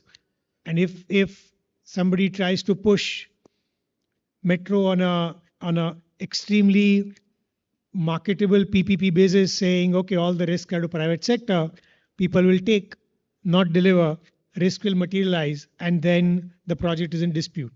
And then we have seen such example, especially in metro as well. So I think the success drivers are evaluation by the government and the agencies that does this model really make viable business case, and then really form balanced concession agreements which does the right risk transfers as well as offer right dispute resolution mechanisms to ensure that the assets really get built, make money. Eventually, these are all public assets. So the public is going to pay the toll or electricity bill or port fee in different shape and form. So unless and until it is priced right upfront, either the asset will not get built, so public will not have the service, or it'll be in the trying to find the cheapest solution, you'll end up making the most expensive solution. So I think the balancing the sector viability and the risk transfer in the contract is the key to success of PPP, not just in India, anywhere I think, but especially in India because of the complexity and size. Yeah. So viability, risk management, and pricing it right. I mean, yeah, Palash, you had the point of view. Sorry, I'm just I think the signaling from the government. So I'm looking at an impact investment framework here. So the signaling from the government about transforming the port sector, transforming the road sector was very, very strong. And actually, if you see, the same signal was not really there when we were looking at inland waterways. The kind of consistency. So while I agree a lot with what Harsh has said, but the risk mitigation did not play out in the same fashion. The commitment of the government to that particular sector did not come about in the same fashion as it came about for those sectors where the model concession agreements were made, they were tested out at the highest level, and then there were modifications, there were square brackets kind of things where there was a dynamism of the context which was actually captured, and that there was a series of capacity building program on the sell side, which is the government's, government is a seller of infrastructure projects. So on the sell side, also on the buy side, in terms of whether it was the developers or the financiers, there was a lot of capacity creation, lead bank frameworks, which actually played out for those particular sectors to become successful in PPP frameworks. And I'm actually just kind of taking a moment that if today the space sector is actually the sector of the future, and space infrastructure is going to be the need of the hour, then if we are actually giving the right signals in terms of our focus and commitment to the space sector, we would see a number of frameworks coming through and will play out as an infrastructure sector. However, if we actually see it only as one, say a disjointed, unconnected sector which really doesn't affect us all, then it is going to really languish as some coterie of investors, like has been the case with a lot of the investments in the space sector. So I would say that there is a big role that the government plays in signaling, the strength, and 10% is not a bad investment contribution from any angle, as a contribution of PPPs to the overall infrastructure investments that are being brought out. So in fact, it actually even this 10% actually adds a good, it has an ameliorative effect over the entire sector in terms of bringing in the efficiencies and cost competitiveness, and so that's. No, thank you. I think very, very important points. But maybe I think I'm also conscious of the time, and there are a couple of other themes that we wanted to cover. And risk management, like you said, I think is one of the most important ones as you think of viability, pricing, but also signaling from the government. And have you seen, I think between Mr. Agarwal and Mr. Sharma, I think any risk management being one of the most critical components. What are the innovative risk management strategies that you are seeing which are emerging, right, in order to kind of evaluate a particular project, but also make it like the PPPs much more viable and attractive for the private investors to come in? Maybe I think we can start with you and then come to Mr. Sharma, if that's okay. Yeah. Look, I just want to make a very quick comment about risk allocation. I've seen as an equity investor, not only my firm, but a number of other equity investors are willing to take a much more relaxed view of the robustness of a power purchase agreement once the sector has shown itself to be successful. When the first investment in the renewable sector was about to happen, everyone looked at the PPA and said, oh man, it's got no termination payments. How will international lenders look at it? Every equity investor forgot about that PPA because they understood the basic that India had scale and India was able to generate renewable energy at a competitive price. And Indian banks started taking a much more realistic view of the requirements of a power purchase agreement. So going for a very robust international style project document, to my mind, is not always very necessary. On the point about risks, I think what is important is that we need to have a strong regulatory framework. There will always be risk-related issues. Look at the electricity sector. You have a central regulator, you got an APTEL, you got the Supreme Court on top of that, you got state-level regulators. At the state level, there are some capacity issues, but otherwise the sector works reasonably well. So I would submit that we should start off with having a robust regulatory framework, which we have in quite a few sectors. And if it is there, people are willing to take a call. Mr. Sharma, your perspectives on innovative risk management strategies? Risk remains. If allow me, I'll cover the first earlier question also part and then come to this one. So we are talking about the different models like metro and other models, how to make them viable. And how do we look at risk from this? We do not look at these models either pure as annuity model or the toll model. See, we can always experiment with a mix of the annuity and toll. So are we as a country prepared to experiment? Because what is happening now, you're running into standardizing something. It doesn't work. Something like when each one of us is going to a doctor, maybe for a similar problem, they would prescribe different treatment. So can we not design a concession agreement based on the need of that particular thing? Pune Metro might need a different treatment than a Kochi Metro. Why are we rushing into the same concession agreement for both of them? Maybe Noida or maybe Bangalore airport model may be different than maybe a new upcoming airport. So we need to be conscious of this and maybe experiment with those. The government, of course, has challenges that they want to standardize, approve, and then move on. But my sense is we can develop some framework wherein these flexibilities can be built in and we can then experiment more. If you look at the power sector, for example, when PPP was successful, a lot of players did C&I in large numbers. Now you're seeing players doing a couple of gigawatts, not in megawatts alone.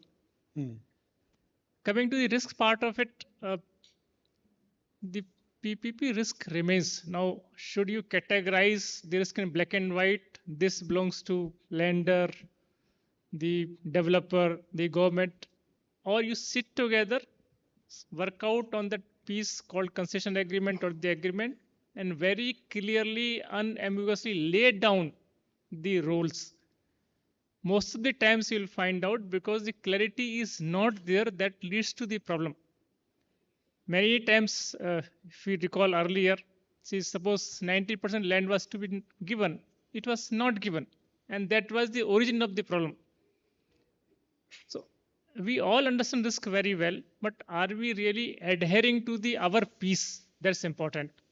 If we all are adhering to the our piece, if the land is given on time, if the EPC contractor chosen has the capability, if the developer has the equity visibility, the lender's money is tied up, and things are happening on time. And if you look at the overall space, if you look at the stuck project list in last couple of years, hardly anything.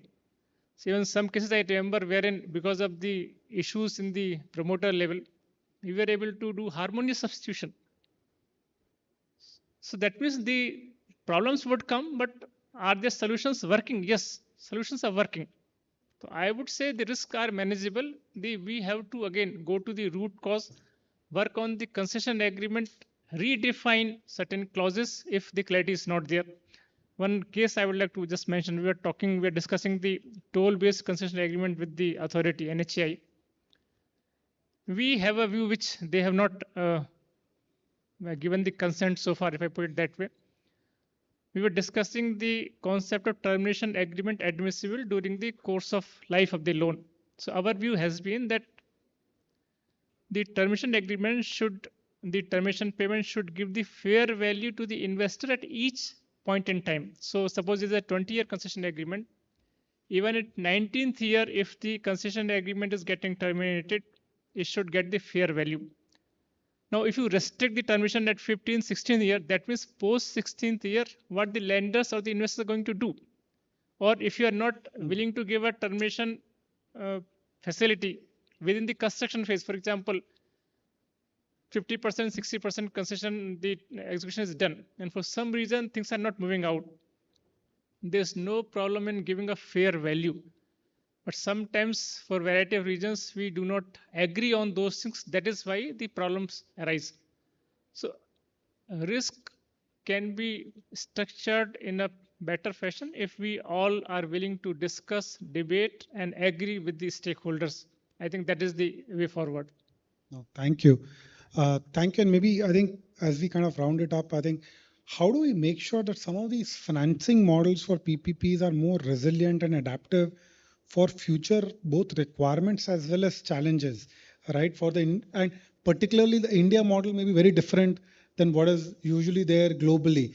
And would love to get everybody's perspective on this, right? And maybe we can start with Harsh and then kind of end here. But would love to just hear that, right? How do we future-proof our PPP models and make them more India-centric to make it really work? Harsh? I think if you just can go back a decade and now there is a phenomenal growth in infrastructure financing and the evolution of markets. Let's say in our books today, more than 50% is done from capital markets borrowing. So banks are still the lead source of financing. However, the bond market is developing equally well for infrastructure. And to that extent, even InvIT as a model has come up phenomenally well to fund infrastructure assets. So there has been great growth, liquidity, a lot has happened. But I do see just a tendency of, I don't know, the regulatory bodies or the government or collectively as a country of, instead of putting all weight behind what's working, we like to tinker, right? And a case point in time is uh, infrastructure exposure norms, which is being discussed heavily right now, and hopefully it'll come out in a couple of months. Now, you are at a market where bank NPAs are extremely stabilized. As Mr. Sharma mentioned, there are very limited stuck projects. We maintain cost of capital at a pretty decent level where the entire cost of capital across the world went up. At this point in time, introduction of new exposure norms to infrastructure asset is going to be, in my mind, a biggest speed bump for infrastructure financing and cost of financing for infrastructure. So you know that kind of tinkering comes in. So I think we become our own enemy as a country in that regard. So I would say stability of policy framework, not only on PPP framework, monetization pipelines, but also on financing framework. I think that stability is extremely important, not just for investors, all stakeholders, including as a user. That you expected a metro to come in 2 years, but it comes in 5th year. I think a variety of things around stability of policy is extremely critical. There are enough successful examples of bank lending, credit enhancement, bond market, InvITs, variety of things working right for the country right now for infra financing. I think it, as a country and policymakers, we should just put all weight behind it to see how do you make it larger and better so that they can fund infrastructure rather than trying to find ways to put more brakes in it. So look, I'll make two quick suggestions. One is that we need to make more sectors viable because there's international capital wanting to come in. I'll give you the example of tier 2 airports. There is a demand from international investors and local equity to put in money in tier 2, tier 3 cities, airports. But the fact is that they require a certain type of risk sharing, and for that you need risk capital that can either come in from the government or that can come in from, say, an agency like the World Bank to make these projects viable. We need to develop more asset classes using this kind of a risk sharing model. That's number one. The second suggestion I'll make is that we need to have a much more vibrant private credit market in India. For example, our renewable sector is moving from 10,000 megawatts of auctions to 30, 40,000 megawatts of auction a year. India is capital short. However, not every promoter wants to go out and raise more equity. If $100 of equity is required, if about 10 to 20 of those $100 can be met from the private credit market, it will help in a quicker and a faster setting up of more infrastructure capacity in the country. I think we need to be cognizant that India is several time zones and several geographies rolled into one. So in that context, we have to really, bring everyone together. And the way to do it is that there is a standardization, and of course, standardization to be tested with experimentation is an important dimension to take. Of course, there is, stability that one requires, but obviously there will be certain level of tinkering which will inevitably be there because, unless we keep, so one very strong suggestion is that what actually worked in the case of whether it was the port sector, whether it was the road sector or the initial telecom circles that were allocated, I've kind of, seen it. That is why I say that it is a promising story. Don't, go away from this infrastructure story. It is actually a very promising blockbuster. I've been in this for the last 25 years and would actually invite you to look at it for the next 25 years. Very clear impact signaling to be continued from the government. certain amount of experimentation. We should not shy away from experimentation. That is the second aspect. And I think regulator also has to possibly, give into some experimentation. While, infrastructure is long-term investment. 25 years, 30 years, 50 years, we are not really knowing as to what will happen. So therefore, refinancing should not be seen as restructuring. And there is a certain room that is actually available internationally for a lot of this thing to be, made more robust. So we can actually look at a more, I think, from a financing sector standpoint, my ask would be actually a more liberal and a more, encouraging regulator, so that we can actually become more structured finance oriented and support Indian infrastructure finance. Future-proof PPP models. We all love reading the astrology column newspaper, but we all know that tomorrow will be a surprise. So it has to evolve. I'll just give one example. We were working with the Ministry of Urban and Housing Affairs. So discussing a model wherein, let us say, they have 20 municipal bodies or 30 municipal bodies. Can we set up DESRA fund for all of them put together, pool the DESRA at the state level? Once you pool the DESRA, that becomes a backstop for all the funding that those bodies may raise. And it will develop a wonderful structure. Using that structure, you can improve the rating, things, and so on and so forth.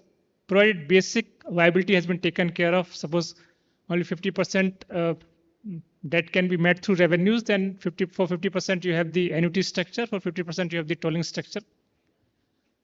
So all those possibilities exist, and one good thing I would say that we are seeing the respect for the investors in the market. That's extremely important. If earlier the approach was there, I am giving a business to you. Now the approach is, please come, we respect, we value you as an investor. So if this key change, respecting the investors, comes to the market, I think all others would certainly happen. So future proofing, I think, doesn't exist. We have to keep evolving, keep working. And if we continue to respect the stakeholders, then the day is not far off. Then we would really be a very successful PPP model. One more last line I want to add. We are not only working in India to explore these PPP models, now we are also trying to take these models abroad. We're exploring with the rupee funding in many countries.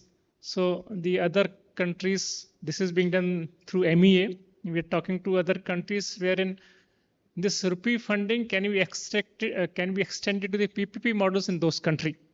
So I think it has a good future and is working.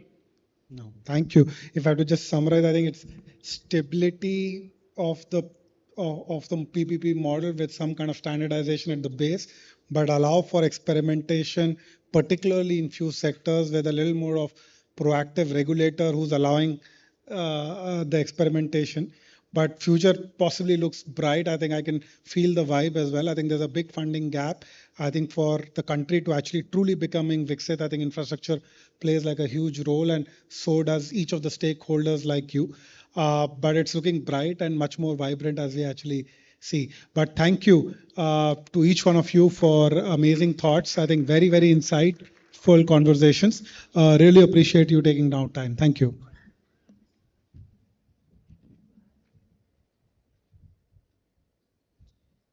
Yes. As we close the session, could I request you all to step ahead for a group picture, please?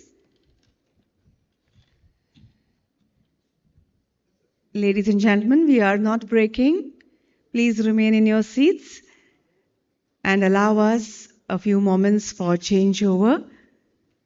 We will commence the next session as soon as the days is set.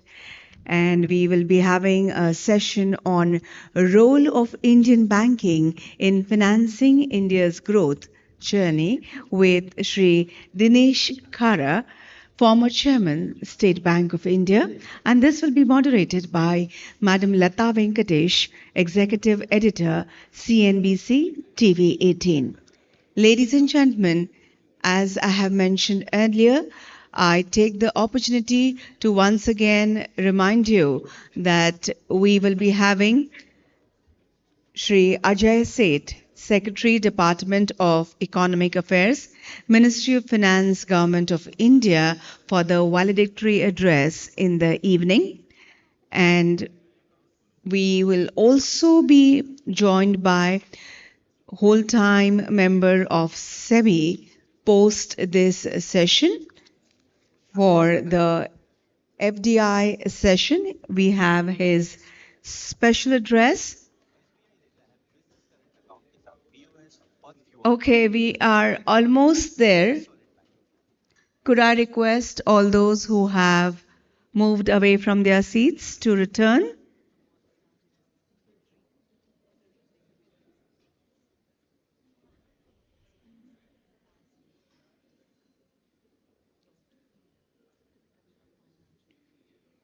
We cover the length and breadth of our nation.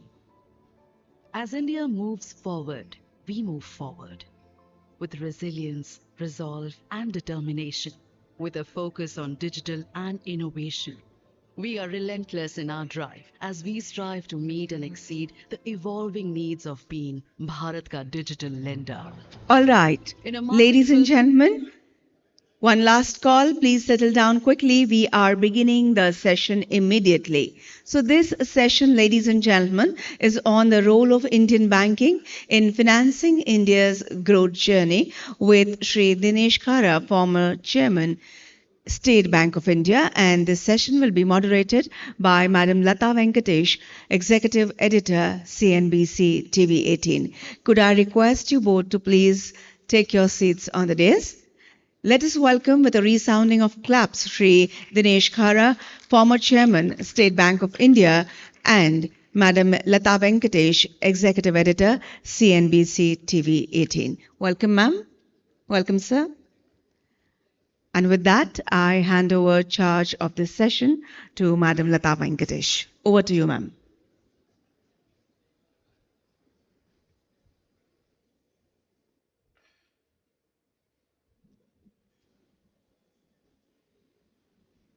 It's such a pleasure to be able to speak to Mr. Khara again. And my guess is the answers are going to be different because he will be able to cast his eye over a near 4 decades of Indian banking when he participated in leadership positions. So, Mr. Khara, thank you very much for this opportunity yet again to be able to speak with you. Well, as you look back, what's the biggest transition you see in Indian banking? Thank you, Lata. Well, of course, I think as far as Indian banking is concerned, it has really transformed into absolutely digital, leveraging more and more analytics, which was never the situation in the past. We all used to have huge database, which was all static. Of late, we're in a position to run various algorithms. So I think as Indian banking has actually evolved itself into a very, very sound banking proposition and perhaps comparable to best in the globe. Oh, that's right. Let me start there then. You know, Mr. Khara left SBI at probably at the crest of its glory. In fact, not just SBI, the banking system at the best of profits, nearly 80,000 crore. And the banking sector itself at the lowest in terms of NPAs, 2.8%. In my reporting career, I have not seen as good a number as that. What's your sense? Are we at the top in terms of margins and profit and at the bottom in terms of NPA? Do you think the cycle is on the cusp of changing? Not worsening, but I mean, we can't have good times all the time. Well, I think in the history we have seen a couple of accidents as far as the financial sector is concerned. One, of course, was 2008 global financial crisis. Then perhaps in the year 2014 when the AQR came in. And I think considering the fact that in the Indian financial system, banks have played a significant role in terms of building up the asset identifying the stress in the balance sheet and providing for it at that kind of a scale was never envisaged. And having done that, perhaps it was a bitter pill which was taken by the system. And a lot of transformation happened in the ecosystem. One among them was the IBC, which came into existence. And I would also say that there was more responsible borrowing which started happening. And that is one of the reasons why perhaps the twin balance sheet challenges could be resolved. So having come to a stage where as far as the stress which was there in the system, it was addressed. And also banks also resorted to much better risk management over the years. So that is something which I would say that it was a major transition which happened. And thanks to the ecosystem and the internal practices of the bank, we have come to a stage where the kind of numbers which you indicated in terms of gross NPA and also the net NPA actually came down. And the learning in this whole process is that if at all banks are in a position to do the underwriting, which is perhaps the best in quality, they need not provide for it. And if at all they are not required to provide for it, then perhaps their ability to generate profit goes up multiple times. So this is learning. But yes, of course, we all know that the ecosystem does not remain as it is seen perhaps in the best of the situation. And very often it is said that the accidents happen during the best of the times also. So I think one thing is very clear that the banking system has started understanding the risk in good time and providing for it. The mitigation which is now being adopted by the banking system, thanks to the analytics which is available, they're in a position to do some kind of a predictive behavior. They can read. Early warning system is something which is available. And these are the kind of contributory factors which gives an impression that perhaps we are going to have, as far as the credit quality is concerned, that should not be a challenge. But yes, of course, there could be other risk, which perhaps could one of the other risks which I can envisage is the interest rate risk. Okay. No, I'm coming to that. You've raised several issues, the quality of loans, the digitization and the ability to do better due diligence, and cost of money. So let me come to the cost of money. If I take a vote, I mean, I don't know how many people here are below 40. I don't think any of them will have an FD. The migration away from FD is done. Do you think this is a structural shift in the cost of money? Actually, Lata, when it comes to the preference for an asset class, it is getting guided by the perceived notion in terms of the return. That's right. So that is something which is a reality. Having said that, I must also mention that we have done some analysis in the bank and we could see that almost about 57% of the deposit is there from about 20% of the deposit come from less than 40 years of age bracket. Fixed deposit. 20%. And 37% comes from 40 to 60% of the age bracket. Oh. So it is 57% of the deposit is still being contributed by people up to the age group of 60. People who have not retired. Yeah, people who have not retired. So they are still active. So I think it is more of an asset allocation. People do opt for various kind of instruments depending upon their yield preference and also their risk perception. So it's essentially a risk-return trade-off which people really resort to. And normally it happens that when the markets do so well, at times people don't get to see the risk which are inherent in the markets. But yes, if at all you will look at it over the long term, these are the aberration which happens at a point of time, but it all gets adjusted with the passage of time. Okay. No, I agree. The very fact that people are comparing mutual funds and FD is a mistake. I hope those who are doing the comparison are also recognizing the fact that you're getting steady returns in mutual funds over the last 4 years. Yeah. But, there was also a 2019 and 20 when we did not get those returns. That's why asset allocation principle holds good. Something in the fixed income, something in coupons, something with the market-related return. That actually helps in broad basing the risk return profile also, and also improve the earnings on the savings. But to come back to the position of banks, You also gave, I think, over 3.5 margins once. You gave even 3.6 in one quarter. And now, of course, it's 3.35, the last one, the last quarter that you gave. Do you think the best of margins is behind you? I mean, look, I think HDFC Bank is 8.2 or 8.1 for a category of, FD. And I think today I saw somebody else giving 7.9, one of the PSU banks, I mean, giving 7.9.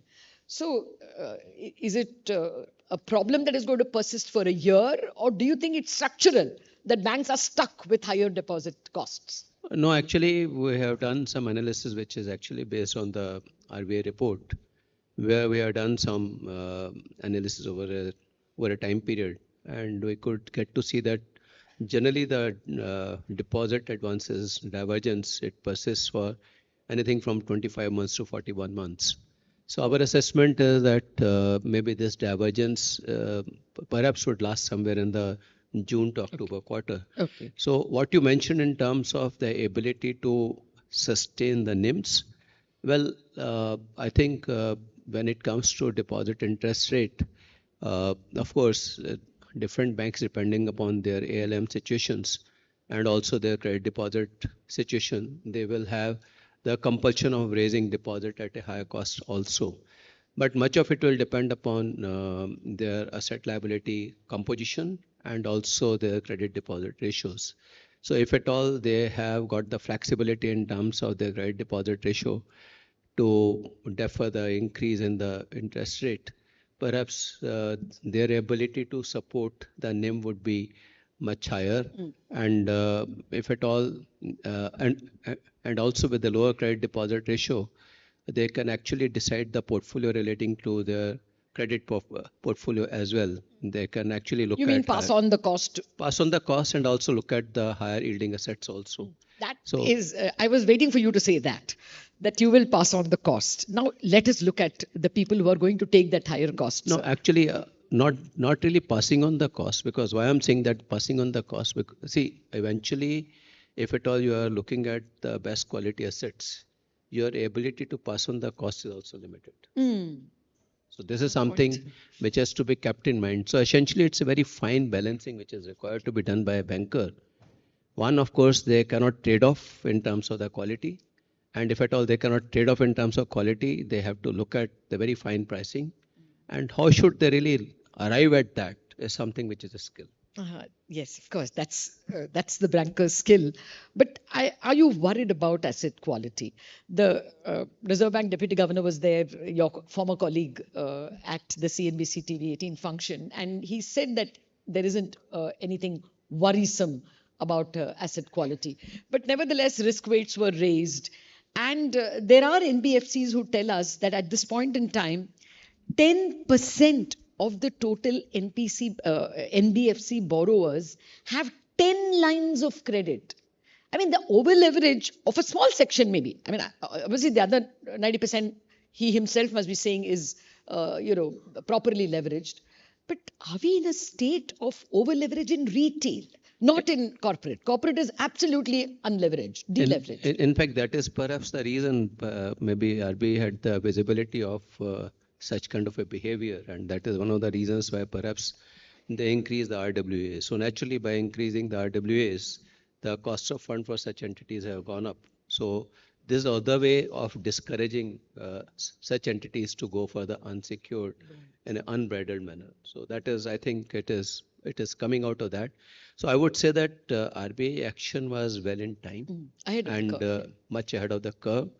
And probably it was an adequate signal to the system that better as you strengthen your underwriting practices. So I think that is the role of the regulator, and they have performed it very well. I agree with you that it was, they smelt the rat earlier than the industry itself, perhaps. Yeah. But sir, is there still, I mean, let me persist with this just for a little bit more.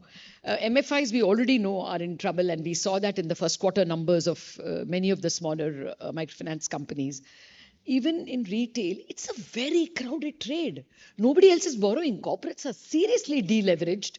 They are managing their capex with internal accruals, and market rates have gone down because of bond inclusion and US interest rates about to go down. When have we last seen the 10-year under 7%? So, CPs are available for companies at fine rates. ECBs are available because of global, Eurobond rates. So, banks are left with what? The overcrowded retail rate. Everybody is there. P2P lenders se leke SBI tak. The whole range is only crowding on retail. So, are you worried that this overcrowded trade is leading to poorer quality of borrowers getting No, loans? again, here again, I would say that when it comes to if at all you are looking for a quality borrower even in the retail segment, you have to be very mindful in terms of the risk, price which you will charge. If at all, we have seen the huge variety in terms of the retail lending also. And we have seen that there are entities where even the gross NPAs are much less than 1. And there are entities where the gross NPAs are quite high too. So depending upon the choice of customer whom they have picked up, and naturally, when the cost of credit is on the higher side, their ability to, they are trying to have part of the cost recovered through such borrowers. But yes, of course, I think the very important underwriting principle in case of retail borrowing is also to look at the EMI to NMI ratios and also the asset creation which happens. So unless those are the cardinal principles of lending which should not be compromised. And if at all people are in a position to stick to those underwriting principles, I think they're in a position to maintain the quality and also the earnings. Okay, I'll revisit this in a different avatar just for a wee bit, but I want to come to this whole buzz on digitalization. We've done excellently well when it comes to payment. No country ahead of us. We are second to none. Now, let's come to ULI, the Unified Lending Interface. How close are we, sir? No, I think as a bank, we had started going for the digital lending, particularly in the SME and the agri space. And that was essentially, we were trying to leverage the ecosystem where the land records are all digitized, where when it comes to GST invoices, we were in a position to have an access to the GST invoices, etc. So we came out with the business rule engine, which was 5 lakh to 5 crore, that kind of a lending. And the intention was essentially, we were riding on the success of the TREDs. But, there's a slight difference when it comes to TREDs. There is a product is already made available to the customer and they have accepted the bill. So the quality of the product, the payment assurance is very much in place. It is only we were trying to cover the time gap. But when it comes to ULI, which will essentially be, it will be a mechanized way of lending. But to my mind, the basic appraisal is not probably dispensed with. So after the basic appraisal, probably dispensing the credit becomes easier. And also for dispensing the credit, ULI will actually consume the data from the ecosystem and will be in a position to create algorithms, which will be in a position to guide the decision makers, that whether they should go ahead or not. So I think, to my mind, it has addressed the timely delivery of the credit to a greater extent. But yes, small bit of appraisal in terms of the credibility of the borrower, etc., which should not be a very difficult task considering the kind of information which is available in the ecosystem. That will probably strengthen the underwriting practices. So I think it should not be a very difficult task. We have already seen that when we were doing actually KCC loans up to 1.60 lakh with the help of the in digital Uttar lending. Pradesh, where was the pilot? It was a Uttar pilot, Pradesh, wasn't it? Uttar Pradesh was done. So we have seen that it happens in virtually in few clicks with nanoseconds. It happens. So it's a reality.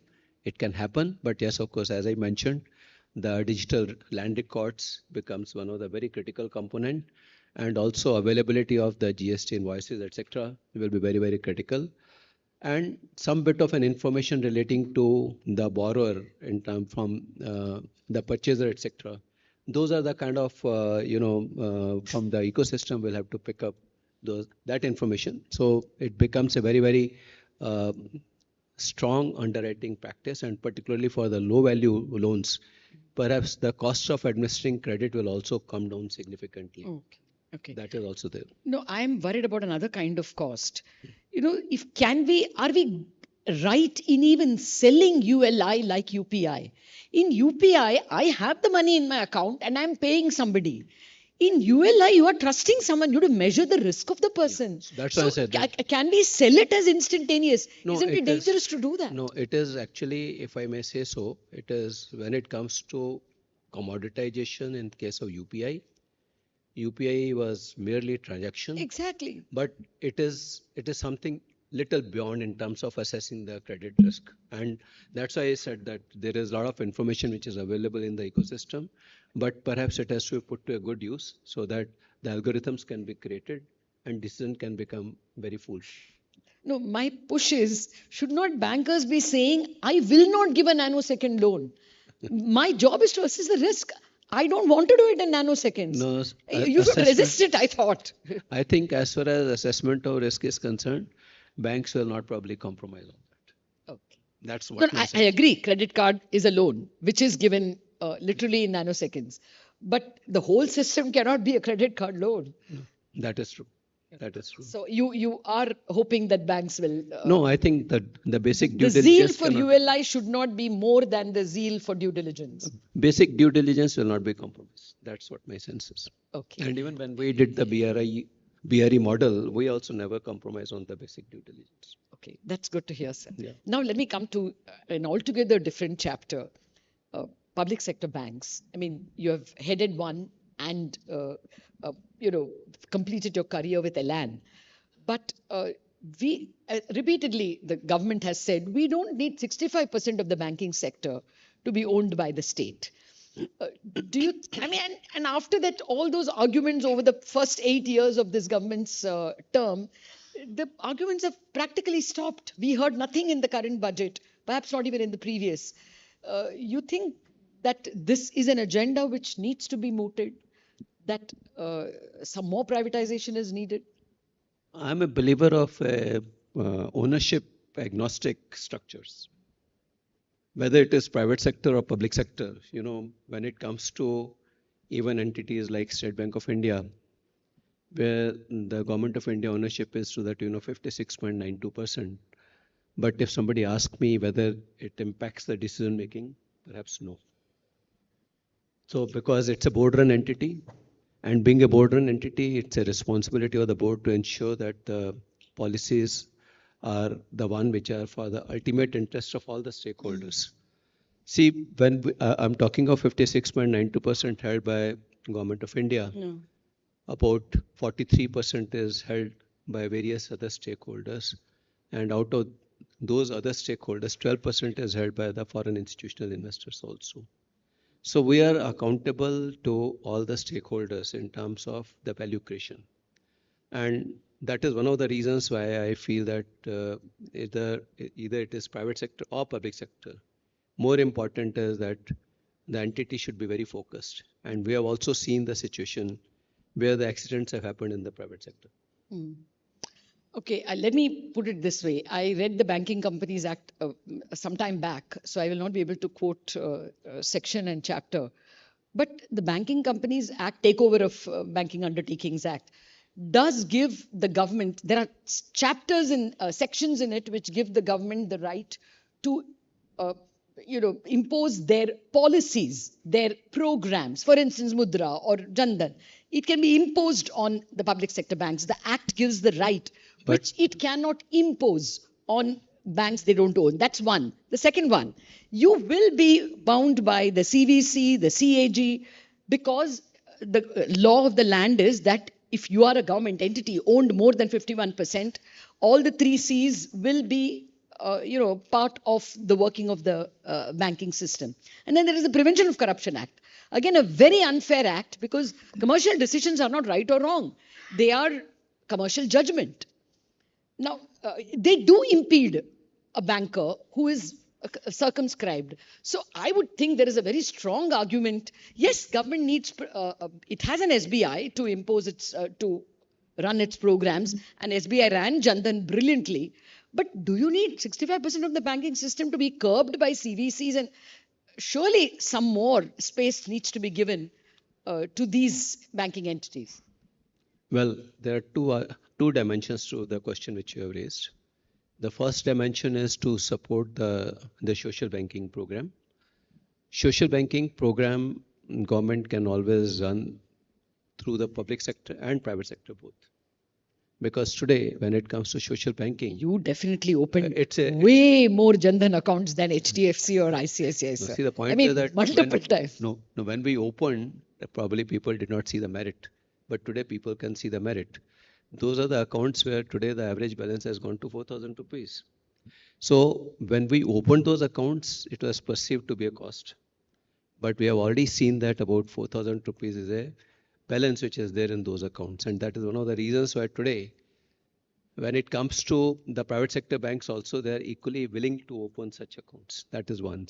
Secondly, when it comes to the SME loans or the Mudra loans, or for that matter, the CGFMU loans, we have seen that during the COVID, there was an equal interest from the private sector banks also.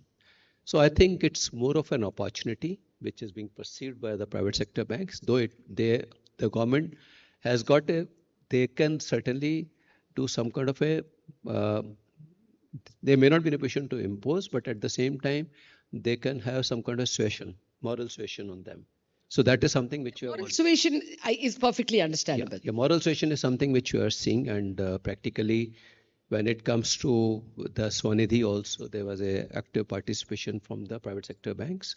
So we have seen it that I think over the period of time, the general perception that the social banking is not commercially viable probably is not the right thing to say. The second question which you said about the administrative 3 C's. Yeah, 3 C's. So when it comes to the private sector banks also, one of the C's can always chase them, irrespective of the ownership structure. So I think it does not really make much of a difference to my mind, but nevertheless, it would be preference and also the policy preference of the government, which perhaps will decide the future ownership structures. Fair enough. I agree with you that poor performance has been, found in all kinds of banks, outright bad performance has also been the lot of private sector banks. Now, let me look at the big piece of infrastructure, something we discussed before we came up. The funding of infrastructure now can happen through private money because we have a large insurance and pension fund kitty, 115 lakh crore today, and total deposits is 200 lakh crore, 210 lakh crore. So, the long-term money is almost, and it's growing at 20%. Bank deposits are growing at 11%. So, the gap will be bridged.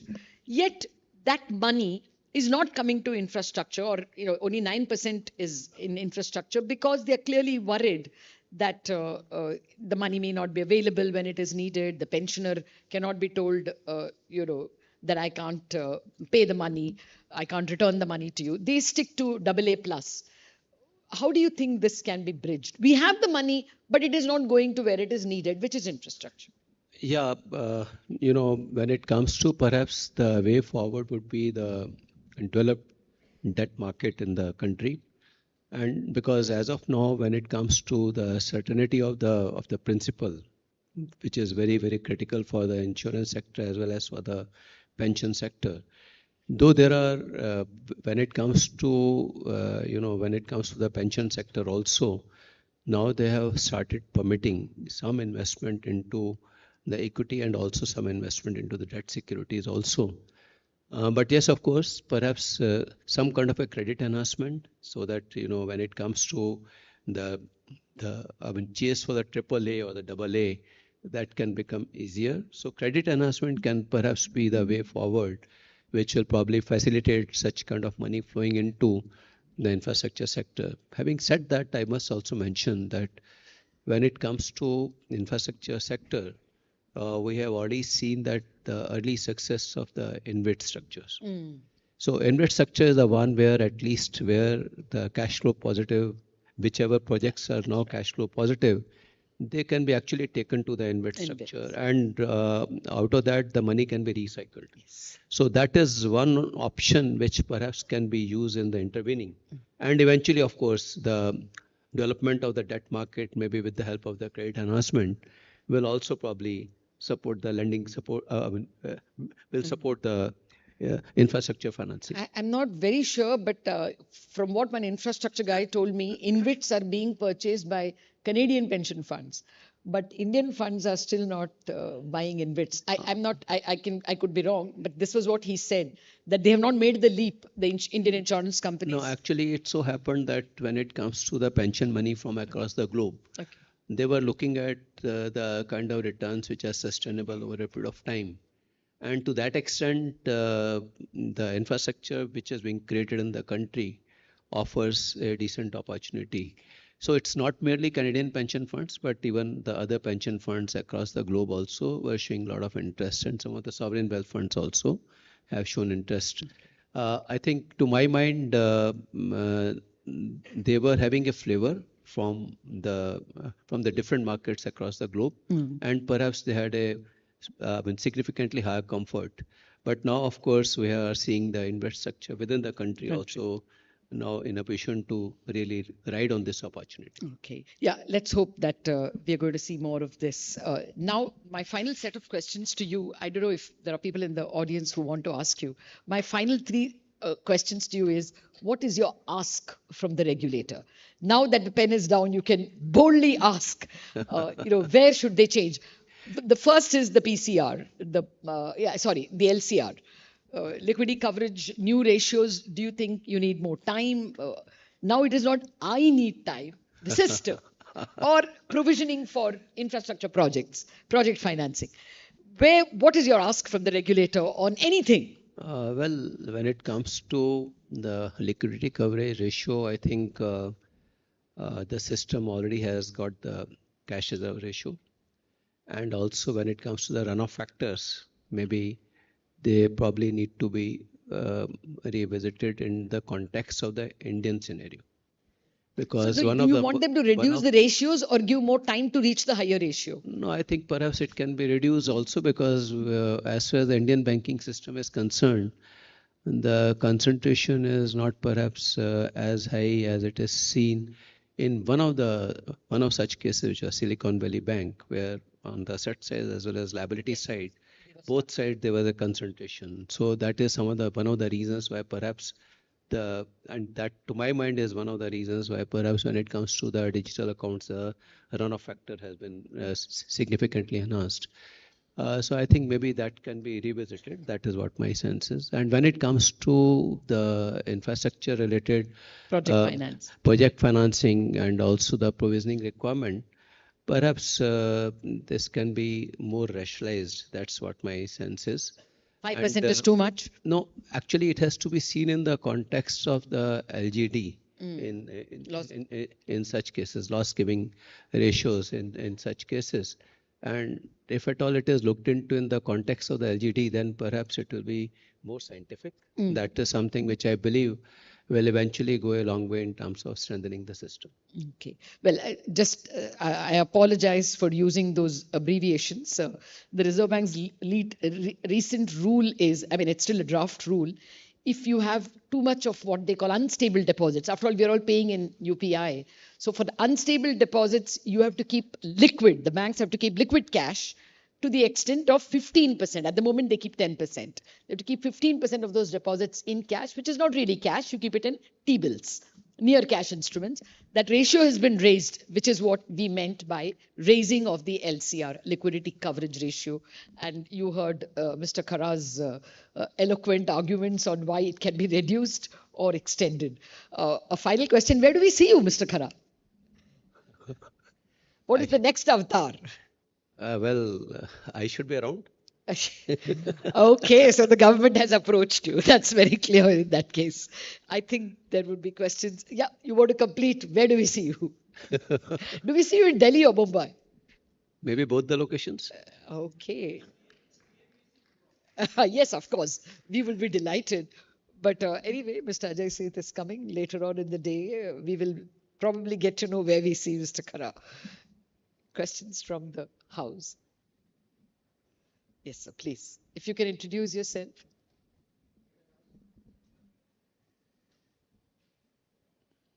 My mic is available.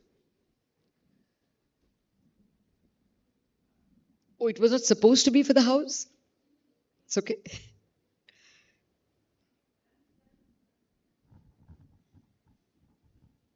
Hi, my name is Vishal Sanghvi. I am a serial innovator and researcher, and there are so many new areas investment require. I want to know, like SBI has a lot of branch overseas, and normally they focus on NRI deposit, but how you can make a new avatar, can merge with the investor in India, because there are a lot of our high net worth in US.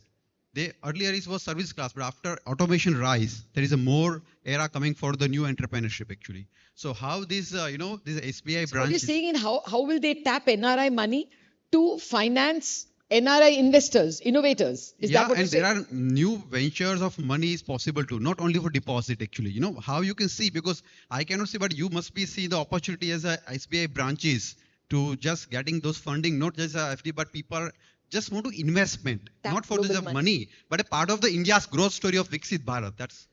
In fact, about a year and a half back, we started startup branches. And those startup branches, we had set up about 5 startup branches across the country. And the intention of offering the startup branches was to ensure that we offer the solutions under one roof. And those startups, if at all they have to channelize money overseas, we should be in a position to help them channelizing that money as well. So this is something which we did. And when it comes to our overseas outfits are concerned, we are actually quite niche player in the overseas market, depending upon the opportunities which are available in those respective geographies. We do channelize NRI money, but not from all the pockets. So, but yes, of course, that money is eventually for the support of the economic activity in the country. And so again, it's a very varied model which we pursue in the overseas market. I am KK Gupta from Research in India. So my point is the bank is losing huge money under the resolution IBC Act, IBC code you can say, for settlement of the accounts. Have any view on that? When you are settling the account under IBC, the resolution is there. So I think huge sacrifice being done by the bankers. Actually speaking, when it comes to the sacrifice, certainly looks to be much magnified, because what happens is that when we file the case on the, actually we stop applying interest for quite some time as soon as it becomes NPA. But when we file the case, we file the case with the interest which is applicable till the date. So for all purposes, of course, it's not a very prudent way of looking at it, but nevertheless, when we file the case, we ensure that we have 100% provision held against such assets. So now we have to see it in the context that when it comes to supporting such assets, what is the credit cost which we are required to incur? And as against that, when it comes to IBC, how we can have it resolved at the earliest possible. Well, I think there are different experiences across the globe, but knowing by what the IBC has been in a position to generate till now, I would say that the success of the IBC is actually the function of what the market is. When the steel was doing very well, steel assets could fetch much better resolution percentage. Similarly, when power sector started doing well, the power plants have started fetching much better value.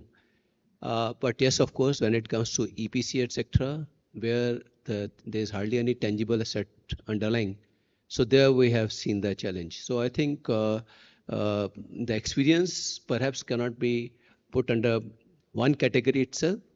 Different assets, we have seen different experiences. But yes, of course, if at all we will aggregate everything, perhaps because that was a point of time when lot many EPC entities went through the IBC process, the overall number looks low. But if at all we will do some granular analysis, we will get to see much better realization also. I'm told that we are out of time, sir. But you are an old friend, so you can carry on over coffee after.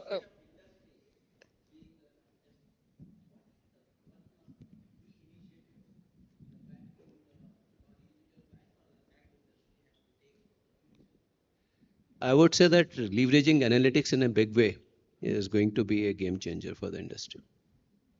I think that will call for a discussion in its own right, how artificial intelligence is going to be harnessed. But a round of applause for someone who has contributed immensely to the banking system. We have his word. He's going to be available in Bombay and in Delhi. So questions can be fired in future occasions. All the Thank you very best, much, Mr. Lata. Kara. Thank you. Thank you for that extremely intriguing discussion. I request you to please step ahead for a photograph, both of you.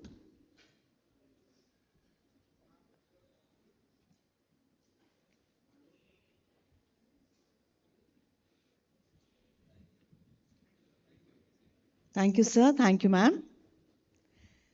Ladies and gentlemen, a quick changeover, and we will be ready to begin the next session, which is on FDI inflows, the big Indian opportunity. And let me tell you one more time that we will be having the whole-time member, Securities and Exchange Board of India, Shri Ananta Narayan Gopalakrishnan, for a special address in this very session, and the valedictory will be seeing Shri Ajay Seth, Secretary, Department of Economic Affairs, Ministry of Finance, Government of India. So that will be the last session, and in between these two sessions, we have a session titled Is the Agricultural Sector Out of the Shackles of Traditional Sahukars? तू जानता है इसका bank कौन है? कौन है? SBI. SBI देता है बिजनेस करंट अकाउंट के साथ POS और QR कोड. इसे कहते हैं सॉलिड बैंक की solid banking. We've come a long way to get to where we are today. From what started as a single dream to enabling millions of dreams. From a handful of experts to thousands in our team. From two-wheeler to becoming a financing leader.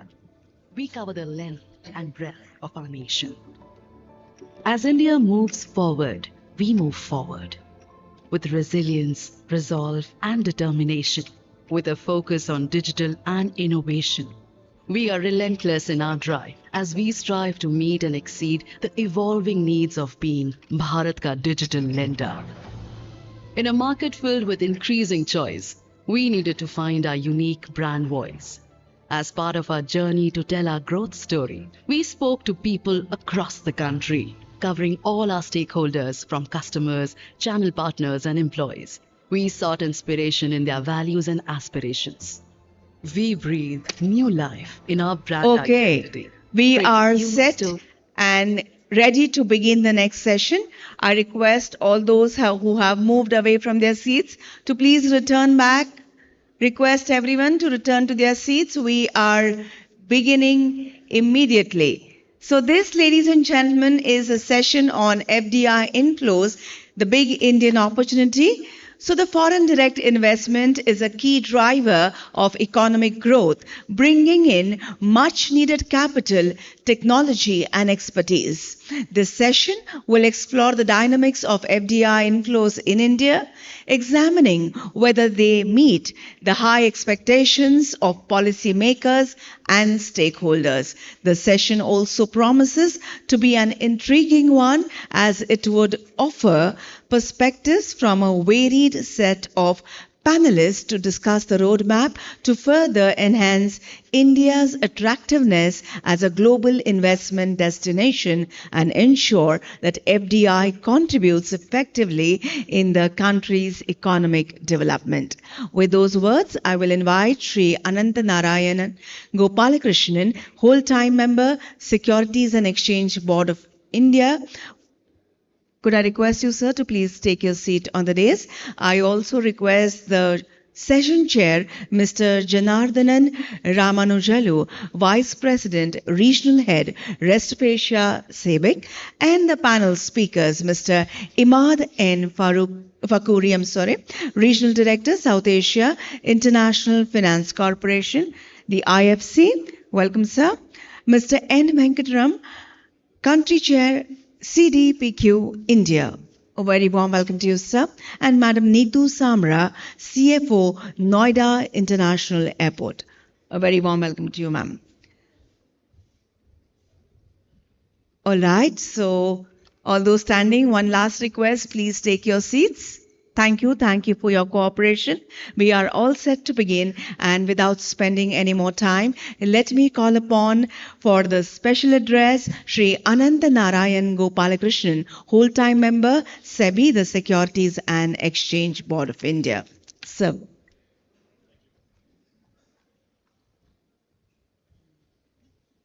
Thank you so much. At the outset, I wanted to thank CII dignitaries on the dais for giving me this opportunity. I'm going to start with a statutory warning.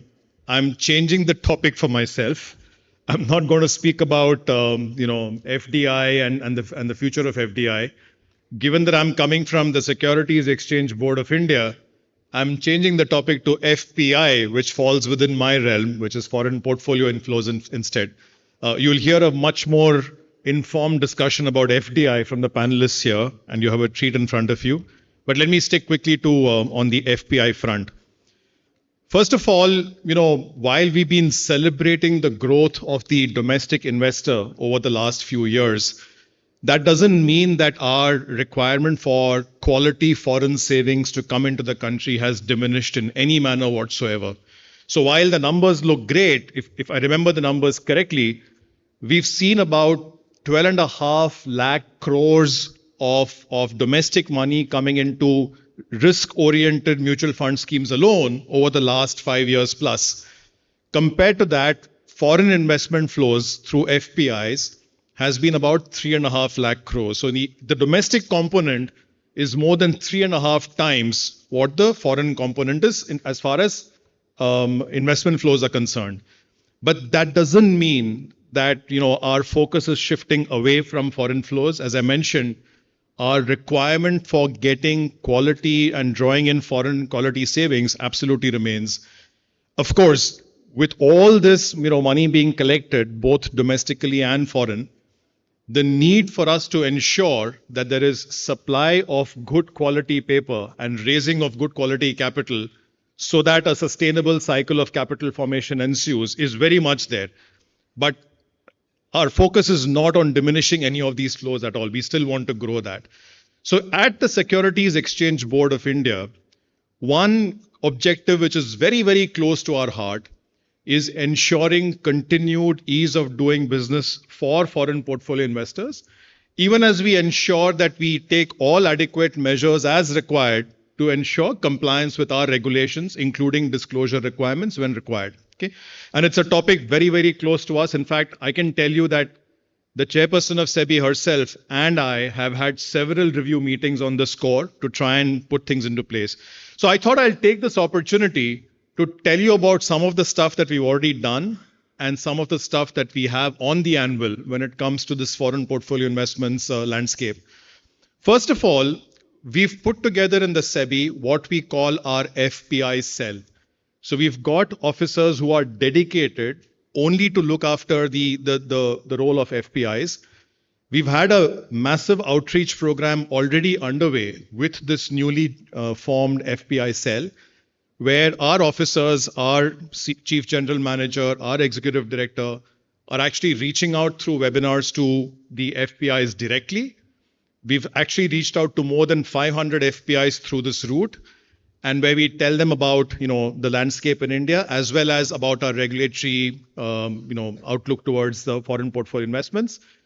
This also serves as a one-stop shop for any FPI that has any issues whatsoever, including in registration. So if you're in the process of doing a registration and you find some roadblocks, we encourage them to come out to us directly so that we can try and solve the issue. So that, I think, remains a key focus area that we'll continue to work on. The second thing is there's a lot of things we are trying to do as far as ease of doing business for FPIs is concerned. You know, the process that we follow in SEBI for across all our regulated entities, as you know, we are first of all very, very consultative. Secondly, when we are trying to convert our regulatory principles into actual do's and don'ts on the ground, we take a lot of feedback on that front as well. So in fact, we've set up the standards forum, what we call the CDSSF, or the Custodians and DDPs Standard Setting Forum. This is comprised of the DDPs, the custodians who actually look after as a first line regulator for FPIs. They set the standards to implement our regulatory principles in consultation with us in SEBI. To that extent, whatever comes out as the final, circular, which is the do's and don'ts, is something which has been set up by the industry itself in consultation with us. So I think it's a great way of actually implementing regulatory principles. If you recollect last year, August 24th, 2023, we came out with a new circular on disclosures, which required, on a risk-based scenario, very detailed disclosures from certain identified FPIs. The entire implementation of that has gone on reasonably smoothly. You hardly heard any noise around that implementation. And I want to thank the custodians and the DDPs for having achieved this, because they set the standards which ensured that while we tried to stop what we wanted to stop, we didn't really hurt the good people in the bargain. So that process will continue. Alongside, we've seen several other things which are useful, I think, for FPIs, including the move towards T+1. After all, if you can get your funds more quickly, and time is money and opportunity is money, so to that extent, your ability to invest again and deploy the funds becomes faster. By the way, there were a lot of misgivings when we moved towards T+1 on whether this would actually work for the FPIs who are coming from different time zones. The error rates that we have seen on settlement for FPI trades has actually come down compared to what it was for T+2. I'm not saying it's causality, but I'm just saying that the operations has been so smooth that frankly, we've not seen any problems at all as far as settlements is concerned. We've also allowed the what we call the sale post expiry. Earlier, if an FPI license expired, that FPI would stay in limbo forever. It could not buy, it could not sell, it could not do anything. It would just stay as it is. We've now allowed for a one-time exercise of liquidating your portfolio, as well as on an ongoing basis. Once your license expires, we've given a time frame as to what you could do so that you actually exit the country in a smooth manner. Likewise, we've also expanded the number of exemptions where we thought it's justifiable on the requirement of enhanced disclosures. Now, there was one item I wanted to speak about, which I mentioned in a different conference the last week as well. One change that we are bringing on from the next week is ensuring that FPIs can access their funds on the day of settlement itself.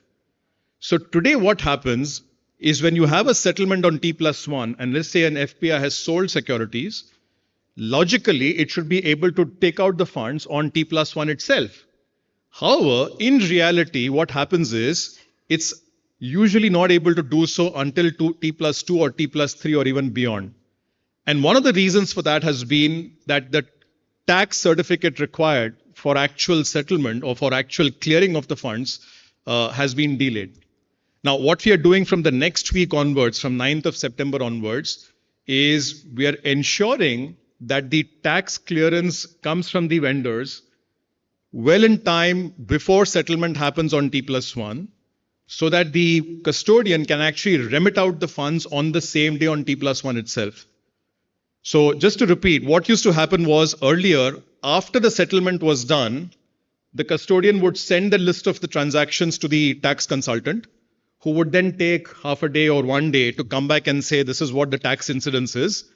And then thereafter, the FPI would be in a position to draw out the funds. What we are saying is all this can be done the prior day itself. On T+0, on the day of trading itself, the clearing corporation can give the list of the trades to the custodian, who can pass it on to the tax consultant. Therefore, on T+1 early morning, the FPI will be able to access funds. Now, there's been some noise and some, by the way, I want to compliment the depositories, the custodians, the DDPs, and the tax consultants for putting this in place. I think it's been fantastic work to ensure that this process is put in place. There have been some people who've been saying, you know what, this will lead to an increase in charges, the custodian charges. Now, I just want to emphasize a few things. First, when we were delaying the remittance of the funds to the FPIs, we were causing a huge amount of opportunity loss for those FPIs. Remember, time is money. And remember, at a time when interest rates are as high as they are globally, every day of money lost is actual hard money lost for the FPI. By the way, concomitantly, that became a gain for the custodian because the money was staying back with the custodian who therefore enjoyed the float income for an extra day.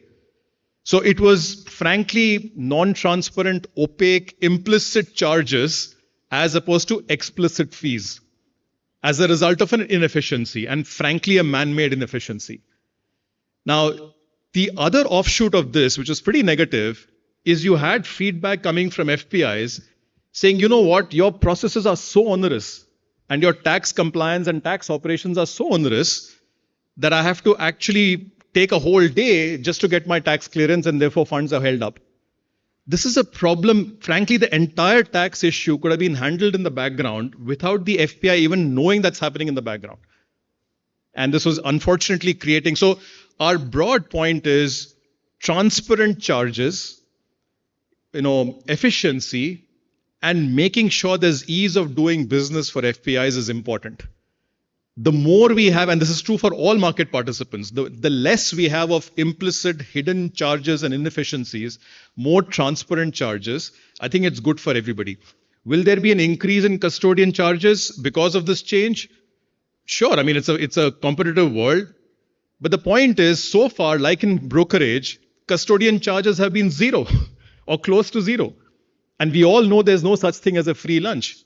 So all we are saying is convert what is implicit, hidden, opaque charges into transparent charges in a competitive market, make it very clear, and do it in a form which is really ease of doing business for the foreign portfolio investors. So I just wanted to clarify that bit. Besides this, we're also working on trying to improve the ease of doing business when it comes to registrations. So some of the things that we've done across all FPIs or are in the process of doing so. First, we have ensured that there is a common standard operating procedure or SOP across all our 17 custodians when it comes to onboarding and getting a fresh FPI in place. So earlier there used to be this problem of different people adopting different standards, regulatory arbitrage, and so on and so forth. All the custodians have now come out with a common standard operating procedure. The second thing that we are doing now, and again, good work by the depositories, particularly NSDL. So what we are doing is we are creating a tracker, an online tracker, where any FPI, any stakeholder can actually see where their application form is stuck at any point of time. We often get the feedback that our process of registration takes far too long. Now, is it stuck at the global custodian, at the local custodian, at SEBI, at somewhere else? Where is it stuck? Just tracking that and ensuring that we get the MIS around that is something that we are putting into place.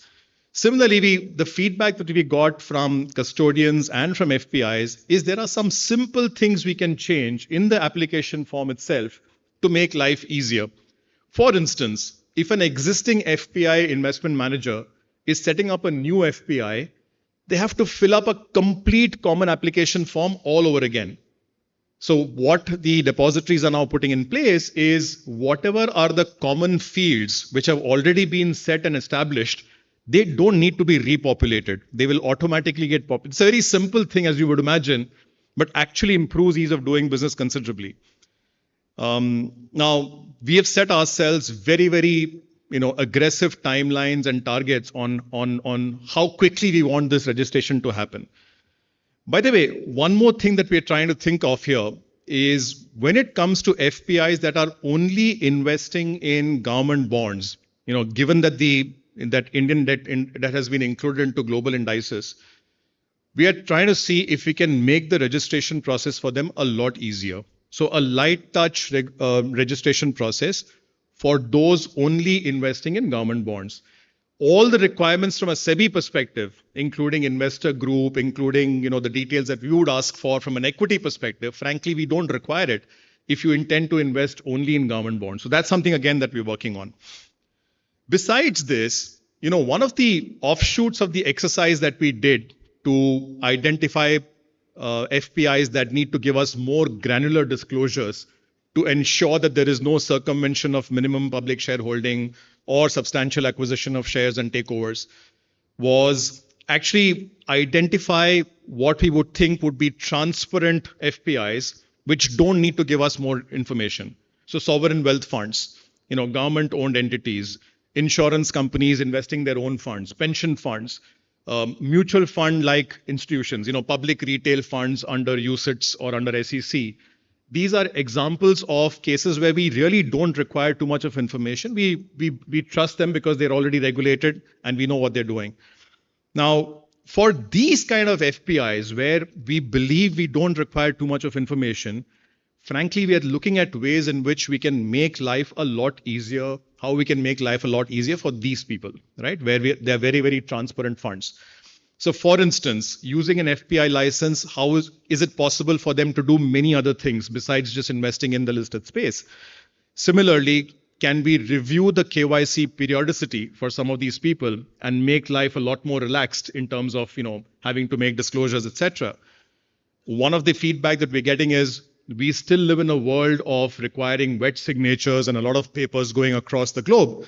For such FPIs where there's a certain amount of trust, is there a way in which we can do away with wet signatures and papers flowing up and down by using things like SWIFT in a manner which is still compliant with local legal requirements? So there are a whole bunch of things that we're trying to do on that front as well.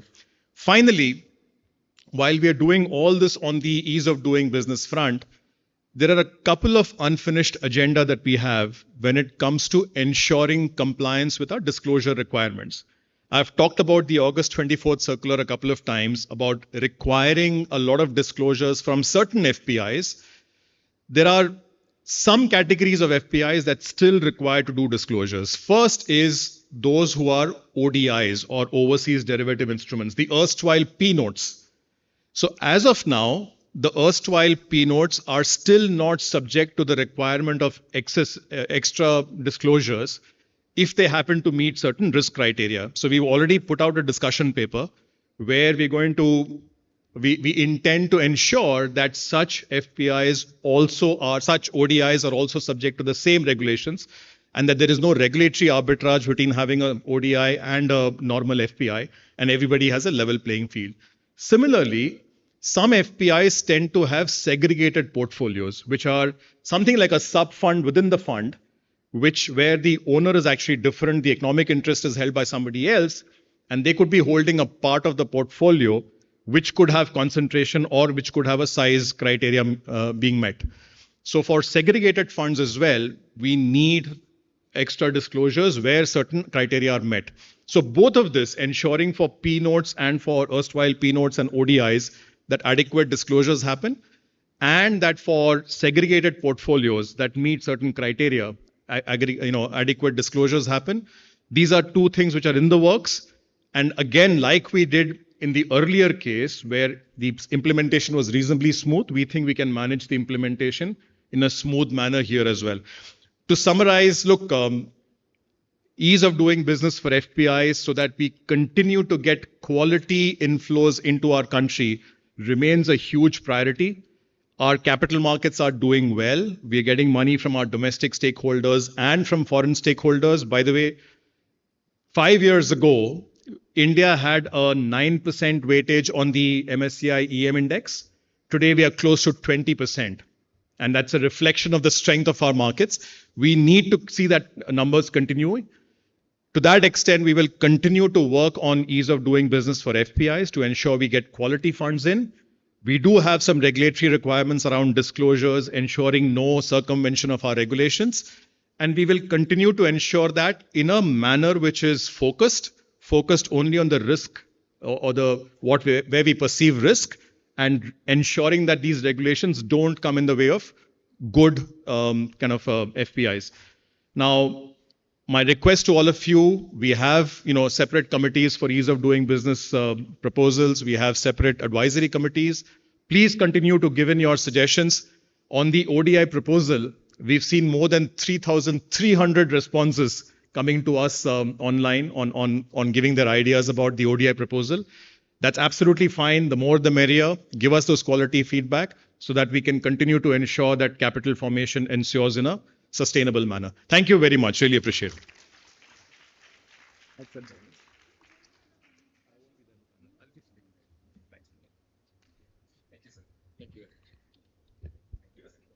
Thank you so very much, Mr. Gopalakrishnan. And I will now request Mr. Ramanuj. Okay, we can do that. Sir will be joining us in the audience. So I will request the entire panel to please step ahead for a group picture with Sri Gopalakrishnan.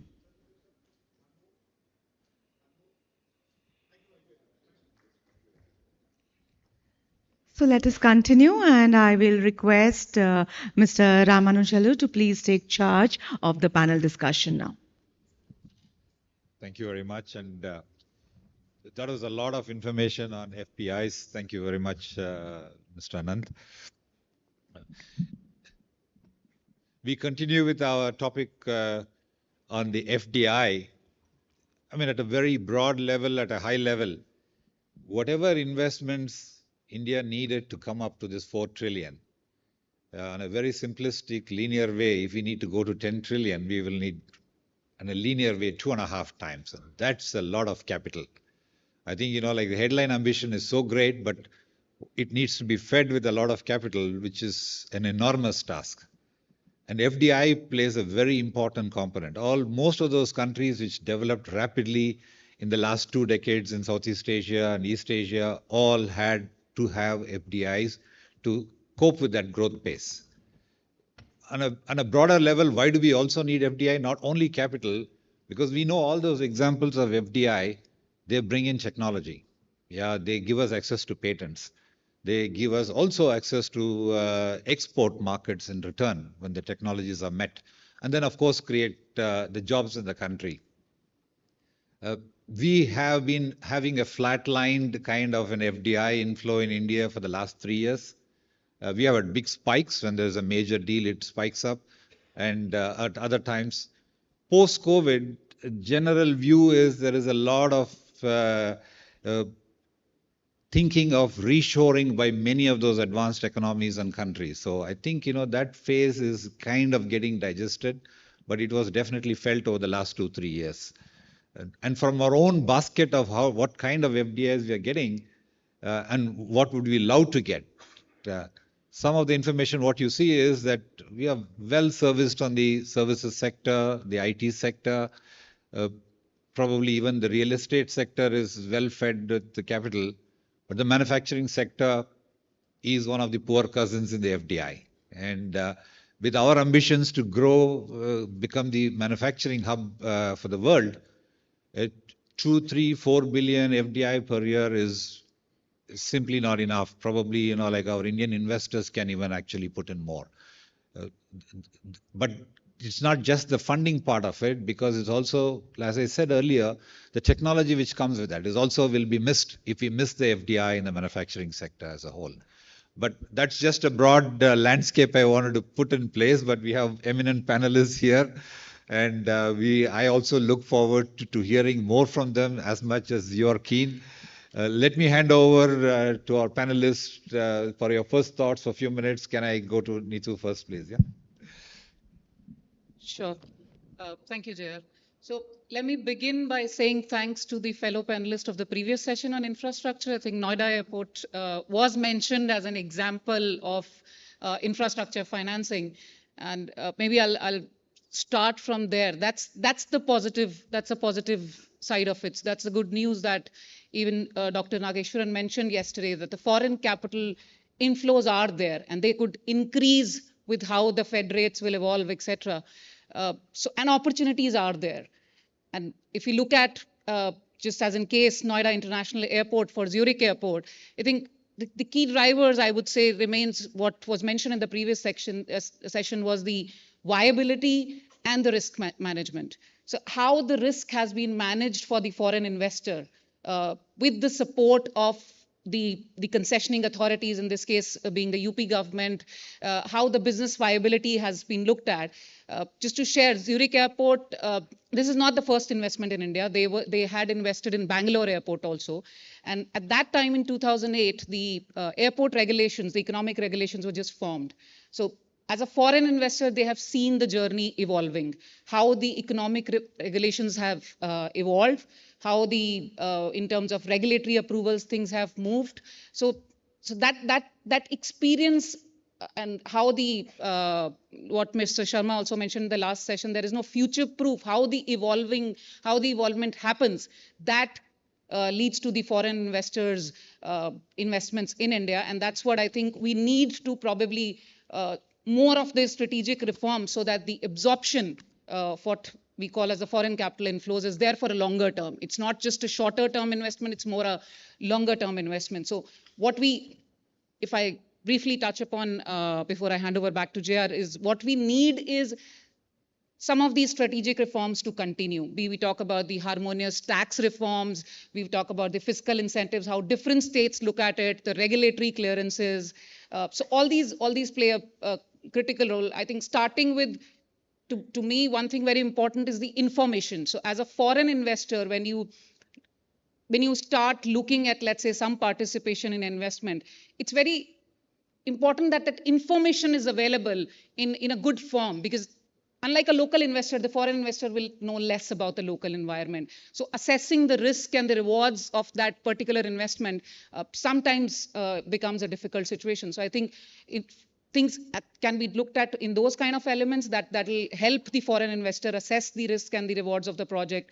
Then I think the regulatory and others, which I just mentioned, these are some of the elements which I would say would help from an FDI perspective. Thank you. Thank you very much for those opening thoughts, Neetu. We are all very fortunate to have Mr. Imad Fakhuri today, the Regional Director of International Financial Corporation. He can give us an outside-in perspective. So very glad to have you with us today, Imad. So with your opening thoughts on the FDI, and you have a bird's eye view of the South Asia region too. So probably you can even expand a little bit to give us a little bit wider knowledge on what's happening in this region. Yeah, thank you. Thank you, JR. It's an honor and a pleasure to be with all of you today. As most of you know, the International Finance Corporation, or IFC, is part of the World Bank Group. And we are the largest multilateral development bank or development finance institution that is globally focused on the private sector, actually, and thinking of how to create markets and how to introduce private sector solutions and scale up private sector investments in all the countries that we work in. And maybe my starting point on all of this would be just to give you, JR, a flavor and the audience on where is IFC today in India.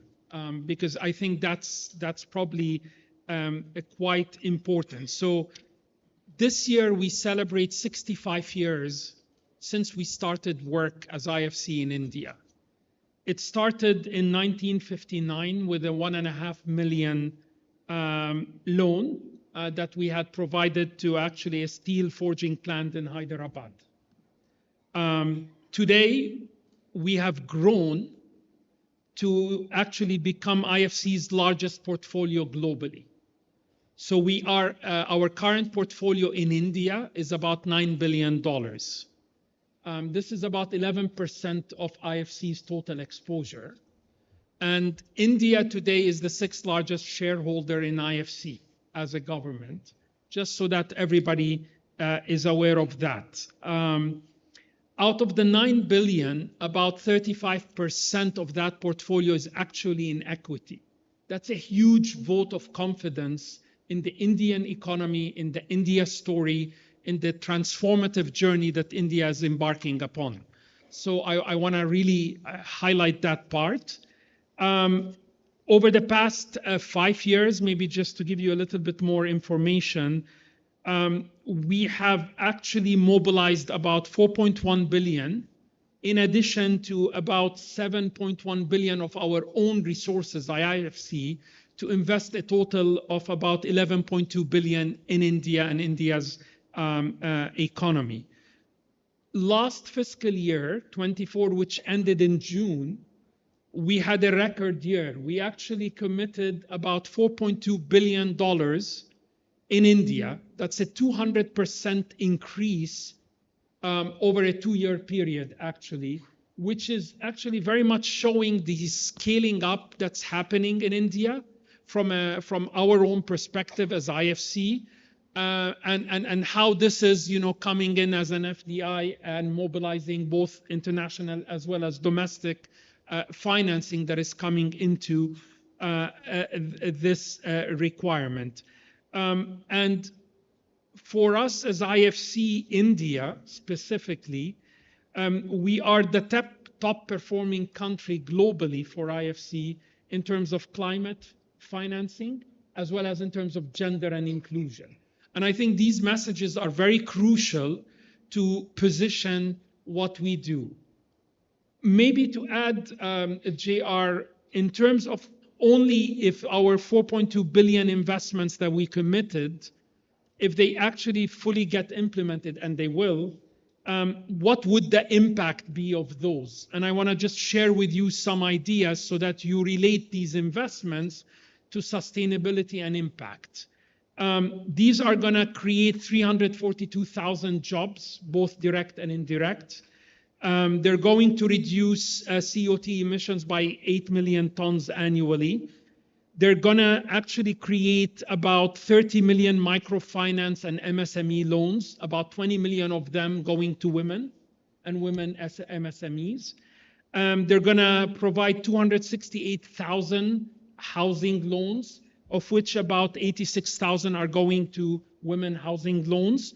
And they're going to generate 1,500 megawatts of renewable energy. That's just a sample of how these investments are going to create development impact in India when fully implemented on the ground. And for us as IFC, we come in with this long-term financing, patient capital, advisory support, technical assistance to help our clients so that they can actually maximize what they're doing. And we come in with very innovative financing solutions that enable us actually to help create newer markets. And let me maybe mention finally, and I'll stop, 3 examples last year of last fiscal year of what we did. We introduced the first corporate distributed energy power purchase agreements financing in India. So this is 105 million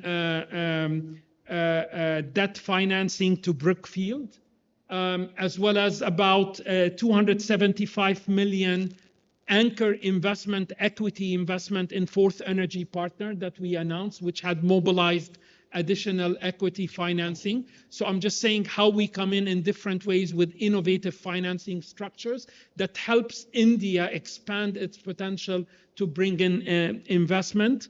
We launched the first sustainability-linked actually loan for $150 million with Grasim Industries in a hard-to-abate sector to decarbonize. So that's the type. And finally, with Shriram Finance, we did about a 300 million cross-border asset-backed securitization. It was the first to be done in India. And that shows, the FDI potential and how innovatively we could introduce these types of solutions. So maybe let me stop here just and hand over to my colleague. Mr. Venkatram, I call him Venkat. I think, he has had a bird's eye view of India. He headed Deloitte before. I think he has worked with the government more closely than many of us in shaping many of the policies towards the FDI and the MNCs together. He was part member. We were together in the MNC Council of CII. So I think he has so much to share. Now my challenge is how to extract it from him. So Venkat, make my job easier and then give your first thoughts, please. Yeah. Thanks, JR. And since you said that Imad will do the outside in, let me do the inside out, so that we sort of make a good couple over here. Well, just, I mean, I did get a brief introduction that I used to be the CEO of Deloitte, but now I wear a different hat. As you can see, I'm in need of one, which is as chairperson of CDPQ, which is the Canadian Pension Fund.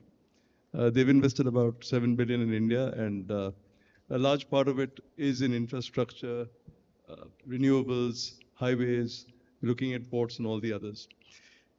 So I just want to give you a little backdrop on what's happening in India and what makes it such an exciting market as well.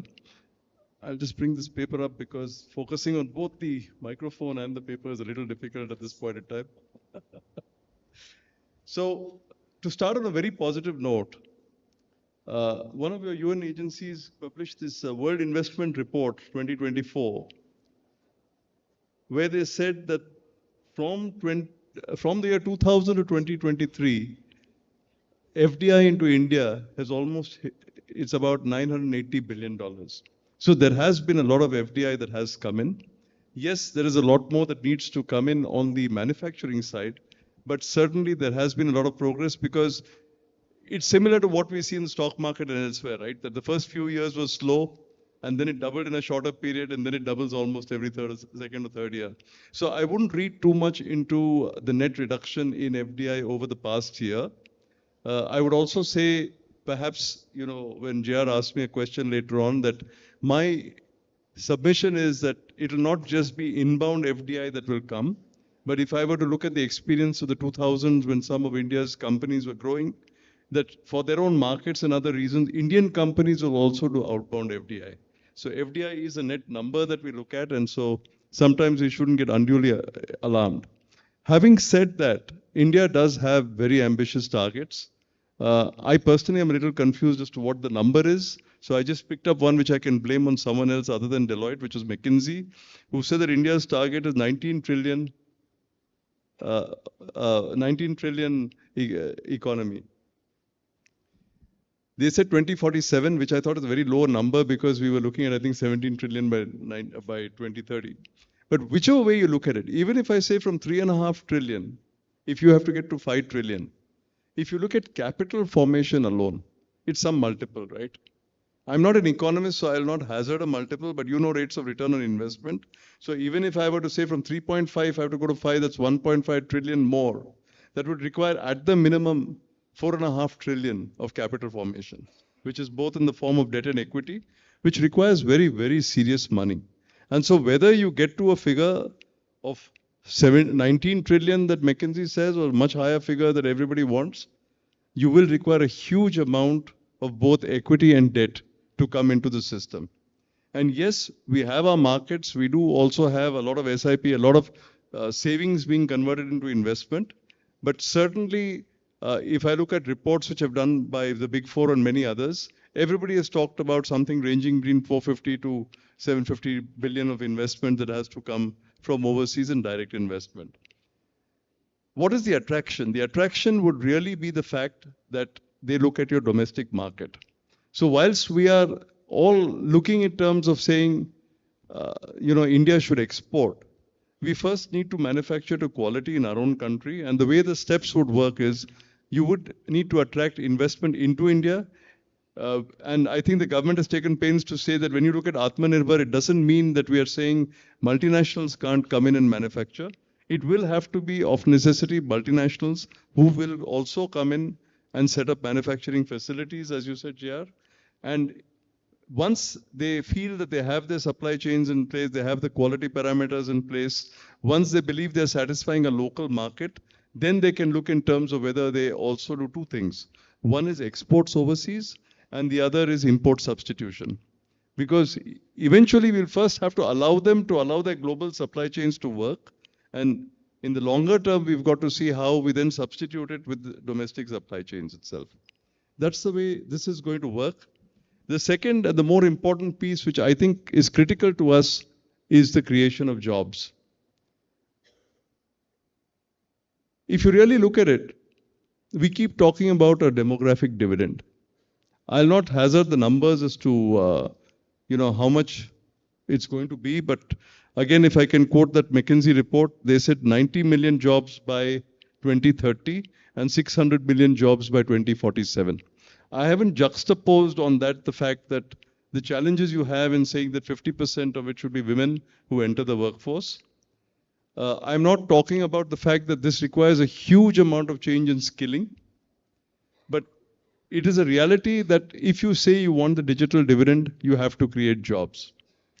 And therefore, as we look at investment and growth, and as you look at capital formation, you have to also bear in mind that with the overlay of technology, it's not like what happened 30 or 40 years ago. You will not create so many jobs when you create fresh investment. So there again, you have the challenge in terms of which are the sectors, the few sectors in which you want to funnel the FDI that comes in. Today, the FDI that's coming in has largely been concentrated in renewables. That trend will continue given the ambitious target that India has on renewable energy. It's been in the past in telecom, software, hardware, and consultancy. As JR very rightly points out, very little of it has really come in manufacturing, and that is really what we need to find. So I think I'll stop at this stage, but I'm sure that he will ask me more questions, and I would like to get on to what's good for FDI, etc. as we go on. Thank you. Thank you, Venkat. One of the challenges, we all know that, a greenfield FDI is quite challenging for us because of the long gestation, land acquisition, approvals, permits, flow of capital, timely execution. But I think, we have one of the finest examples in the country. I was a skeptic until Noida Airport was shaping up. Because we know the number of challenges in land acquisition. Big projects have got derailed on that one topic. And an airport is based on land. So, and a lot of land too. So I think, first of all, congratulations, for successfully pulling it off. And this would be a great story for the rest of the country, for many other greenfield FDI opportunities. I look forward to share your success and what can we learn from you. That. Sure, thank you. I think one thing before I mention greenfield is important to see, again, what I was mentioning, the journey which the airport privatization has gone through. It's almost, I think, close to 2 decades that this started. So that evolving situation has helped us to also pull this project. Hopefully, we should start operations soon. So I think, as you rightly pointed out, it starts with the first thing is the risk allocation, which starts with the land acquisition. How does that happen? How much time that take? Then the necessary regulatory approvals in terms of the environment clearance and other approvals, which does take a lot of time, which does impact the investors. Those delays does impact the investors in terms of their returns also.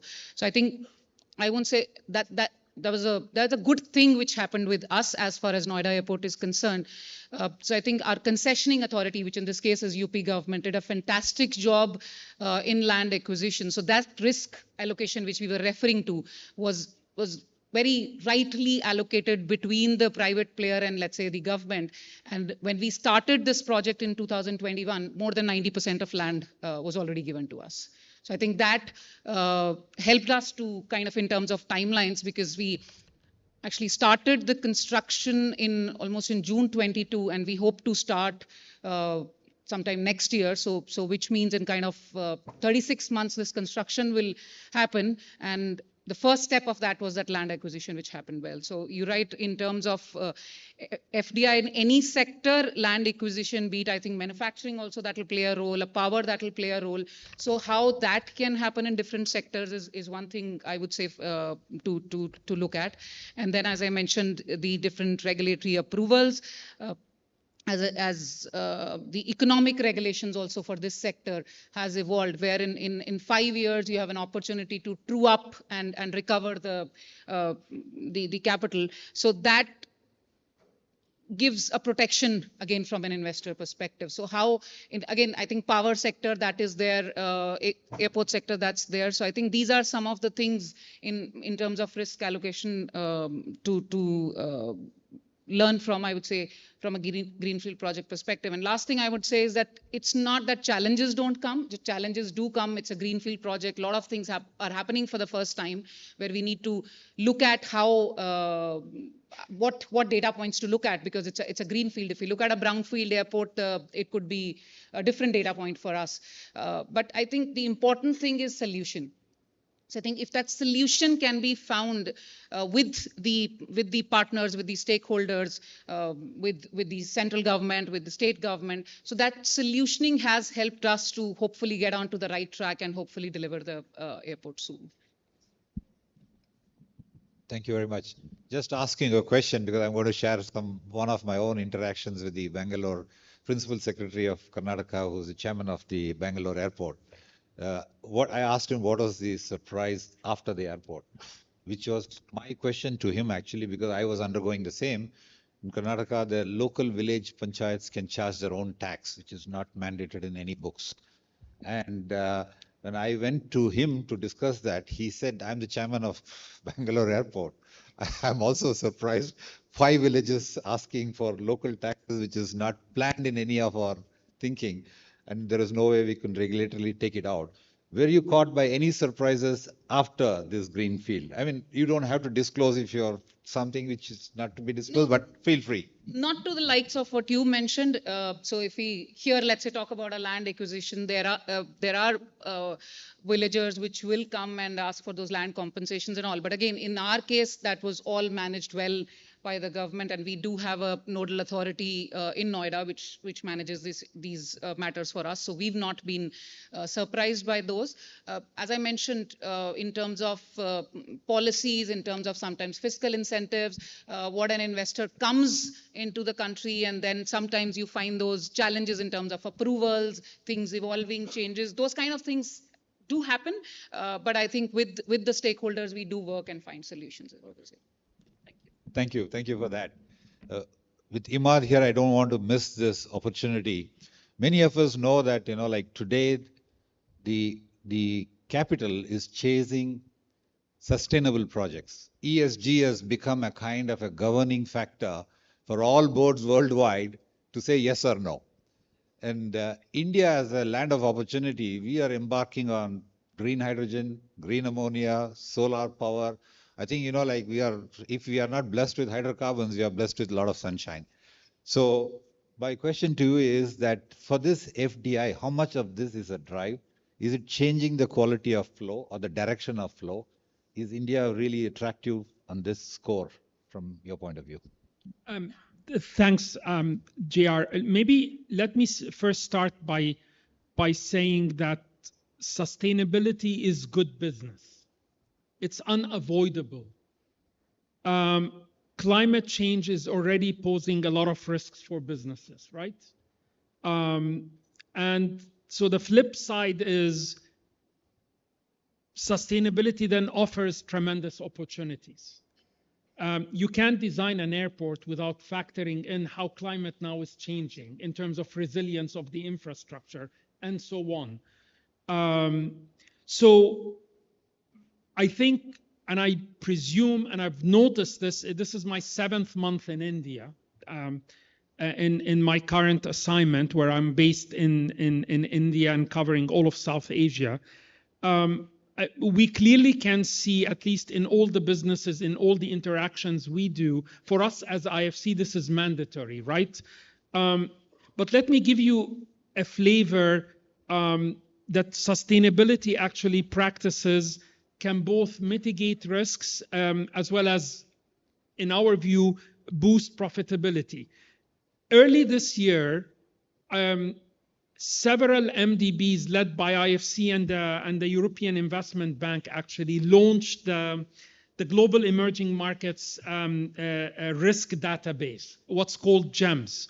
For many of you, you can find that on our website. And And what that does actually, it published our internal data for all these 25 MDBs and DFIs. How did our investments perform from 1994 to 2022?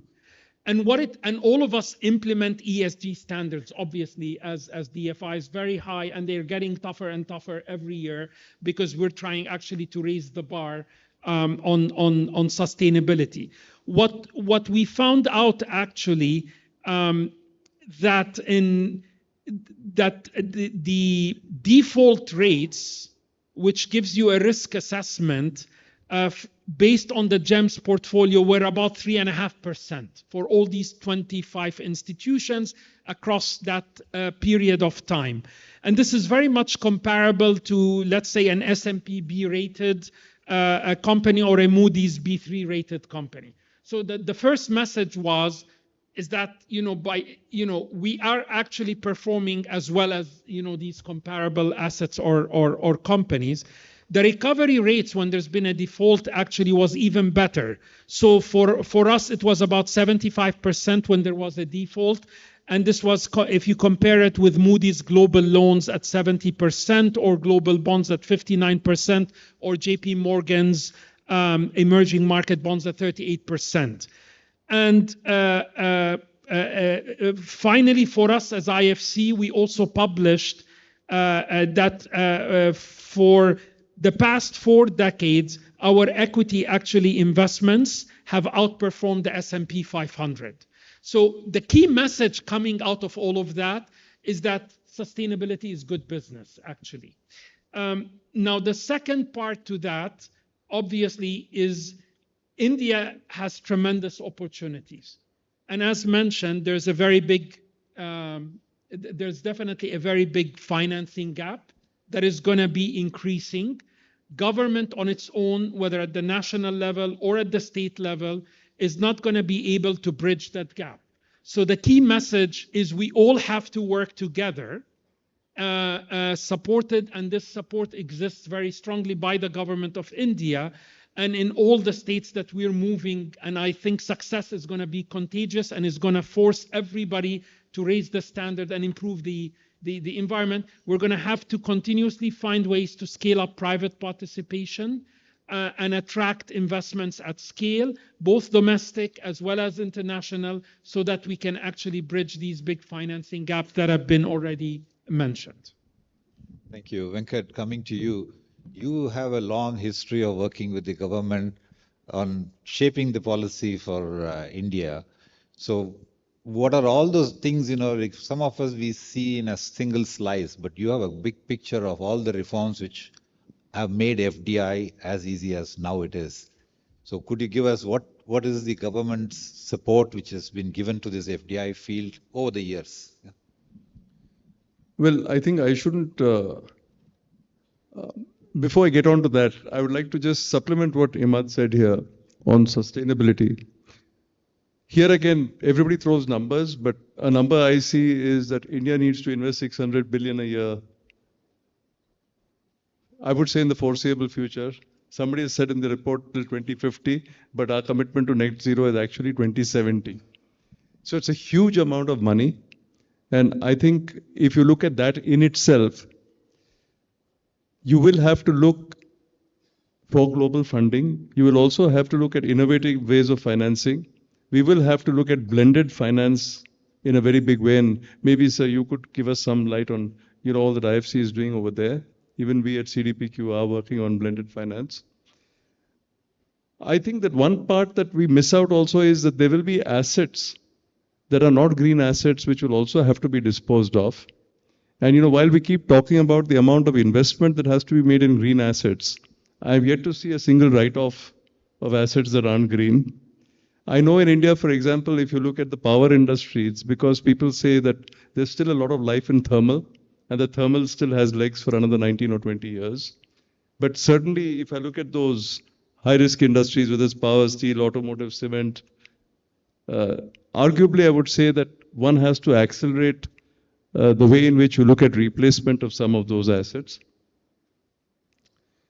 And so on and so forth. But I do certainly think that the conversation on sustainability, this is our 2G to 5G opportunity to define it from India. There is another big movement which is going on in terms of disclosures and measurement of carbon emissions. I personally have also volunteered to be a global advisor to the E-Liability Institute, which is formed by Professor Robert Kaplan of Harvard. And he again is looking in terms with Karthik Ramana of Oxford at whether you can actually find a more credible way in which we can measure these emissions. I think that's going to become very important because when people are talking about cross-border taxes and the like, and we as in developing country getting to developed, will be at the receiving end of much of this. If we are able to actually script the agenda, it would be good. In terms of financing a reform that I see, and most of the reforms I'm talking about here is more from a sustainability perspective because I think that's the elephant in the room.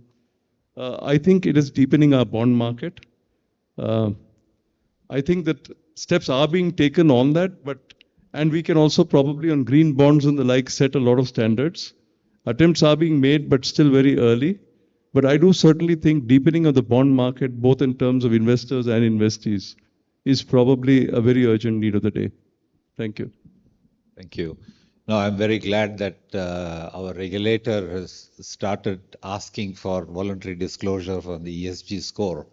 Yeah, we are at the very early phase of the industry developing that reporting. But it is very good because eventually your customers are going to judge you by that. Your stakeholders, your financiers, everybody is going to judge you by that. And it is good for the planet too. Of course, India's bigger challenge with 70% power coming from coal needs a little bit longer runway to settle. As we have set goals close to 2070. But for the companies, particularly, I mean, one of the M&A criteria, all these FDIs hunting for M&As in India, is the biggest component of the ESG and safety.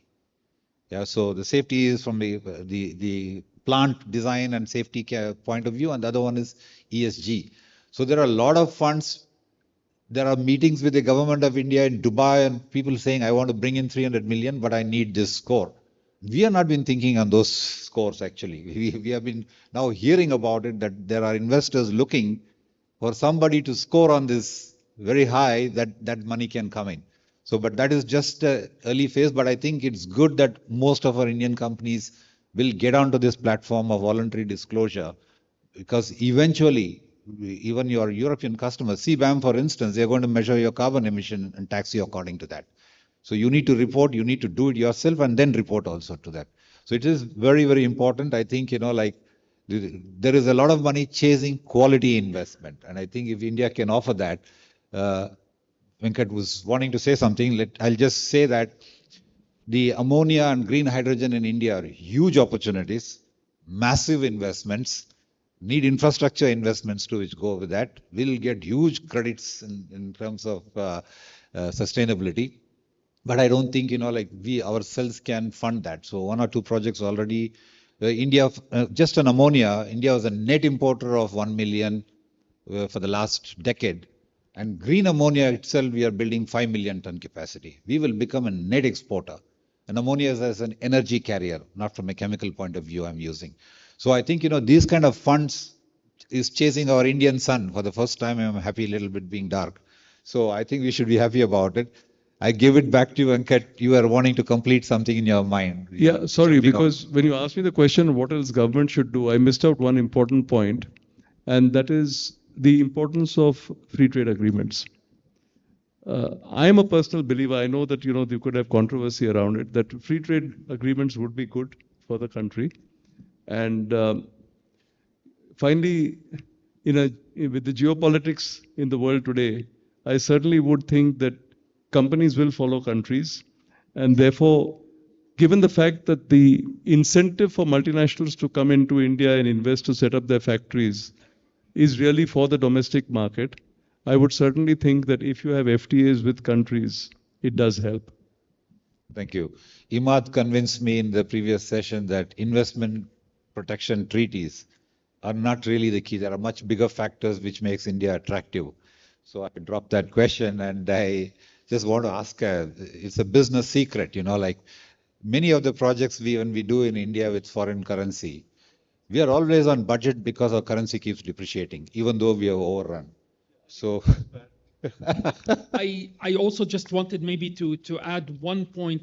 It's not only important to negotiate and take advantage of the free trade agreements, but I think many markets, like in Europe, are going to require, that for your products and services to enter, they're going to have to be green with certain prerequisites and so on. So even if you don't have an FTA, you're going to lose out some markets if you actually don't move in that direction. And that's going to be critical for India to do that.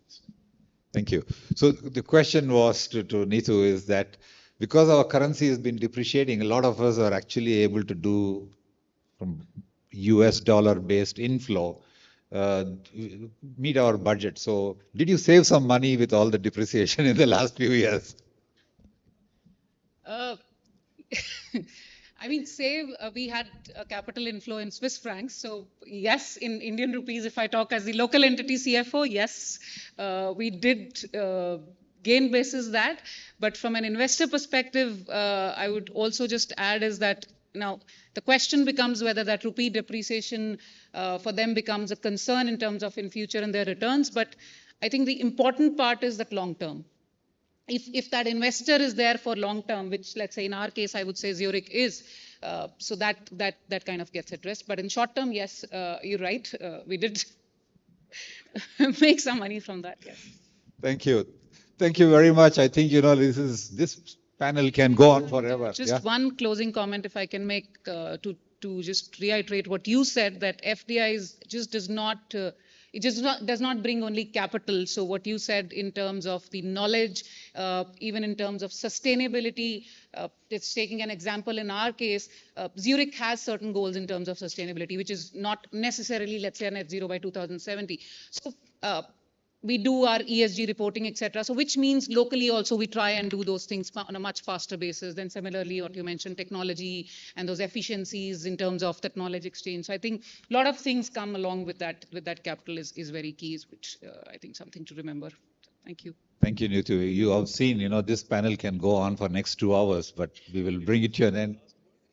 Okay, Venkat has the last word. Venkat. Imad, anything? Yeah, sure. Your final point. Maybe just a few quick points. I just want to mention that probably, the next phase, where I see we're working very closely with the government is going to be supporting the government on taxonomies and disclosures on what ESG standards are going to be. As you know, performance standards by IFC have become the gold standard globally for ESG.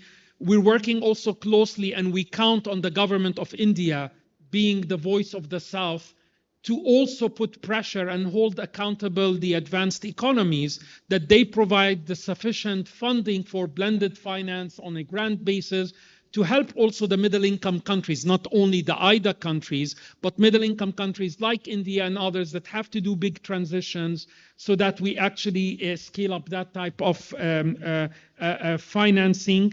And finally, we're going to continue engaging with the government of India, with RBI, to see what is missing, what can we work on. So right now, we're working on behalf of all MDBs to introduce in India the concept of risk share facilities. So we're working very closely with RBI, with DEA, etc., to see how can we introduce these types of mechanisms that will be very crucial for new technologies, for EVs, for hydrogen investments, that will be very impactful to scale up private investment in these nascent sectors and open up the space and create the necessary markets. So you can count our full partnership with government, with the private sector at the national, at the state level to continue this journey. And we are going to continue investing and scaling our investments in India. Thank you. Thank you, Imad. We have 5 minutes, so we could take some couple of questions. I think I see a lot of hands going up. Whoever gets the mic first, and please introduce yourself and whom would you like to address this question in the panel? My name is Sunil Mehta, and my question is to Mr. Imad. It's regarding, like he just mentioned his remark about financing to GRACIM about green financing, what you were referring. So what we understand from the public domain that whatever standard company is following it, over a period of time, the carbon emission would go down, and you have priced it very competitively. And in case company do not achieve those goals, probably pricing would increase. So if you can explain about this, it would be helpful. Could you get the question or? I'm sorry, I did not fully understand what the question was. Okay, you have provided financing, green, sorry, if you can explain.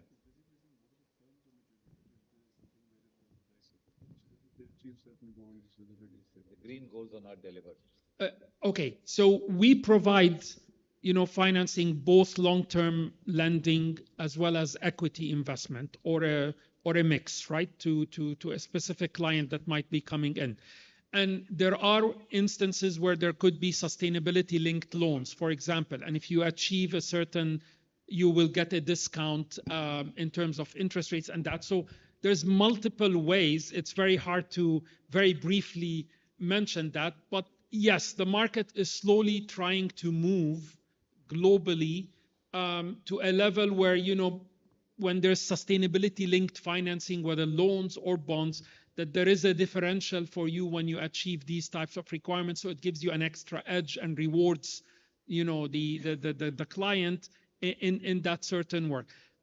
That's slowly evolving. I'll tell you that with all transparency, but that's the direction we see, the world that needs to go to.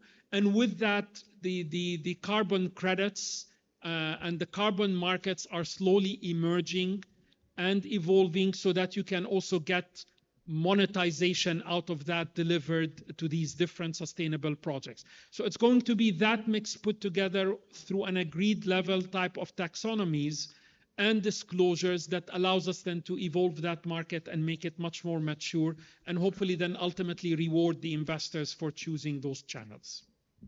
Thank you, sir. Thank you. Yeah, my name is Vishal. I'm an innovation business accelerator.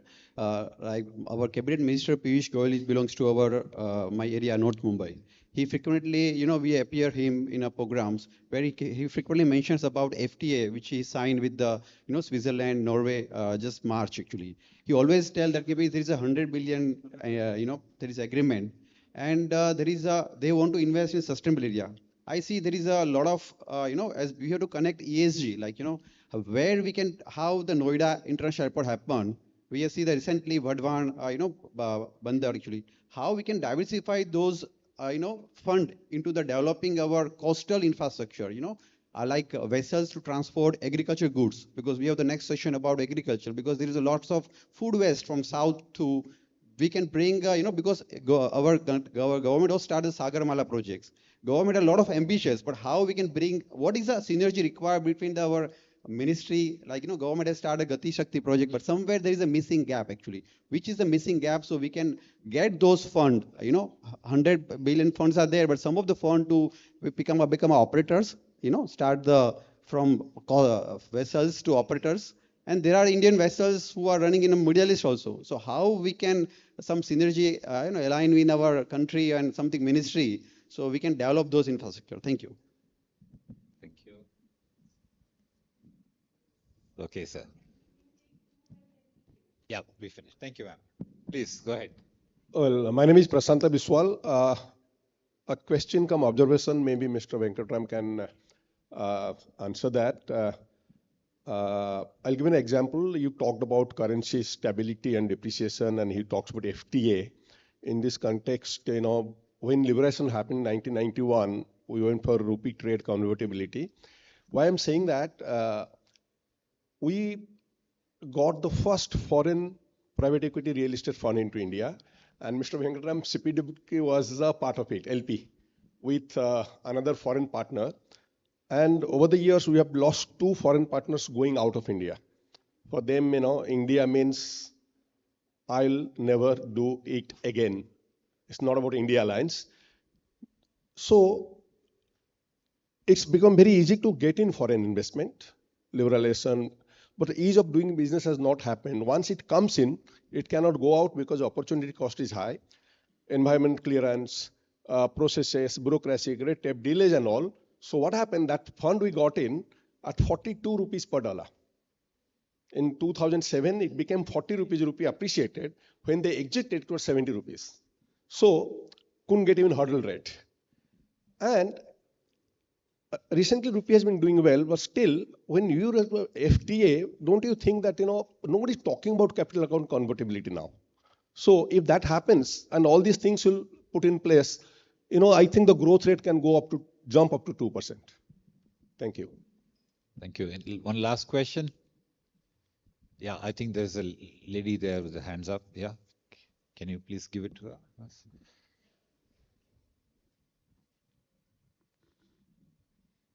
Hi, good evening. I'm Vishakha Bhagwat from Export-Import Bank of India. My question is to Mr. Imad and Venkatram sir.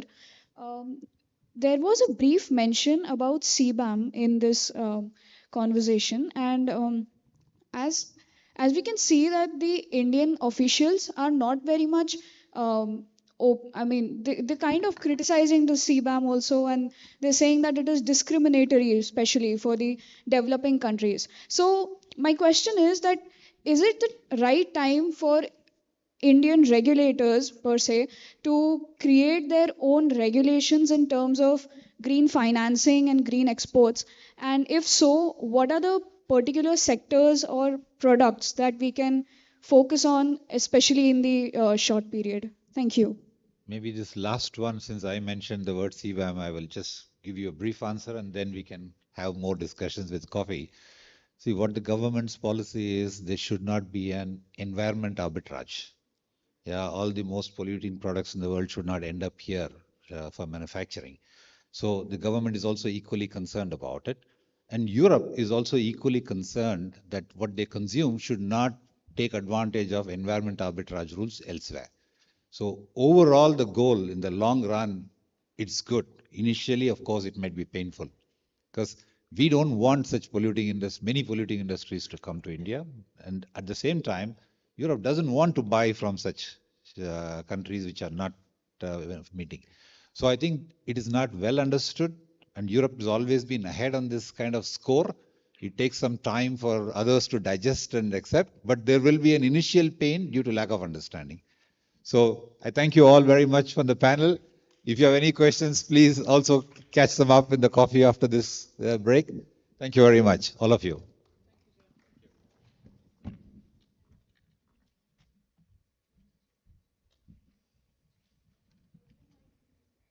Check, yes. Yes, so the picture has already been taken, so we are good to, yes, we did the picture in the beginning. So let us move to the next session. A couple of moments for changeover. And as you know, the next session will be on agriculture with the topic, is the agricultural sector out of the shackles of traditional sahukars?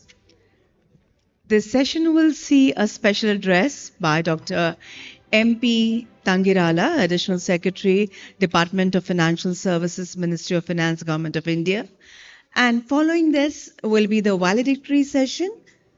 Shri Ajay Seth, Secretary, Department of Economic Affairs, Ministry of Finance, Government of India, will be joining us for the valedictory keynote address. And after we end this summit, there is high tea, wherein you can interact with your peers from the sector and counterparts from other organizations. Just give us a couple of moments and we will be ready to begin the session on agriculture. As I mentioned, we have a special address. This will be followed by a panel discussion. The panel will be chaired by Mr. Shashidhar Tumuluri, Managing Director and CEO, Sabke Impact Solutions Limited. And the panel of speakers comprises Shri Govardhan S. Rawat, Deputy Managing Director, NABARD, Shri Raghunath Dada Patil, President, Consortium of Indian Farmers Association, and Mr. Ajay Veer Jakhar, Chairman, Bharat Krishak Samaj. So we are almost ready. Could I request all those who have moved away from their seats to please return? Ladies and gentlemen, we are beginning the next session very, very shortly. Gentlemen,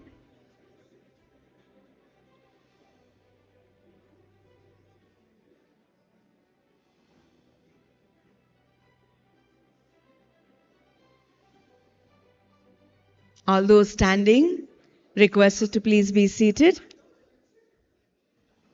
Okay, so let us begin the next session. The topic is the agricultural sector out of the shackles of traditional sahukars? So, ladies and gentlemen, since time immemorial, the agricultural sector has been burdened by dependence on traditional moneylenders or sahukars, which often trap the farmers in a vicious cycle of debt and poverty. As we take bold steps in acquiring the developed economy status, this ought to change. This session sets out to explore whether modern reforms, financial inclusion, and technological advancements have been able to liberate farmers from these age-old shackles. The session also is expected to witness a compelling discussion amongst policymakers, financial experts, agri-tech innovators, and farmers on debating upon the strategies and initiatives driving this transformation. With those words, I would request Dr.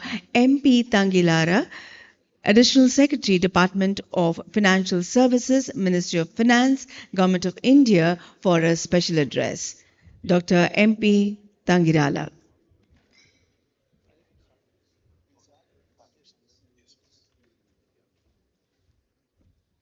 Thank you so much.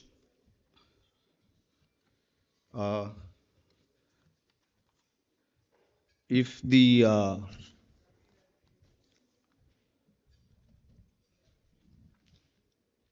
discussion before the panel with the panelists was any indication, this is going to be great fun. I know that I represent the government here, but I also need to caveat that by saying that I represent a part of the government which deals with the financial services, which is a very important bit of what government does. But there are going to be a lot many questions, there are going to be a lot many ideas which are thrown up here, which are going to talk about the core agriculture sector issues, which probably one I need to, this is not being defensive, but being a caveat that needs to be tackled from the agriculture ministry point of view, as well as with, and we were discussing that from the point of view of the state governments. Having said that, let me come directly to the topic, which is the agricultural sector out of the shackles of traditional sahukars? It's a fraught question. The saving grace is that we say shackles. So when we say shackles, probably the answer would be a conditional yes, and that is a conditional yes from the side of the government. I would welcome other views. There is also the discussion that sahukars are actually an important part of the ecosystem, which is again very true. But since we are talking about the constraints imposed by sahukars, which are what? High interest rate, debt traps, sometimes usurious, highly usurious practices. I believe that in these years of our journey as an independent country, we seem to have at least loosened the shackles that the sahukars have on the agricultural sector. Why do I say that? I think the one metric that I would, that is thrown about, and it's an easy metric, is that the institutional credit share in total loans is now up to about 70%. Is that good enough? I do not know if it is good enough. And what exactly is the definition of institutional credits? We will have to have a look at, we will have to discuss. I'm sure the panel will discuss that. There is Ferdinand Tönnies, and I'm not going to foray into sociology, but Ferdinand Tönnies, as far back as in 1887, mentions Gemeinschaft and Gesellschaft. Gemeinschaft being community, a community versus Gesellschaft, which is society. And when we say, I'm not here contrasting these two, but the idea of a sahukar, the idea of a money lender or an artiya at the center of the agricultural community is what is important that we need to recognize. And my submission is that probably we'll need to actually institute some of those norms from the community of the traditional Indian community and bring them into the institutional framework of the formal credit delivery system that we have. And that is a proposition I have for the panel to discuss and debate. What did we get right? I think we have the Kisan credit card, we have the JLG, we have the interest subvention schemes. I know interest subvention and subsidy, but interest subvention schemes seem to be something that we've got all right. And even if I dare say, we've also got some loan waivers, which probably we've got right at some point. We've also got the Jan Dhan Yojana. We've just celebrated 53 crores of Jan Dhan Yojana accounts. I think 35 crore of them are in rural and semi-urban areas. I'm sure at least a part of them, even the greatest cynic will agree, are serving the credit needs of the agriculture sector. We've got the microfinance institutions represented on the panel. We've got a whole stack of digital services. And it is very heartening that yesterday the Government of India has announced the Digital Agriculture Mission, which seeks to actually bring together these various initiatives such as AgriStack, Jan Samarth, Kisan Rin Portal. There's a pledge gateway for ENWRs, the negotiable warehouse receipts. And also there are activities like grain storage, the world's largest grain storage project in packs that, the primary agricultural credit societies that have been taken up.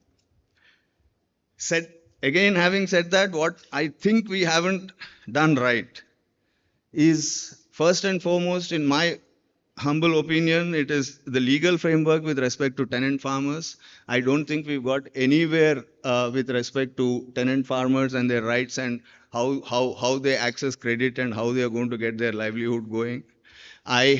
I believe that the literacy and outreach, we could have done far more. We have not done enough. Process simplification, we are notorious. We know that within government and within banks, many of which are have a government mindset, the process simplification is something that we have not got right at all. And the timelines, and that is again probably we'll need to learn from the Sahukar, how to give timely credit is something that I don't think the system has got it right. The system, which is unfortunately or fortunately led by the mainly the government banks, the cooperative banks, and so on and so forth.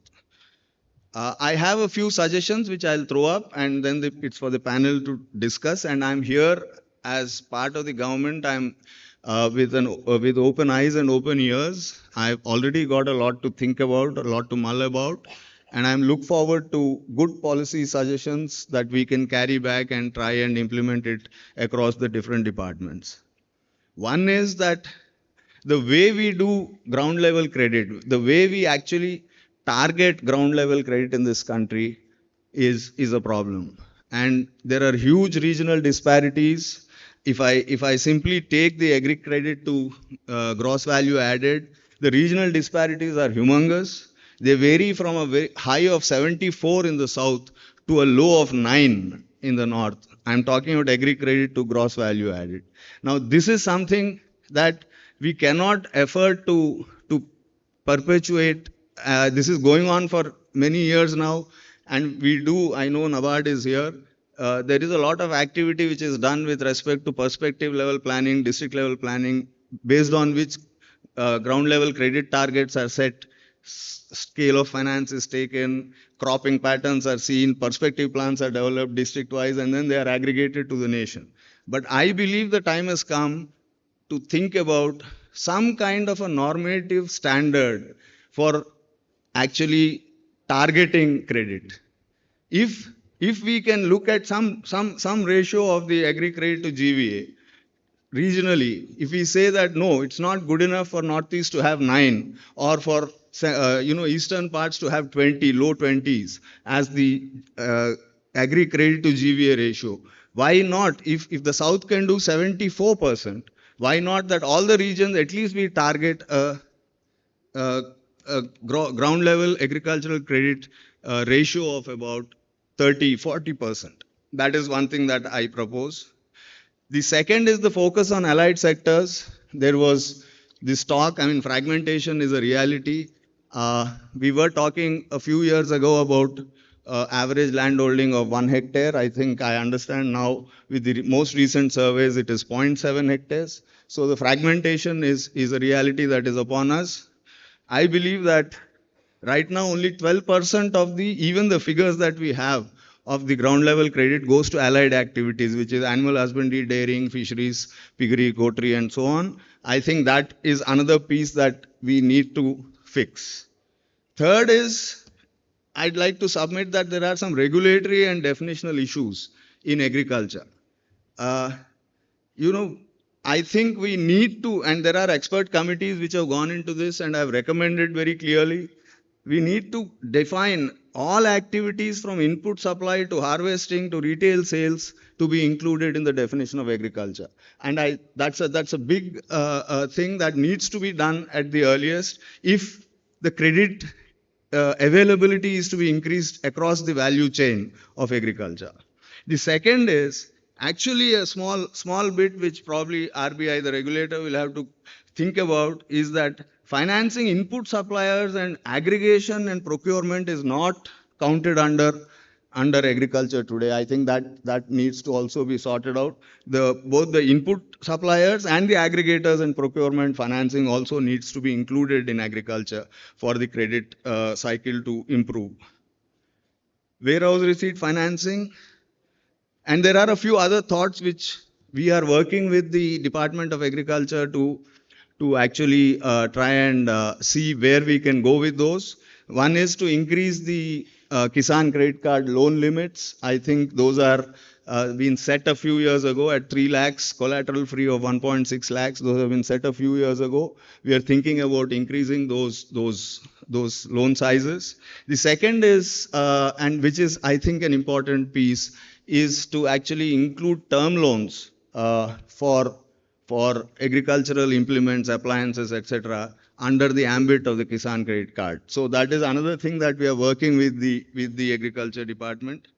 We are also mulling on a Swanidhi equivalent of loans for tenant farmers. That is one thing that is still a work in progress. So we are hoping that we'll go somewhere with this, because Swanidhi has been a useful template for street vendors in the urban areas. How we can and whether we can replicate a similar, increasing a cascade of loans to tenant farmers who do not yet have. And as I said, we've not sorted out the legal framework for tenant farmers yet. So we are looking at that. And finally, we need that NBFC and MFI focus, which is we need to move onward from banks and so on, and the insurance part, which, as we all know, we are horribly underinsured. So with those opening remarks, I look forward to a stimulating discussion in the panel. I'm sure there are many more ideas, more fundamental ideas that are going to come out of the panel, and more fundamental should I say, cleavages that may be visible between government and the other parts of the economy. Nevertheless, as I said, we are here to listen, we are here to take back good ideas and try and convert these into policy. Thank you very much.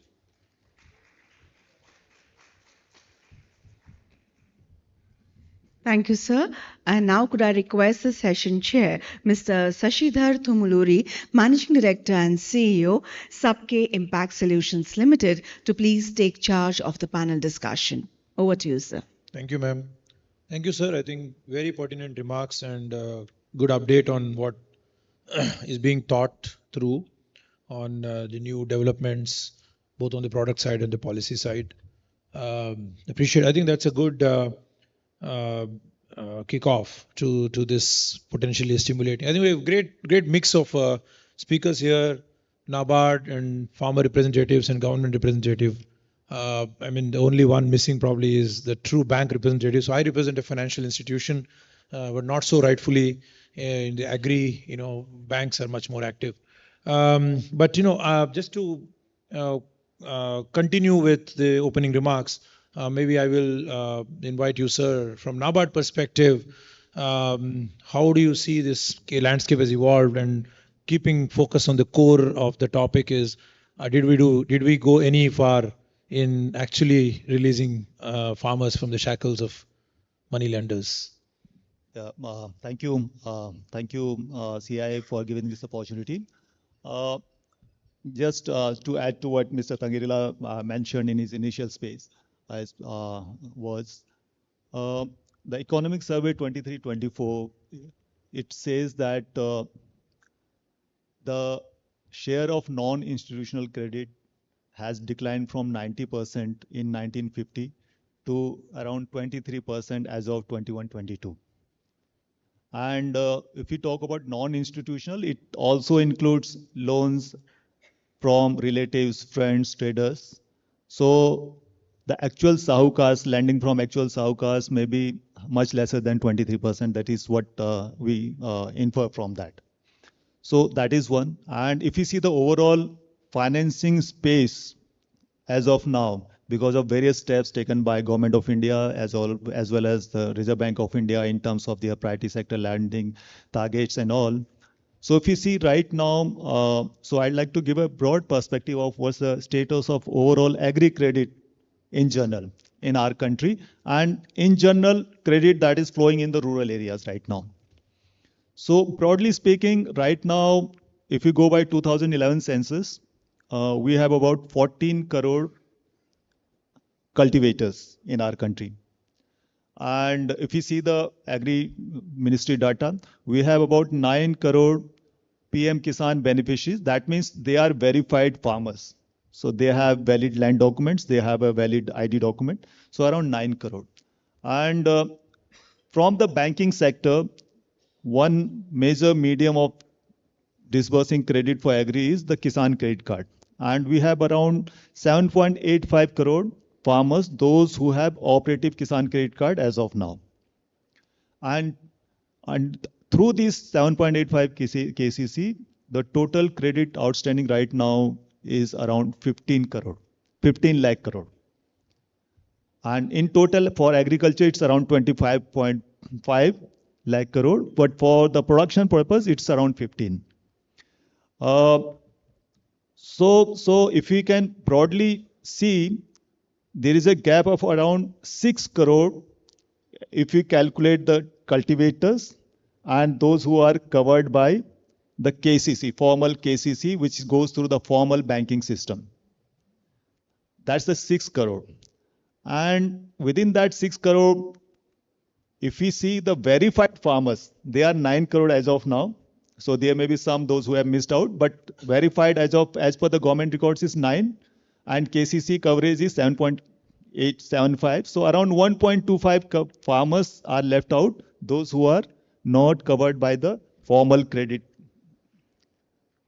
So these around 6 crore farmers, if we further divide it or further take a granular view of that, so about 4.5 crore farmers are covered by NBFC MFI sector.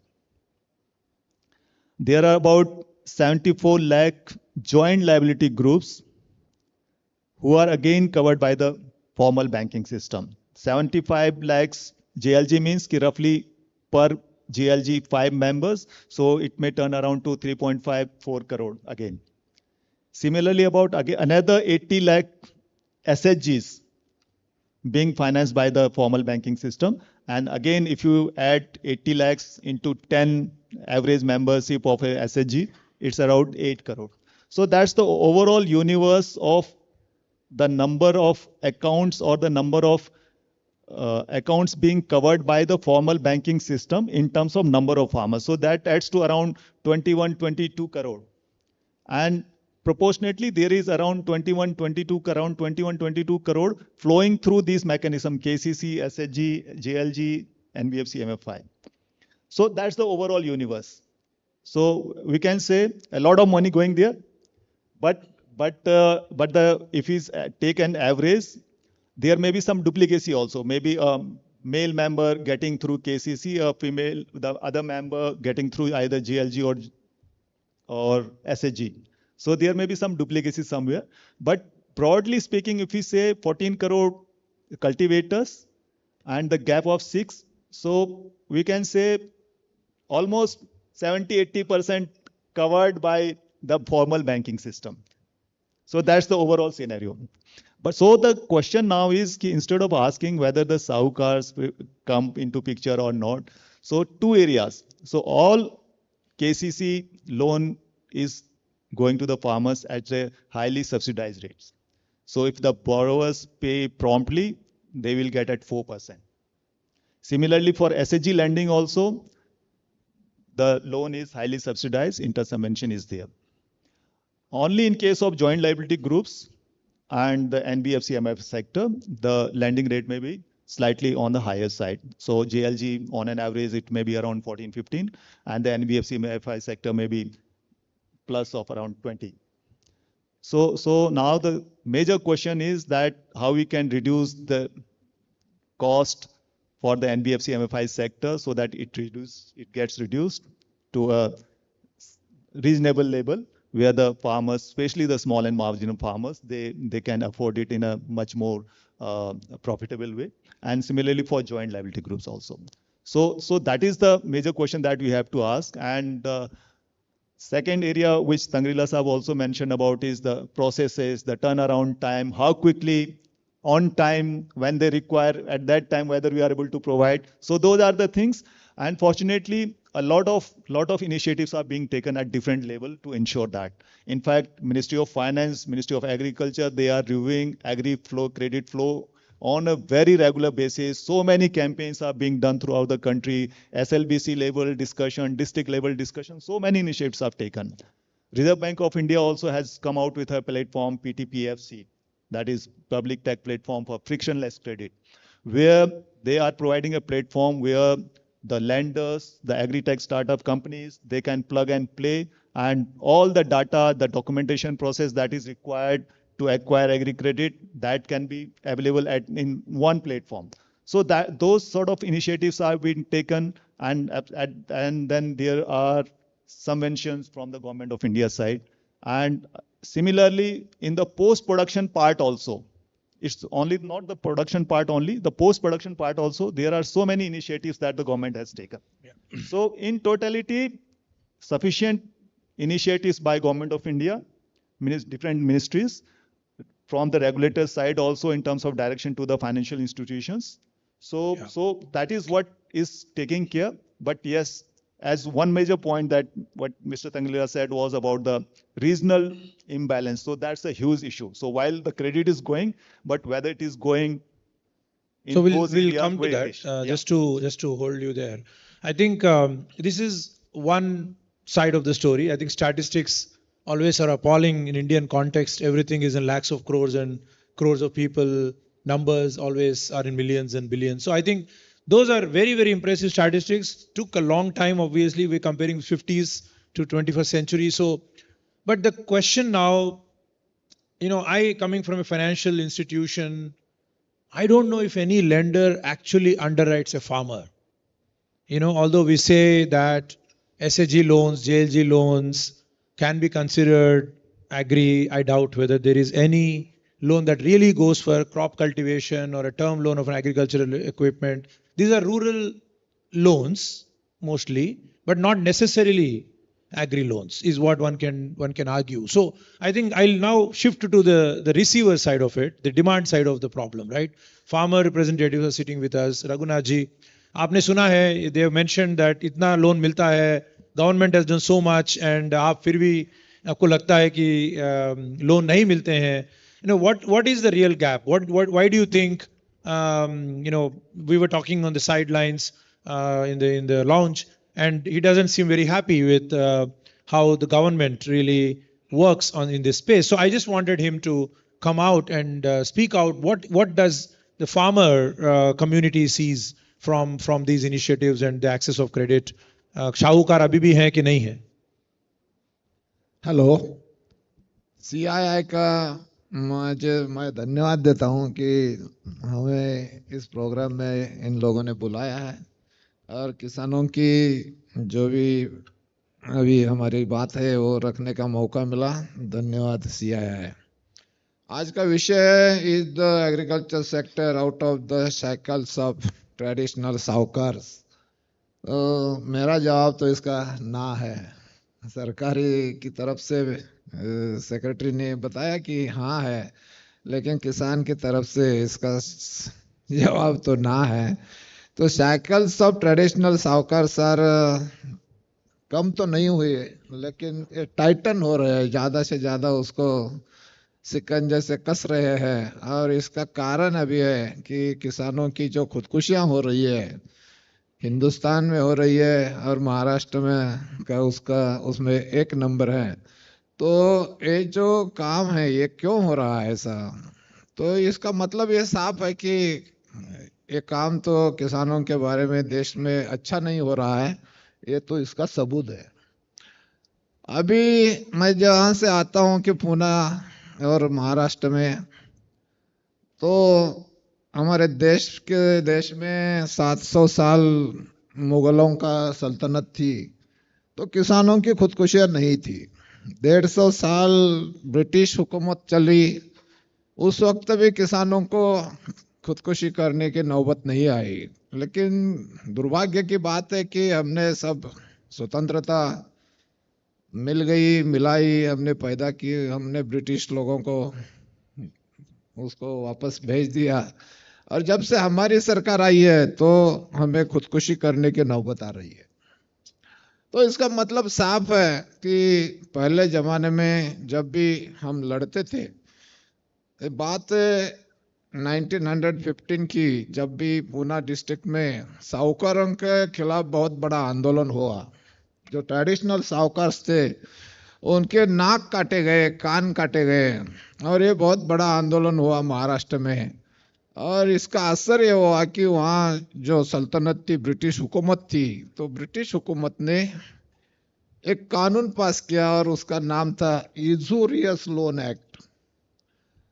आप में से बहुत से लोग जानते होंगे कि यूजुरियस loan act का मतलब ये था कि इस कानून ये बनाया साहूकारों को संरक्षण देने के लिए. लेकिन ब्रिटिश हुकूमत न्यायिक थी और इसके कारण उन्होंने साहूकारों से बताया, साहूकारों को भी बताया कि आप रेट ऑफ इंटरेस्ट 6% से ज़्यादा नहीं लेंगे. अभी नाबार्ड के लोग भी यहाँ बैठे, कोई हमें अभी 6% से लोन देता है क्या? ब्रिटिश गवर्नमेंट ने कह दिया कि 6% से ज़्यादा loan interest, rate of interest ज़्यादा नहीं होना चाहिए. तो यूजुरियस लोन एक्ट का ये जो 1918 में हुआ, उसके बाद में जो भी काम होने लगे, तो स्वतंत्रता मिल गई. तो स्वतंत्रता मिलने के बाद अभी bank, reserve bank of India हो गई, स्टेट बैंक ऑफ इंडिया हो गई, बहुत से बैंकिंग सेक्टर में काम होने लगा और किसानों को लोन देने का काम भी होने लगा है. नाबार्ड का प्रोविजन हो गई है कि किसानों को लोन देने के लिए ज़्यादा से ज़्यादा नाबार्ड काम करती है. तो इसमें जो अभी लोन देने के सिस्टम है, ये इतने, मैं तो कहूँगा कि ये गलत तरीके से दे रहे हो. कि आप क्रॉप लोन जो दे रहे हो, ये क्रॉप लोन के बारे में हर क्रॉप के लिए अलग अलग जो लोन दे रहे हो, तो इससे हमें कुछ फायदा नहीं होता है कि वो जितना चाहिए उतना लोन नहीं मिल रहा है. कंपनी को, इंडस्ट्री को, जैसे कि इंडस्ट्री का एक प्लान ऑफ एक्शन रहता है, प्रोजेक्ट रिपोर्ट रहता है, किसानों को कोई प्रोजेक्ट रिपोर्ट नहीं मांगते। इसका कारण ये है कि खेती घाटे में है, ये सरकार को मालूम है। और प्रोजेक्ट रिपोर्ट अगर हम तैयार करेंगे और देंगे भी, तो ये घाटे का प्रोजेक्ट रिपोर्ट होगा और इसको फाइनेंस करना मुश्किल होगा। इसलिए ये प्रोजेक्ट रिपोर्ट नहीं मांग रहे हैं। मैंने अभी इन लोगों से एक चार्ट दिखाया कि इसमें जो चार्ट है, इस चार्ट में 2012-13 से मैंने 22-23 तक का आंकड़े दिए हैं। भारत सरकार ने ये जो किसानों के लिए जो कीमतें, फसल की कीमतें तय करने के लिए एक राज्य का एक कमेटी है, उसको शेतमाल भाव समिति कहते हैं महाराष्ट्र में, और देश में सेंट्रल गवर्नमेंट में CSCP है, commission for agriculture cost and prices उसका नाम है। तो ये स्टेट गवर्नमेंट ने 12-13 साल जो था, उस वक्त धान का 1 क्विंटल का कॉस्ट ऑफ प्रोडक्शन दिया 2345 rupees, 2345 rupees. And central government से उसकी कीमत आ गई, CSCP ने उसकी कीमत दी 1250 रुपए, 1250 रुपीज। तो CSCP ने जो कीमत दी है ये लेस देन हाफ, आधे से भी कम है। तो ये आधे से भी, अगर कॉस्ट ऑफ प्रोडक्शन के आधे से कम हमें मिलेगी तो कैसे किसान रिपेमेंट करेंगे, कैसे बर्ताव कर सकते हैं।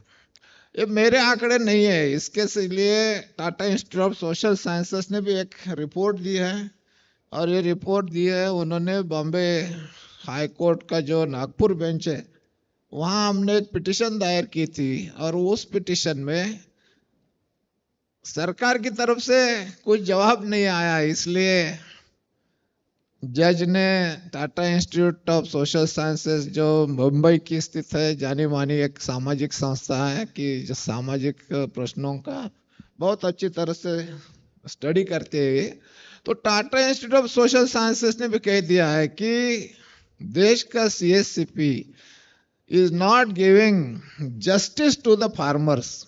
ये टाटा का रिपोर्ट है।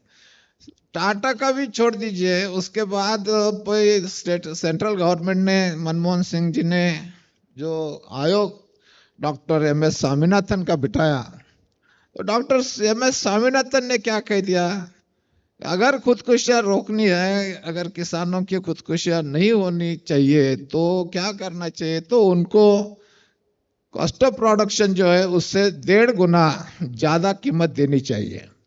वो भी उनका ही कहना यही था कि जो कॉस्ट ऑफ प्रोडक्शन है वो ही नहीं मिल रही है, तो इसके 1.5 गुना ज्यादा दोगे तो एक खुदकुशियां बंद हो जाएगी। लेकिन आज भी किसान, आज भी जो सरकार है, दिल्ली स्थित है, आपको मैं बताऊंगा। तो how to repay the cost, हम जो लोन ले रहे हैं वो रिपेमेंट कैसे करना, हम बिजली का बिल कैसे देना।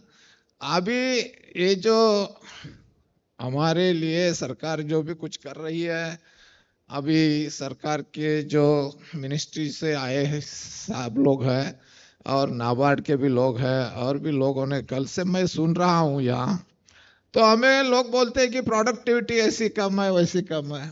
तो प्रोडक्टिविटी पे आते हैं, दो सेकंड आपने थोड़ा तो मैं अभी फिर एक ही मैं बात करूंगा अभी, कि मैं तो ये जो है ना, अभी नाबार्ड को एक विनती करूंगा कि मैं, आप क्रॉप लोन जो दे रहे हो, तो अगर आप इंडस्ट्री को जैसे प्रोजेक्ट के ऊपर देते हो, हमारा प्रोजेक्ट मत देखो, लेकिन मेरे लैंड देखो, और लैंड का जो प्राइस है, अभी रेडी रेकनर ने हमारी जमीन की कीमत तय की है, और किसके लिए की है, कि उनको स्टैंप ड्यूटी के लिए ज्यादा कीमतें हमारी रखी है।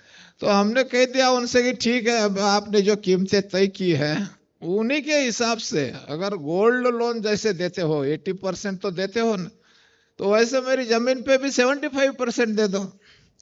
अगर आप मेरा कितना कर्जा लेने की मुझे मिल सकता है, मेरे पास क्या है, अगर मेरे एसेट्स है तो आप मुझे पैसे सैंक्शन करके रखो, ताकि मुझे हर साल हर क्रॉप के लिए हर चीज के लिए आपके पास किसी बैंक के पास जाना ना पड़े, मुझे कोई पेपर्स तैयार करने की जरूरत ना पड़े। कम से कम आप इतना भी करोगे रेडी रेकनर के साथ, नाबार्ड टू स्टेट गांव की जो पैक्ट है हमारी सोया सोसाइटी है, उसको अगर आप फाइनेंस करोगे तो हमारा काम बहुत अच्छी तरह से होने वाला है। आपने बीच में क्यों रखे हैं ऐसे 2-3 लोग? अभी नाबार्ड किसको पैसा देता है? तो राज्य सहकारी बैंक को देता है। राज्य सहकारी बैंक किसको देता है? जिला सहकारी बैंक को देता है। और जिला सहकारी बैंक किसको देता है? तो हमारे गांव की सोसाइटी को देता है। हर स्टेप पे 3-3% का जो इंटरेस्ट है वो हमें किसानों को देना पड़ रहा है। और ये पुरारी लोग जो नेता लोग वो स्टेट बैंक में या जो राज्य सहकारी बैंक में है, डिस्ट्रिक्ट कोऑपरेटिव बैंक में है, गांव की सोसाइटी में है, तो ये सब नेतृत्व पोषण इनको बड़ा करने की जिम्मेदारी हम लोगों पे तो आ रही आपने है। रघुनाथ जी, मैं आपको थोड़ा ठीक यहाँ है। रोकूंगा क्योंकि अभी फिर से हम वापस आपके पास आएंगे।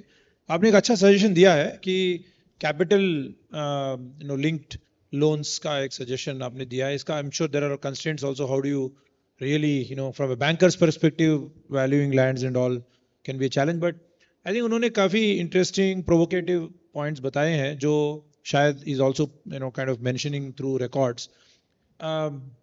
Ajay ji, you come from also the farmers representation, and I'm sure there will be some things you may agree.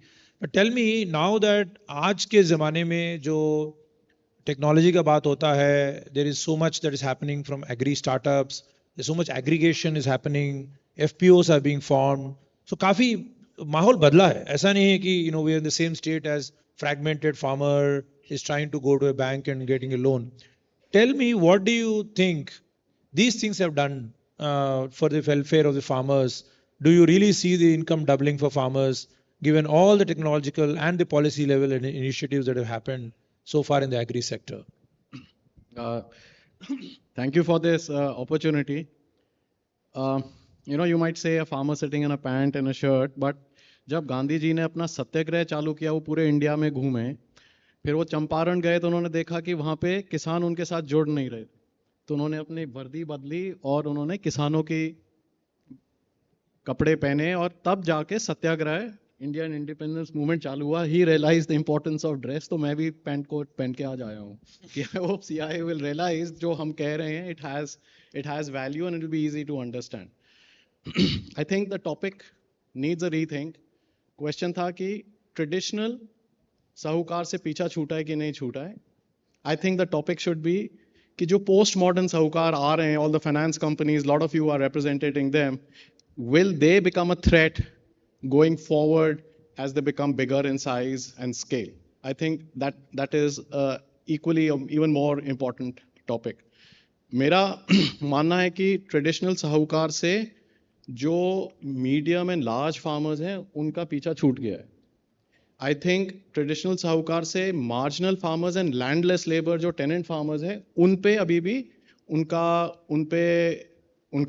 क्या कहते हैं ज़्यादा दबाव है, and that needs to be tackled. जैसे सेक्रेटरी साहब ने खुद कहा कि they still need to figure out on tenant farmers, and most of the distress that you see, suicides, जैसे पटेल साहब ने बोला कि it is with tenant farmers, it is with really small farmers, it's not with larger farmers, it's not with irrigated farmers. So that regional disparity जो आप कह रहे हो, that exist, and also with in the category of farmers who is getting who's being affected more makes a difference. So I wrote down some points. The other thing that you see is that as a lot of the credit problem, I think so, was resolved when Manmohan Singh ji came up with doubling credit scheme around 20 years ago. So us time credit बहुत बड़ा, Kisan credit card has helped a lot. काफ़ी उसकी मदद हुई है, and now the next revolution has come with financialization of platforms, apps, all these things have come up which are people are able to access money directly, and like very rightly said, government ने अभी digitalized platform चालू किया है which has agri stack in it. As a farmer, where I see on the ground, I see two realities before me. I'm not even forecasting it, I see it happening. Is that rural banks, cooperative banks, primary agriculture societies are losing good customers to private sector companies and private banks which are able to deliver better financial services, mine the data to get the right farmers. And this will only accelerate. And I'll give you an example of where you really saw it happen was at demonetization.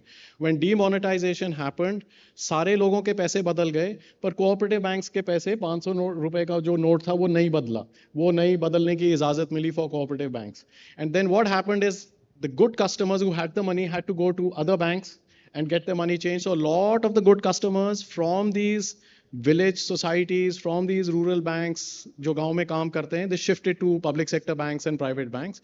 And that progression is still on. And I really think that is a great, and the government is aware of it. The Ministry of Finance is aware of it. Like the NABARD is aware of it. But I'm worried that the solutions they may have for it are not sufficient because going forward, because the topic is on credit, I think we need to be very careful that primary agricultural societies have a role to play. We think rural banks, rural regional banks have a role to play, cooperative banks have a role to play, and all cooperative banks are not ruled by the same rules and laws that you have in Maharashtra and other places. There are different laws, there are different types of cooperative banks, and generally tendency of those who report in the media and who write, they tend to club all these loans together. So I'll just take one more minute, I'll end. I think what we need to ensure, NABARD needs to ensure, RBI needs to ensure, is that systems don't work for businesses, but businesses work for the people. And that requires regulation, transparency, accountability, and that is where I think the government lacks ability and capacity to be able to do that, because the change is so fast that I think those working in the government may not be able to change as fast because government has its own system of working. The officers have been there for so long, they have 100 other priorities in life, and I think that's where I think some change needs to come in. The problem with Indian agriculture is that there is a failure of governance. There's a failure of taking feedback from the farming community. For example, everything is for the banker. Like when I go and take subsidy, like I wanted to buy a machinery to cut my sugarcane khet mein. So there is a scheme. I don't want to take a loan, but if I want to take the subsidy, I have to take a loan. फिर मैं पहले जब loan लूंगा तो पहले bank बोलेगा कि FD कराओ, सिक्योरिटी दो लोन के लिए, उस पे जमीन पे तो देगा नहीं वो. पहले मैं एफडी बनाऊंगा, सब्सिडी 3 साल तक आएगी नहीं, वो एफडी मेरी रोक के बैठ जाएगा. जब सब्सिडी आएगी, then bank will say, now I'm going to put that subsidy into another fixed deposit and use the interest from that to give you subvention on your interest. So how schemes are structured? Maybe schemes are structured with banks. So banks will obviously look after their own interests. So the key is that how do you involve stakeholders? How do you involve beneficiaries to assess schemes that are for beneficiaries? So example कि agriculture ministry के पास है, and especially to NABARD के पास है, Ministry of Finance के पास है. अब वो कह रहे हैं कि ये किसानों के लिए, तो भाई किसानों की कमेटी बना के उसकी assessment करवा लो. But so I talked about this in pre-budget meeting with Nirmala Sitharaman ji. I talked to her personally also, and she agrees that there should be a self-assessment of schemes by beneficiaries. And these things become political. They don't have to go into public domain. You can say कि privately करके, not privately, officially there's a committee, it gives it to the secretary, and then they have a choice to act in it or not act in it. पर वो किसान से पूछा ही नहीं जा रहा है. I think a lot of the problems, not all, a lot of the problems could get solved if you were to take suggestions from farmers on schemes that they are supposed to be benefiting from.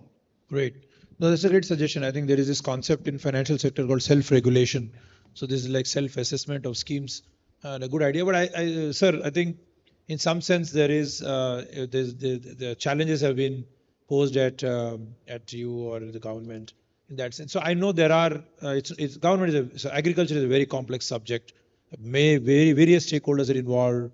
A lot of external factors also impact the space. So it's not an easy subject for anybody to deal with. But I have a specific question that while there are improvement that you yourself have accepted that can be made, is this sector too much under control of the government? Do you think that government has done enough to allow the private sector to even play an independent role and perhaps come up with a lot of innovations, especially from a financing perspective. Do you see that really being facilitated, or you think it's too much political subject that government cannot let it go, and hence the complications? Yeah, thanks for the question. I mean, the political economy always has a role to play. I'm not discounting that. But that said, I think it is a bit unfair, when we talk government and when we talk public policy, especially in areas like agriculture, rural development, or even for that matter, if we talk commerce or trade or something. There are multiple factors and multiple forces which are acting on, at sometimes at cross purposes. It may all seem, at the end of the day, for the citizen, it is simple, because the citizen would like, or a farmer in this case, would like to see that the credit comes to her seamlessly without friction, and that they get it timely and adequately at a decent rate. I mean, the rate question, the usury was also spoken about. That for the citizen, and I fully appreciate that. But it is that, you see, government has to sort of balance a lot of factors while ensuring this delivery. And I admit to what Mr. Jakar said, that the government is probably not the agilest of creatures, but at the same time, there is merit in not being quick on the draw a lot of times. Now, that I just needed that to set the context for what for before I answer your question, which is, I think, government has fostered, and the government is also in the process, as I mentioned to you, even latest as yesterday's announcement on the digital agriculture mission. It is going to integrate a whole lot of things, make it digital, sort of leverage the power of digital to get a lot of this out of the hands of the bank or the institution or the or even the government to do that. So I think government is doing a fair bit. It is probably not adequate. Sometimes governments also, I submit to the farmers especially, that government probably is better off not doing a few things. So I think at the end of the day, my assessment is that they have been doing things. As far as the questions regarding, institutionally improving the PACS or the regional banks or the cooperative banks, a lot of work happens behind the scenes. In fact, the computerization of the PACS, we did have a brief mention of that. I think that's a huge project that is going to change a lot of dynamic at the village level. So there are things which government is trying to empower the citizen or the farmer to do by themselves rather than depend on the government or the bank. So I think that is where I'll stop. Yeah, fair enough. I think that way the role is quite vast and complex, as I was saying earlier also. Thank you for responding candidly. Sir, from NABARD, of course, NABARD is the apex of all. Yeah, so we're almost there. So this is the last point I would like you to very quickly state, is that, see, there is a need for innovation, product innovation, right? We need to look at farmers, small and marginal farmers, still not out of Sahukar's shackles. How do you see that innovation coming from NABARD and its See, I mean, just what Mr. Tanglila mentioned over here. There's a lot of digital intervention that's happening. For example, Mr. Jakar talked about subsidy coming after 2 years, 3 years. So now a lot of digital platforms have been developed where now, if the documents are clear, if bank submits, it goes to government, and if the government has money, it can be cleared in as quickly as in 1 or 2 hours. So that's the type of innovations that's happening, where the right from application to sanction of subsidy and release of subsidy can happen in a matter of a click. So that's the one area that is really working on. And the second area that he mentioned about is that entire digitization process. I mean, why the farmers are moving away from the cooperative sector or the rural banks to the other banks which are providing better technological or digital services. So that's a real challenge, and that's a very valid point that he raised. And one key testimony to that is that the share of cooperative banks in Jan Dhan accounts is less than 1%.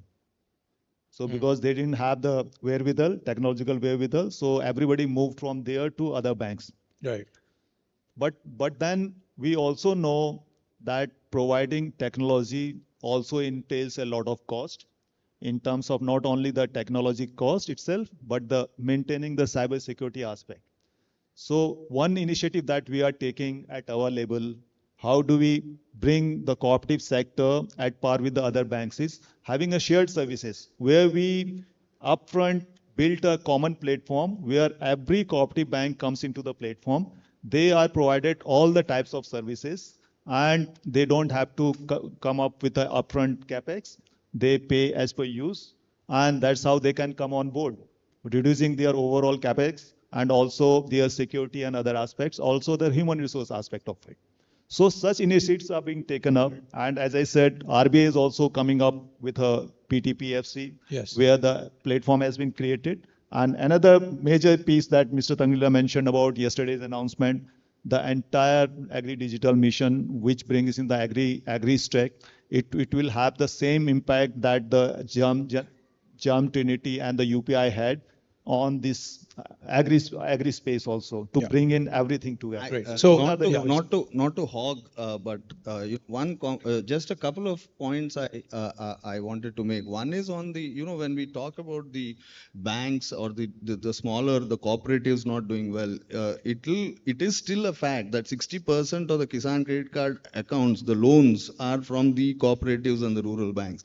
The ticket sizes is small. Now, therefore, it's the bigger banks who are catering to you, as you rightly said, that the problem which has already been solved is being taken care of by the bigger banks. The smaller farmer and the marginal farmer is still to depend on these, and these institutions need to be strengthened. And a last point I wanted to make was, we notice, for example, when we look at Fasal Bima, there is this preponderance of KCC, non-loany KCC farmers taking Fasal Bima Yojana, and it probably speaks to what you said about the, in case of a problem, the insurance amount traveling to the loan account rather than to the farmer's own account is also a problem. So we are trying to, get at some of those issues is what certainly, I think it's a work in progress. There is a yes, half yes and half a no. I think to the question that's been posed, thank you so much. I think this is very provocative, and work in progress is what I would lay. I would kind of conclude this as large subject, very complicated.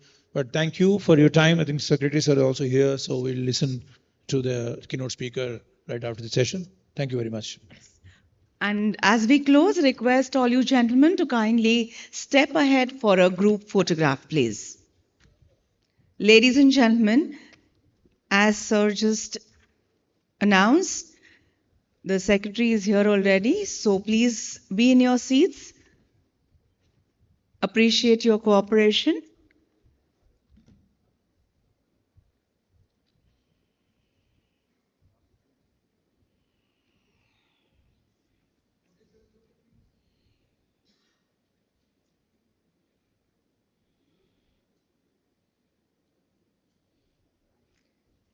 Thank you.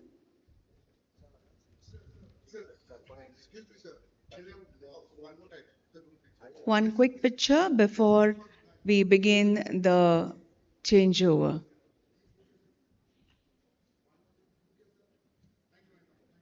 Yes. Ladies and gentlemen, I urge you to please remain seated.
Opening a business current account. ये क्या बा, पहले account खोलो, फिर POS के लिए apply करो और फिर QR.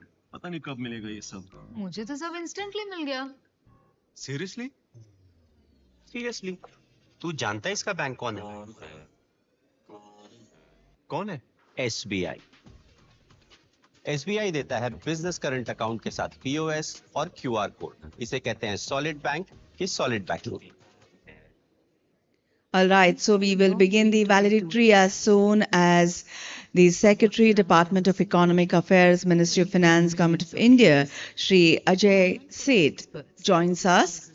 And as you know, post the valedictory, we have high tea outside in the foyer. And breath of our nations. As India moves forward, Please do ensure that your cell phones are on the silent. and determination, with a focus on digital and innovation. We are relentless in our drive as we strive to meet and exceed the evolving needs of being Bharat ka digital lender. In a market filled with increasing choice, we needed to find our unique brand. All right, ladies and gentlemen, please settle down quickly. We are beginning the valedictory session, and let us commence the last and employees.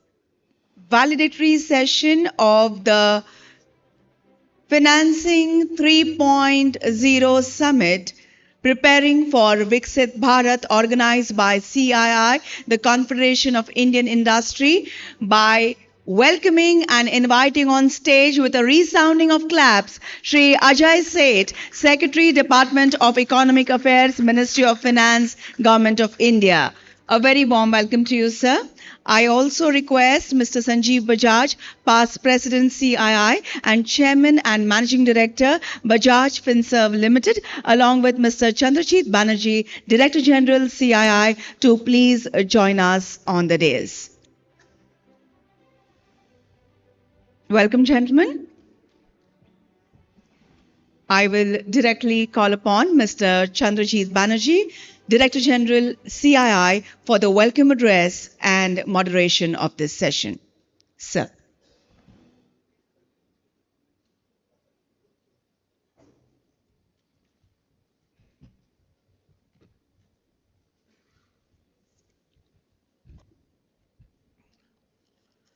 Good evening and welcome back to this valedictory session, the last session of a very strong marathon Financing 3.0 Summit. And it's such a great pleasure to have the Secretary DEA, Shri Ajit Seth, to be here with us. For a moment, if his office was not very much alerting to him, he had thought that this is on in Delhi. So we have guys just landed and straight from the airport, and thanks to the Delhi traffic, it wasn't a lot that much for him today to reach the airport. So welcome to you, Mr. Seth. Thanks for coming for this valedictory session. And this has been an amazing conference, Secretary. We had, of course, as you know, Mr. Anantha Nageshwaran, Dr. Anantha Nageshwaran, co-chairing this with Sanjeev Bajaj. And this has been delivered after months of very great planning, and the type of feedback that we are receiving on the speakers and the type of content that has come up has been indeed very, very exciting. And we do look forward to taking this forward by, putting across the key recommendations and thoughts which have come out in the summit. And we would like to keep coming to you with these thoughts and recommendations so that you can help us to say what can be done. And this partnership with your ministry would be of great value as we move on with these recommendations.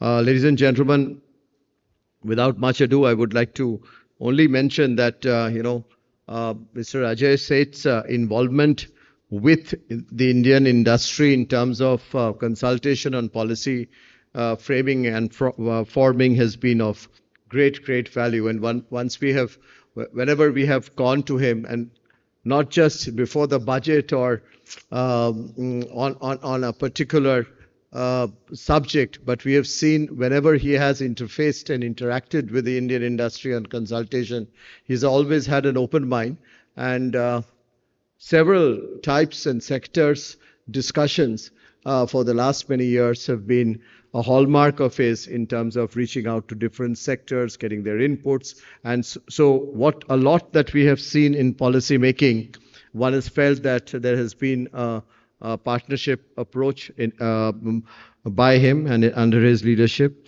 And of course, therefore, industry gets very little to complain when government comes up with policy statements, because he does it after he has roundtables of discussions, closed door, and sometimes even with larger audience. So with that, once again, welcome you, Mr. Seth, for this valedictory session of this very, very important conference. Thank you very much for being with us. Thank you, ladies and gentlemen.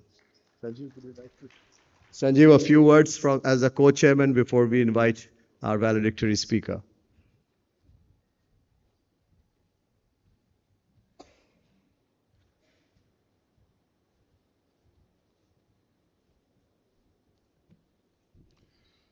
Good evening, friends, and a warm welcome from me as well to Shri Ajay Seth. As we know, the last 2 days, as CB was saying, we've had a number of interesting discussions on a wide variety of topics that concern us from the finance side, and with an impressive list of speakers. We, just for Shri Seth to know, since he's come in today, we started off yesterday our morning session with an overall view on the role of the financial sector to help sustain a double-digit growth for the economy going forward. Thereafter, through the course of the summit, we deliberated on financing issues relating to many sectors which we think are relevant, from MSMEs, agri, affordable housing, financing PPPs in infra, and importantly, how technology and the digital world is transforming each of these sectors. We also talked about green financing, and we actually had a separate session on green financing itself, because especially as the world is creating rules and guidelines around green financing, certification, eligibility, and as we were discussing ourselves, we can proactively participate in that, so that these rules are not just created in the West. They get created where the sources are, which is going to be over in countries like ourselves. At the same time, we spoke about domestic and global capital. We talked about how, as India is getting richer, we are $2,700-$2,800 per capita GDP.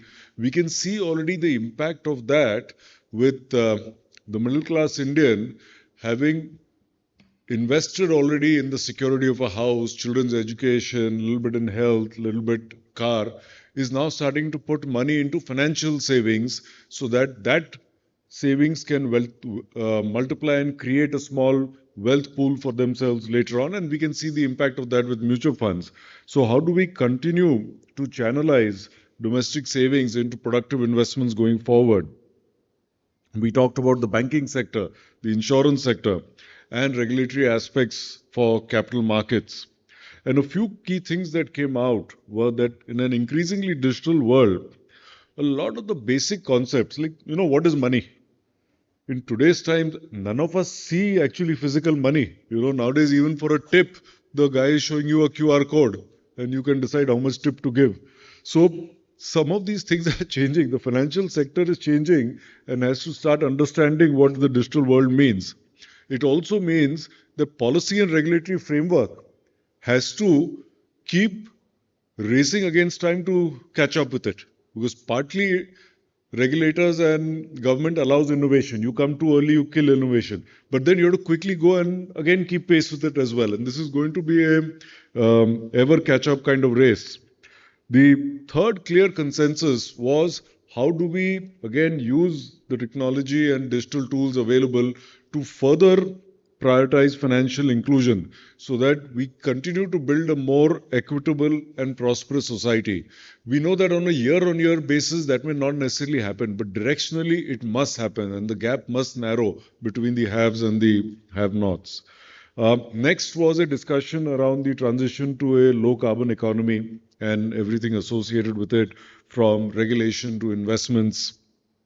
So overall, I must say that in a short period of 2 days, we ended up discussing on a wide variety of important topics, and we hope to compile these together into a useful document at the end of this.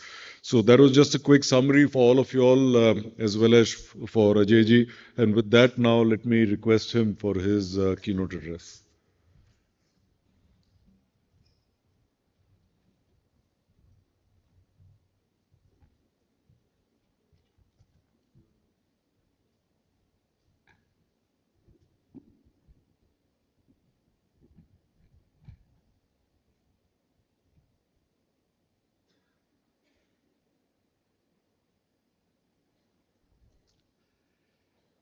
A very good evening to all of you.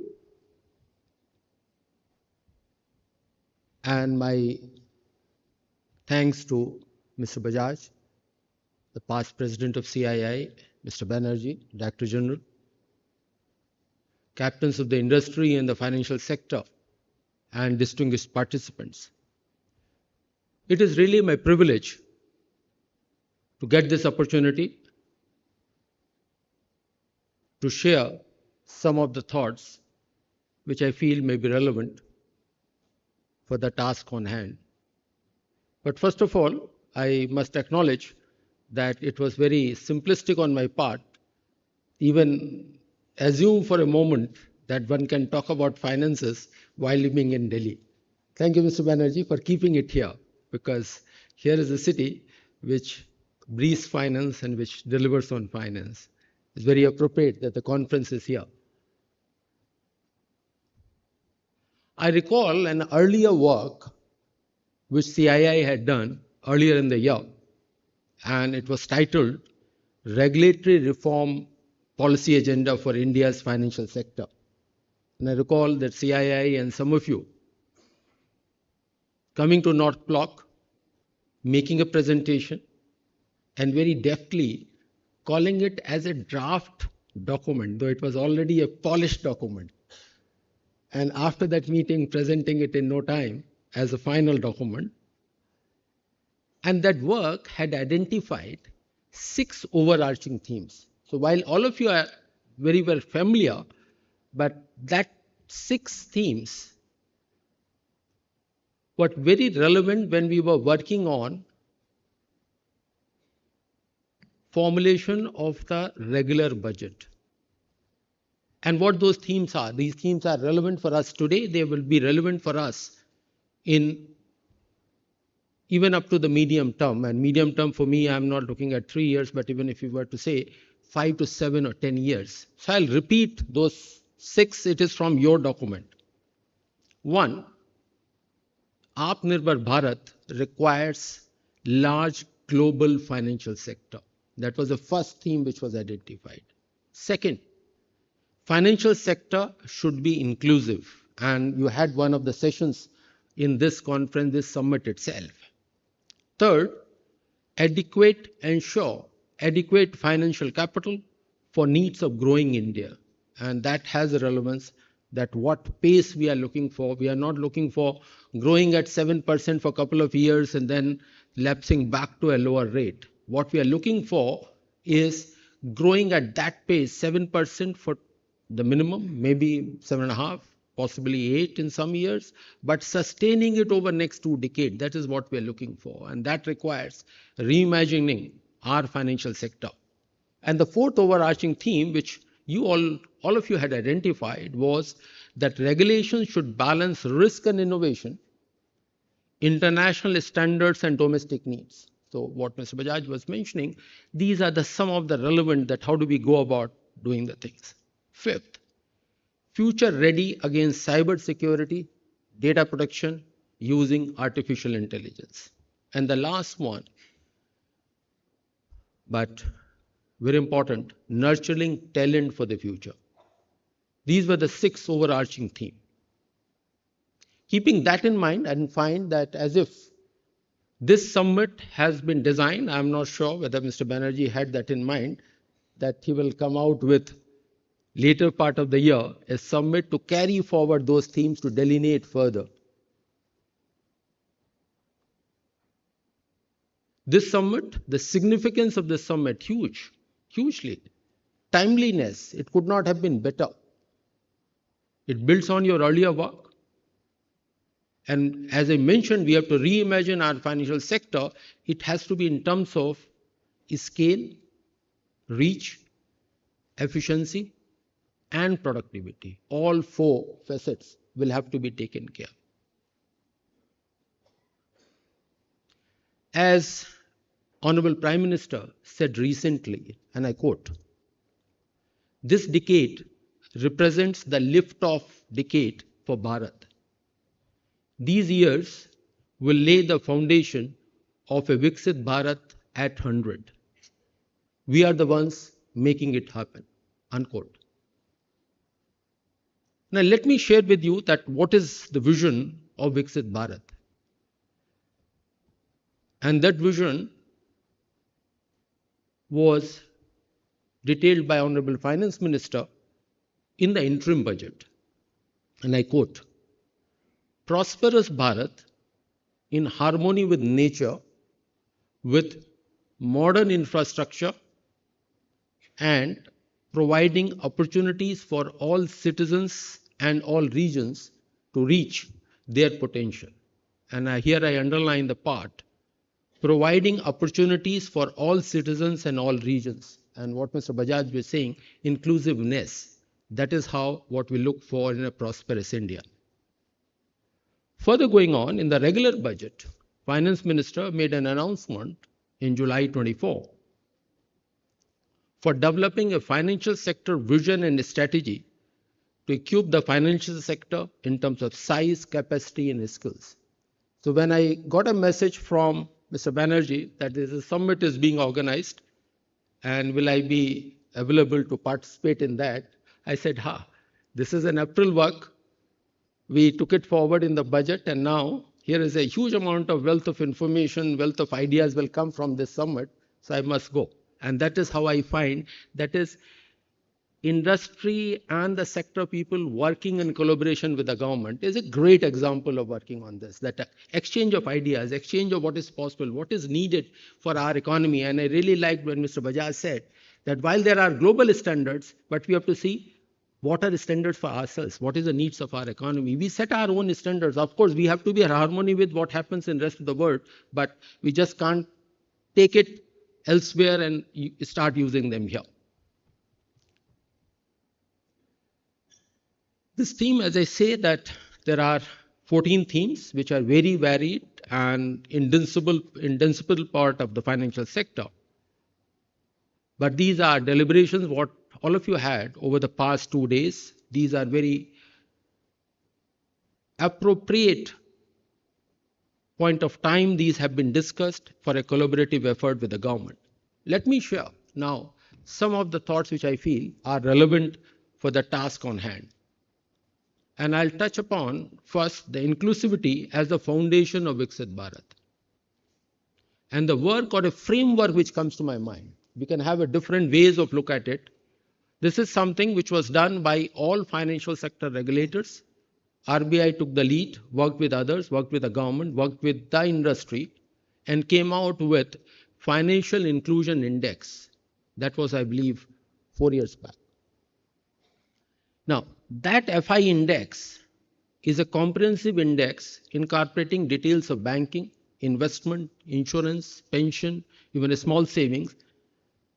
And that was, as I mentioned, in collaboration and consultation with all.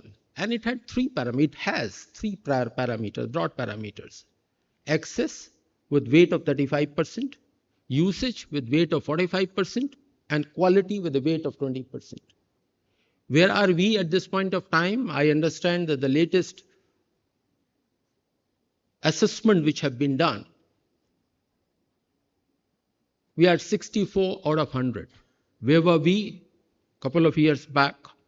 Whereas the back series, 2017, we were at 43. What has made the change? It is primarily the access has made the change. And there the change has come because of the bank accounts. Just about last week, we celebrated 10 years of Jan Dhan Yojana. Today, more than 53 crore bank account, Jan Dhan accounts are there. In a way, that number perhaps would be the same as the population of entire Europe. What we could do in a period of 7 to 8 years, in a normal course would have taken us 50 years. But we could do it in 7 to 8 years. Today, almost 70% of our population has a bank account. So access on that metric, the progress is there. But when we look at other metrics, say insurance, what is the insurance penetration in our country? It has increased, but it's still at about 4.2%. Compared with some of the advanced economies, and when we are looking for Viksit Bharat, we are certainly looking for as an advanced economy. In multiple times, an advanced economy will have a penetration, insurance penetration of 10% plus, which can be in terms of population covered, or it can be population covered, of course, will be much, much larger, but premium to GDP ratio. And that gives a lot of investable resources for the long-term investable resources for the economy. Second, on the pension part, today the pension assets as a proportion to GDP are roughly about 3%, but in terms of coverage, about 5 crore. In a country of 150 crore people or 140 crore people, 5 crore have some or the other form of insurance coverage. A large part, of course, is coming from Atal Bima Yojana. Then coming to capital markets, now we have 9 crore unique demat accounts. But half of them have very active trading but little balance. There are 19 crore mutual fund folios with asset under management being roughly about 20% of the GDP. Fairly large proportion. But annual flows are just about 0.6%. So that shows that coverage has increased very significantly. And there's a very interesting data that out of 19,000 pin codes in the country, only 31 are the ones where there's a no investor. Just look at the reach in a large country like ours. Even the remotest of the corner, there is somebody or other who has put money into a mutual fund. That's a kind of a reach which has been possible. But when we look at that in terms of beyond the accounts, beyond creating access to the people, in terms of now other financial products and services, a long journey is there. Then come the usage part and the quality aspect. These are the two dimensions which require very close attention. And the quality means quality of services or the absence of deficiency of services, consumer protection, and of course financial literacy. So where I see the agenda over the next 5 to 7 years, and I'm sure that some of the recommendations from your deliberations would also be very, very helpful or would be helpful, is expand access for credit products. It's not just opening an account, but it's saying that how much of credit is flowing through those accounts. Today, a typical Jan Dhan account or an average is about 4,500 rupees. Second, expand access for insurance, pension, capital market products. Third, make the services far more efficient, resulting in reduction in cost of intermediation. And fourth, improve quality of services. So there I see the agenda on financial inclusion. Now let me cover quickly on meeting the needs of the economy, where I see that what is the agenda for us.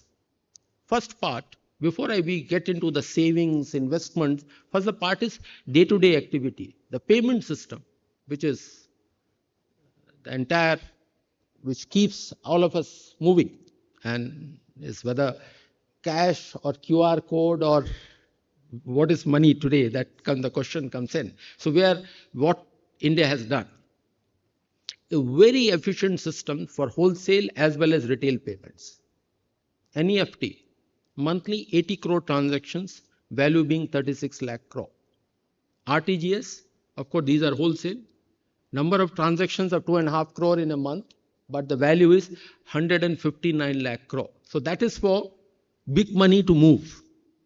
But for a common man, a small money to move, the UPI, the real game changer.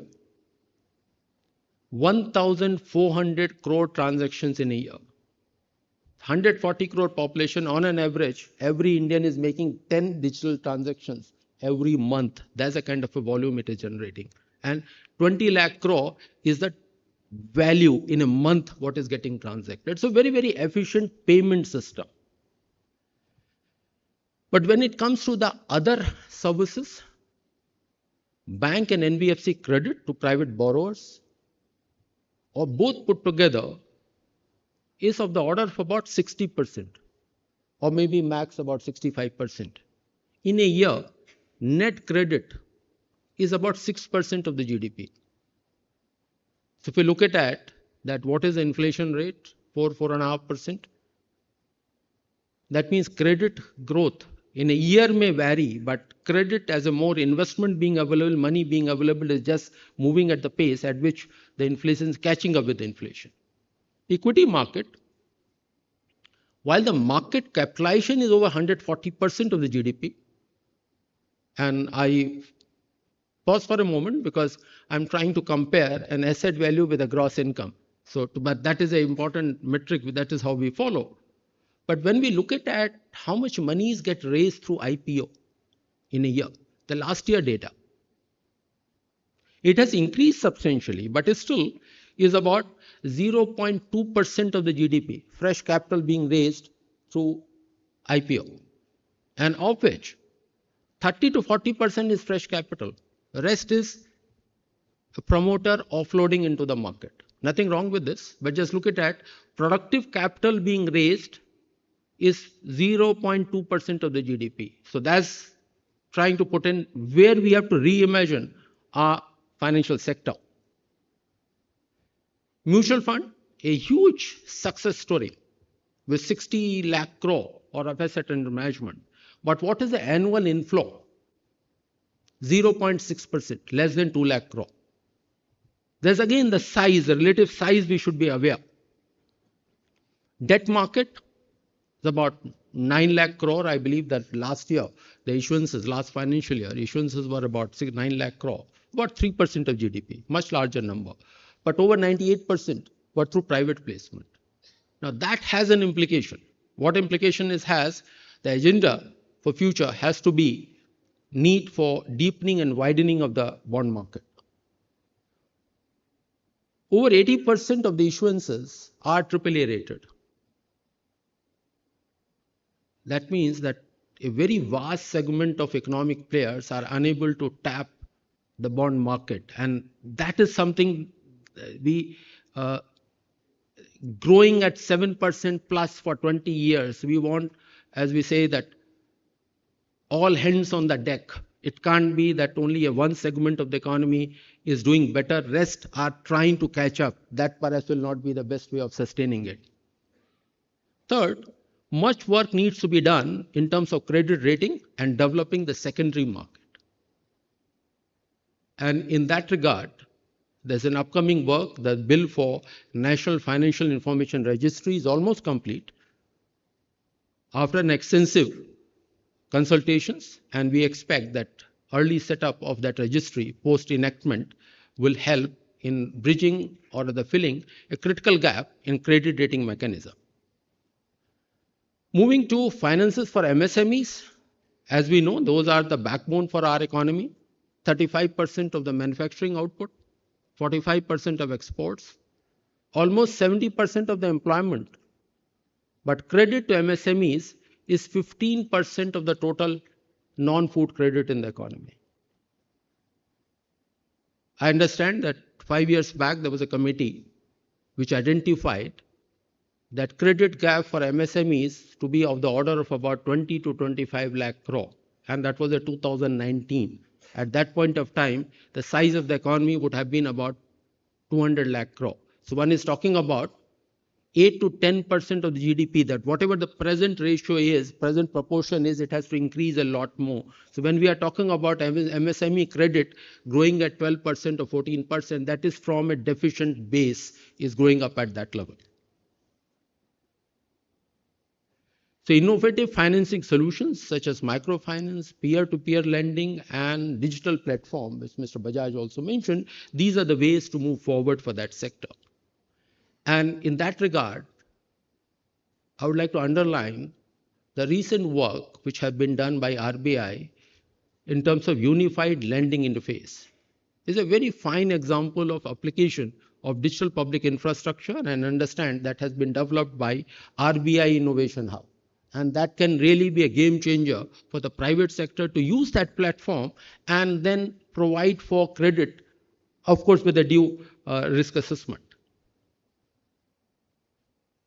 And in that regard, I will also like to underline some of the very critical initiatives which Honorable Finance Minister has announced on MSME financing, be it by way of a digital footprint-based assessment model, which the public sector banks have been prompted to develop it. Yet another one is providing assistance, not providing assistance, facilitating credit during the early stages of their stress period, as is called as SMA periods, specific mention accounts. Now moving on to the second important facet of the economy, infrastructure. We are all aware that what importance infrastructure plays and what kind of a multiplier impact it can make on the economy.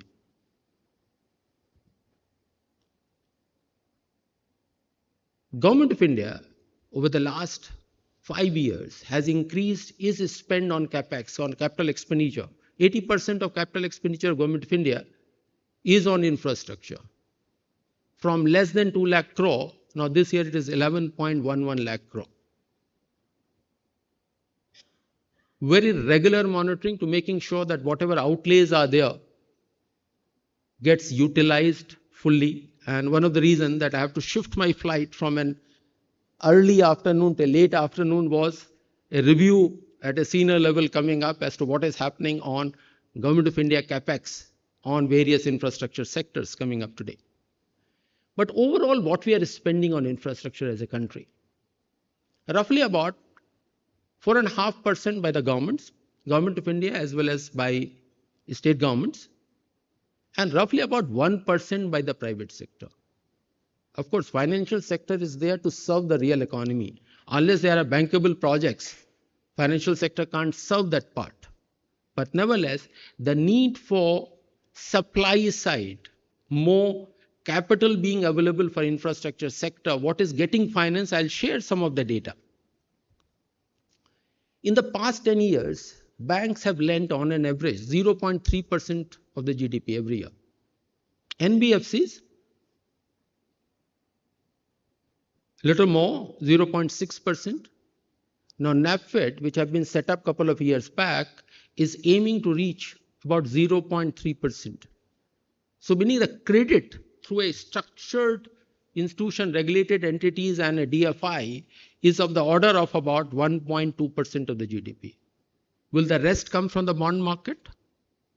That is really the challenge. And I notice that some of the comments which we hear, that how do we develop the bond market to get into those areas. So the agenda for the next 5 to 7 years, deepen the bond market, better credit assessment. At the same time, different credit products for various stages of infrastructure projects. In the construction phase, where the risks are more, perhaps the banks can come in, of course, with a larger or with a higher interest rate. But once the asset moves over to the operating or the revenue earning phase, then the bond market or the infra NBFCs step in. Because that risk, construction risk has been taken away, perhaps with a bit moderate interest rate. At the same time, the PE funds or the InvITs coming in for the equity. I noticed that Mr. Bajaj mentioned about climate finance, and in the government, again, picking it up from the idea which your work in April had suggested that there's a missing piece in our economy, international standards versus Indian standards. Finance Minister has announced to come out with taxonomy for climate finance. That's the work we have started, and we would love to partner with all of you under the aegis of CII, that how do we put that structure together, that taxonomy together. And it's not saying over a long period of time. It will take about 8 to 10 months, or maybe about 6 to 8 months. But there's an exercise we have started, and we have to let's travel together as a collaborative effort. I now move on to preparing the sector and the institutions for Viksit Bharat, and I'll draw upon 3 work here. One is a Utkarsh 2.0. This is a work by RBI in terms of medium-term strategy document for optimizing resources and strengths to achieve the goals, both in terms of the sector as well as for the institution. I'm not mentioning others. Other regulators have also done in the similar direction, but as an annual exercise, this exercise takes up for a 3-year what the position would be. This yet another very interesting paper has come, not a paper, it's a full document has come from the World Bank. It is World Development Report, which is on the middle income trap. This is a strategy how to move developing economies to move from beyond the middle income to a Viksit Bharat or to a developed economy. And there is a very interesting one is being talked about, investment, infusion, innovation. Now, we are all talking about how to get more credit, more capital investment. But that will suffice maybe from a lower middle income to become an upper middle income country. The 2 next I's there, the infusion part, learning from others. And the third one, setting efficiency and productivity benchmark for others. So here, in the next 5 to 7 years, we don't really have to talk about size, but we also talk about efficiency and the productivity. At the same time, our external orientation and reach. This again, one of you had written, I'm unable to recall the blog which was written. It was written by one of the financial sector persons, that we are talking about Indian institutions of global scale, but are we looking for their reach being within the domestic market, or we are looking for their reach being the global markets? So prepare our institutions to be of that scale and also have the reach in the global market. It will not be just sufficient if you were to say they serve the Indian economy, because more and more finances is something which flows across the borders. Then I move on to the innovation aspect, building on this to drive access and quality of services. And I'm quite encouraged the way we have seen sachetization of financial products and services. 10 years back, it was more about physical products, but now we are talking about in financial services, be it UPI, or we are now talking about a systematic investment plan for 250 rupees, or we are talking about an SME IPO. What late Professor C.K. Prahlad said, bottom of the pyramid. High quality and efficient services at low cost with product size suited to smaller needs. That is something which will have to take our sector, which meets the big needs, but it also meets the need of the small economic need, the financing need. That is what we have to provide for, but it is a high quality service at moderate cost. The enablers, digital public infrastructure, fintech, sandbox approach in regulations, and industry self-regulation. Again, I draw very comfort from the way Mr. Bajaj put it. Innovations have to come first, and then the policy makers and the regulators have to catch up. So I notice that aspect. We don't have to run ahead of the innovations, otherwise innovations will get stifled. So that is how the right approach to be done. Of course, with enhanced competition, and that is again, without competition, we will not reach anywhere. It is not a self-motivated kind of a thing. Only when we are in a tough conditions, then one looks for innovation and moving forward. In the government, we would like to have a neutral fiscal stance for various financial asset classes and service providers, so that the investors, the service providers, the asset providers, then they can decide based on their risk and return appetite, rather than depending on their decisions on the fiscal stance.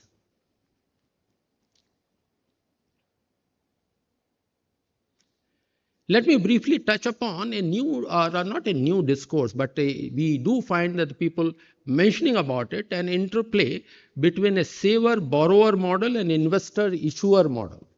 Now, I see both these approaches complementary to each other. Given our economy, we don't have to say that one is better than the other. Both are needed for our economy.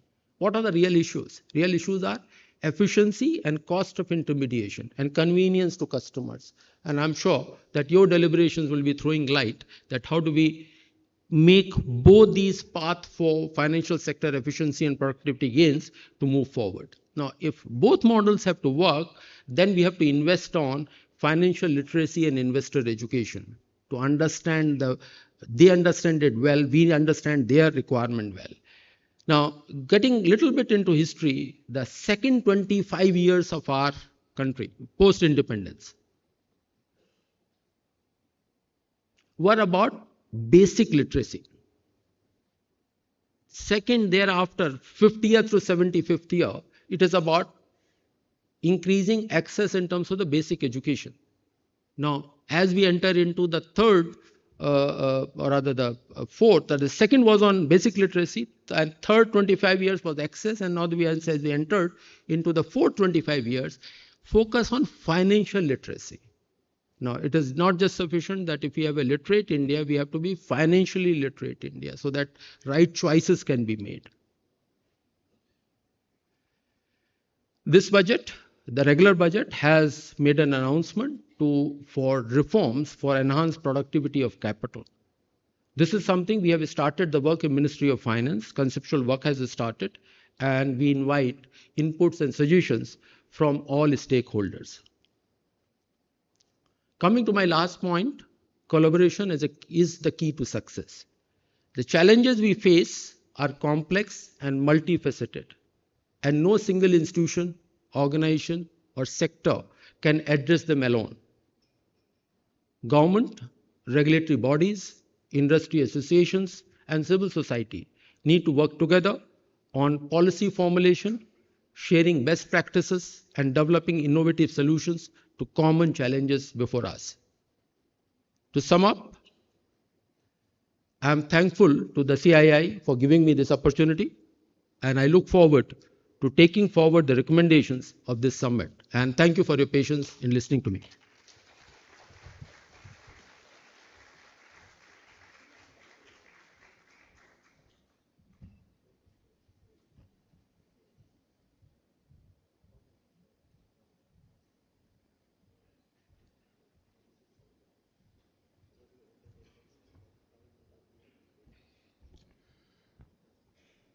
As we conclude this event, let me start with a special thank you to Ajay for a very comprehensive speech.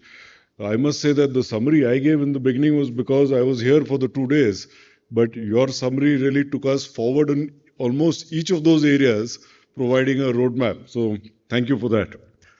Also, a special thank you to Dr. Anant Nageswaran for his outstanding leadership for the summit as chair of the event. He spent a lot of time curating the agenda, and as most of you all saw, he was here right from yesterday till most of today.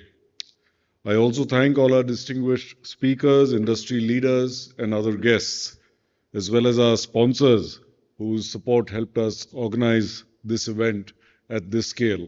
And finally, to each one of you for being here, for participating as well.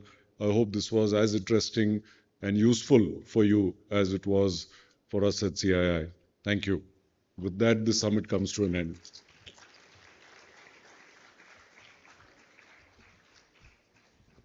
I request you to please step ahead. Please step ahead and come close for a group picture that will stay as a memory with us for times to come, to be cherished.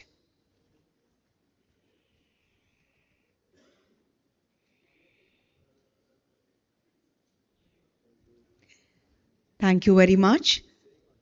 Ladies and gentlemen, you may proceed for high tea, which has been arranged in the adjoining foyer, and interact and converse with your peers and counterparts from other organizations. This is Manasi taking your leave. Have a very pleasant evening ahead. Thank you.